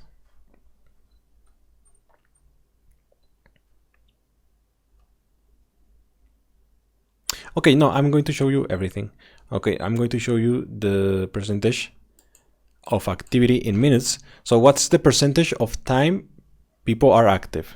So I can say, hey, say here, percentage of activity in minutes. Okay, so for each day, what is the percentage? Okay, how many minutes or how much time people are being sedentary, or how much time are people being active or very active? So we want to find that. So for that, I'm going to just sum everything. I'm going to so I'm going to make this a very active minutes, which is going to be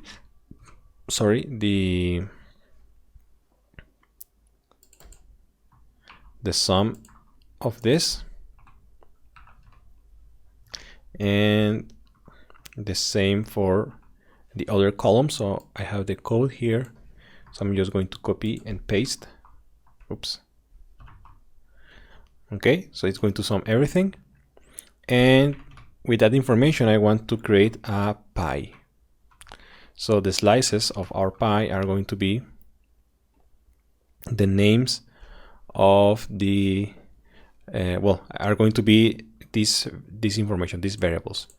So the first one is going to be this. The second one is going to be this one. The third one is going to be this one, and the last slice of our pie is going to be this one. And I also want the labels, okay, because if I don't specify the labels, it's not going to show us. So so I'm going to just copy and paste also this.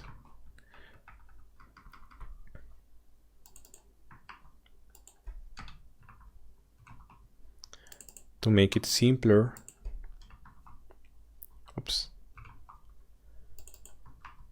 Okay, because we are already hitting the 1 hour and 40 minutes mark.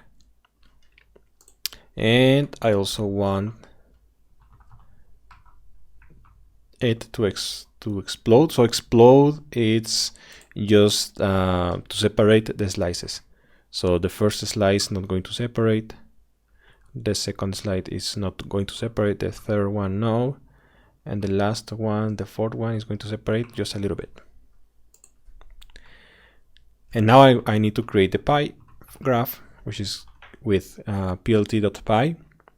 The slices are going to be the slices variable. The labels are going to be the labels variable.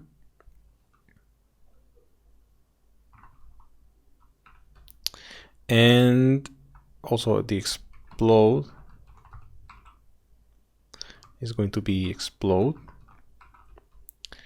And okay, let's see how it looks. Yeah, so we have here our graph. Maybe we can show more information, for example, the percentage. So to show the percentage, we have to use this function, autopct equals, and we have to do this. I don't know why specifically, but it's just how it is. And I also want, okay, maybe that's everything I want. Yeah. And I just want a title as well.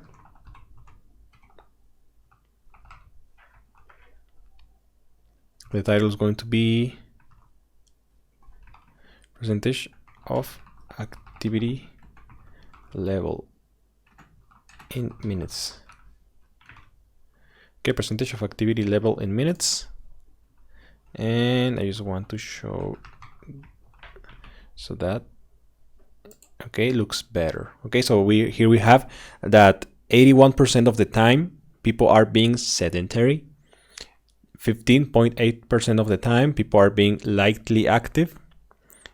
1.1% are being fairly active, and just 1.7% people are being very active. So the majority of time people are being sedentary. This could be explained also if the device is tracking the activity level at nights.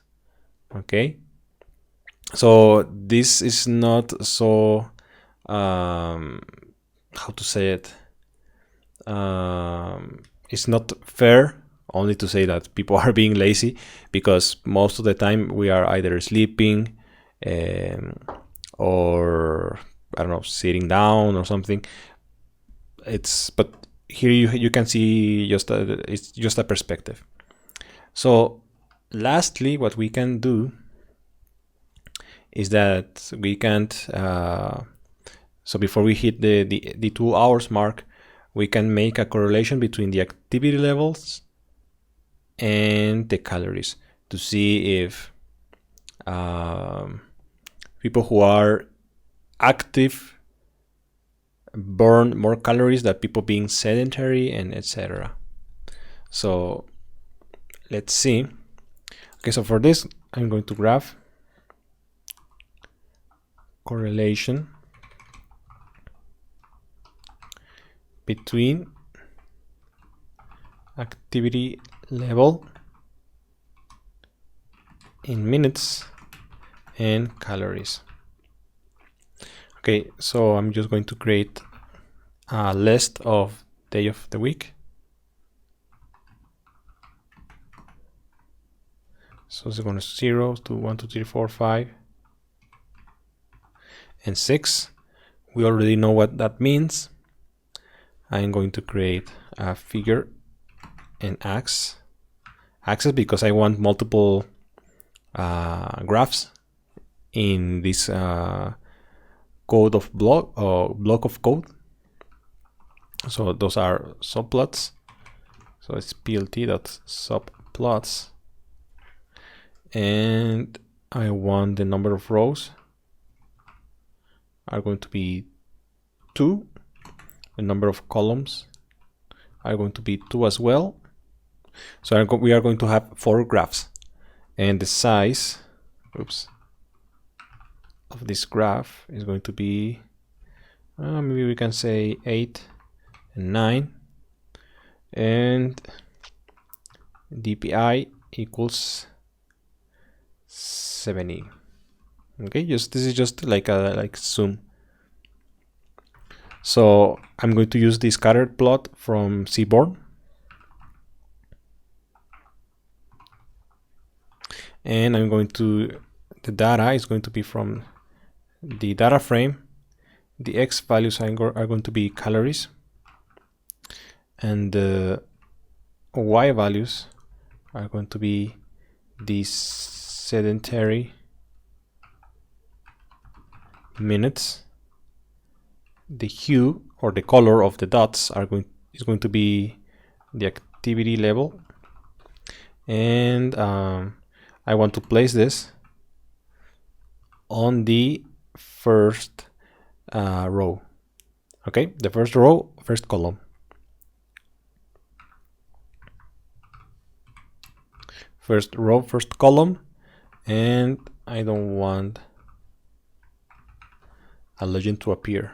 Okay, so if I show this, okay, so we have here 4 graphs. The first one is populated because I specified what I wanted to do, but the other ones are empty. So to populate this, I just need to copy and paste this 3 more times. 1, 2, 3. And I just need to change the values. The y values are going to be now lightly active minutes, and I want this on the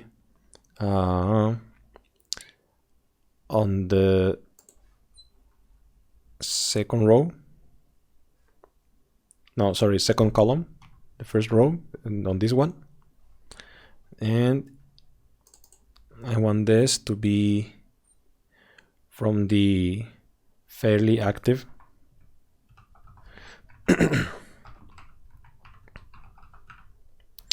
And I want this on the second column. Sorry, second row. And this is going to be very active.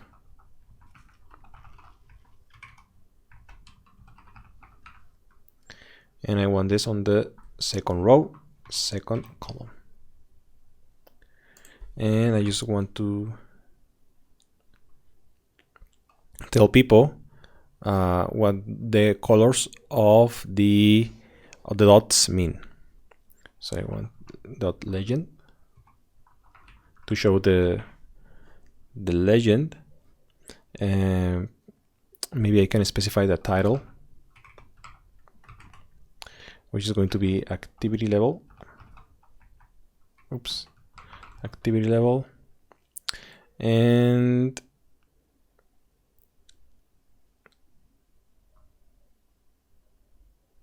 okay, if I do this, okay, could not interpret. Okay, varied. I had a mistake here. Very active minutes. Okay, so the legend is not showing. Okay, maybe it's because we specify false here. So if we say true, maybe for only one of those, it's going to show. But we want to show only one because we don't want to repeat the legend on every single scatter plot. So to do that, we can move this legend outside of the graph. So to do that, we can do the following, which is going to be here on legend.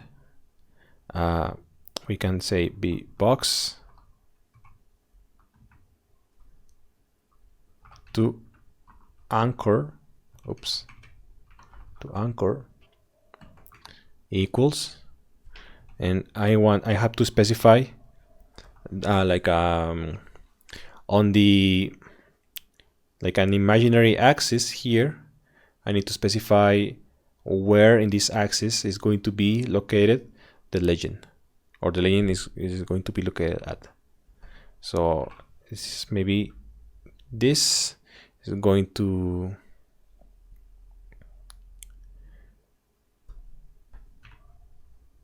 do. Okay, yeah, so it's here. Maybe if I change here, yeah, that's a little bit better. It's doing this, it's by trial and error. It's not that I know exactly in which number it's gonna fit better. It's just you need to try. But now I just need to make it a little bit bigger. So I'm going to specify the title, the font size. So font size is going to be equal to, I don't know. Also, this is going to be trial and error. And the title font size, it's going to be maybe 18. Okay, let's see.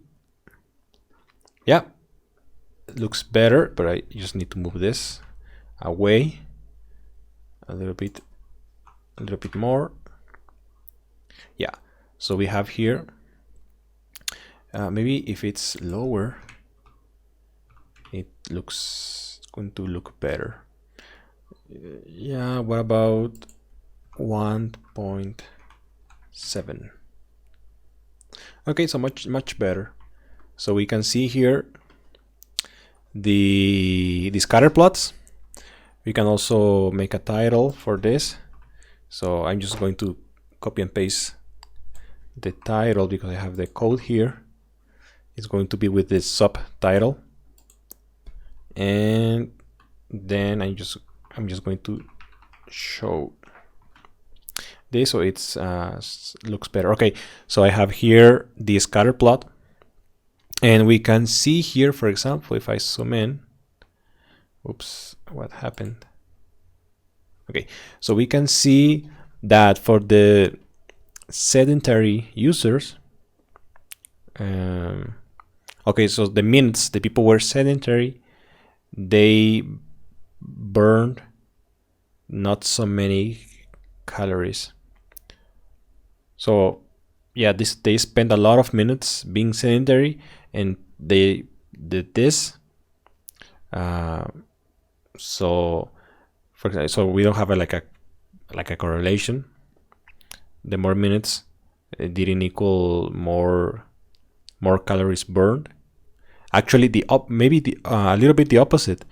The less minutes they spent being sedentary, the more calories they spend. Okay, and the opposite happens with the lightly active users, or sorry, the lightly active minutes. So the minutes the users were lightly active. So the more time they were lightly active, which we don't know exactly what that means in numbers, they spent more calories. Okay, so here we have a positive correlation. So when they were fairly active, again, the more minutes they spent doing it, they burned calories. But here we don't have like a correlation per se. For example, some people, it didn't matter if they spent like an hour or 2 hours being fairly active, they burned the same amount of calories, like 1000 or 1800 or something like that.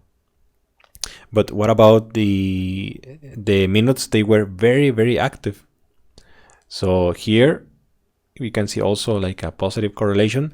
The more minutes they spend being very active, the more calories they burned.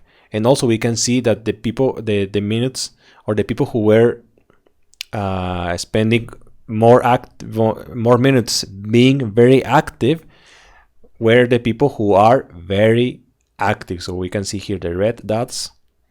Okay, they concentrate over here because they were the people who spent more time being very active.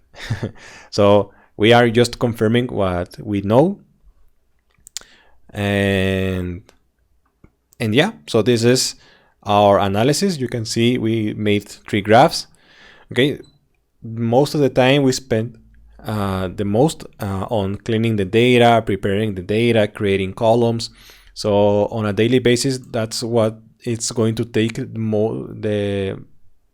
most time to prepare the data. And the graphs are fairly easy. Once you have cleaned the data, prepare the data, processed, creating columns, checking for null values, grouping the data, etc. So now we can go and tell the stakeholder, we can make conclusions, the differences between the type of the users, what's their behavior. So we already know that, for example, some days they are being more active than other days, We only missed the group by the minutes of usage of the devices. That's also, it's going to help.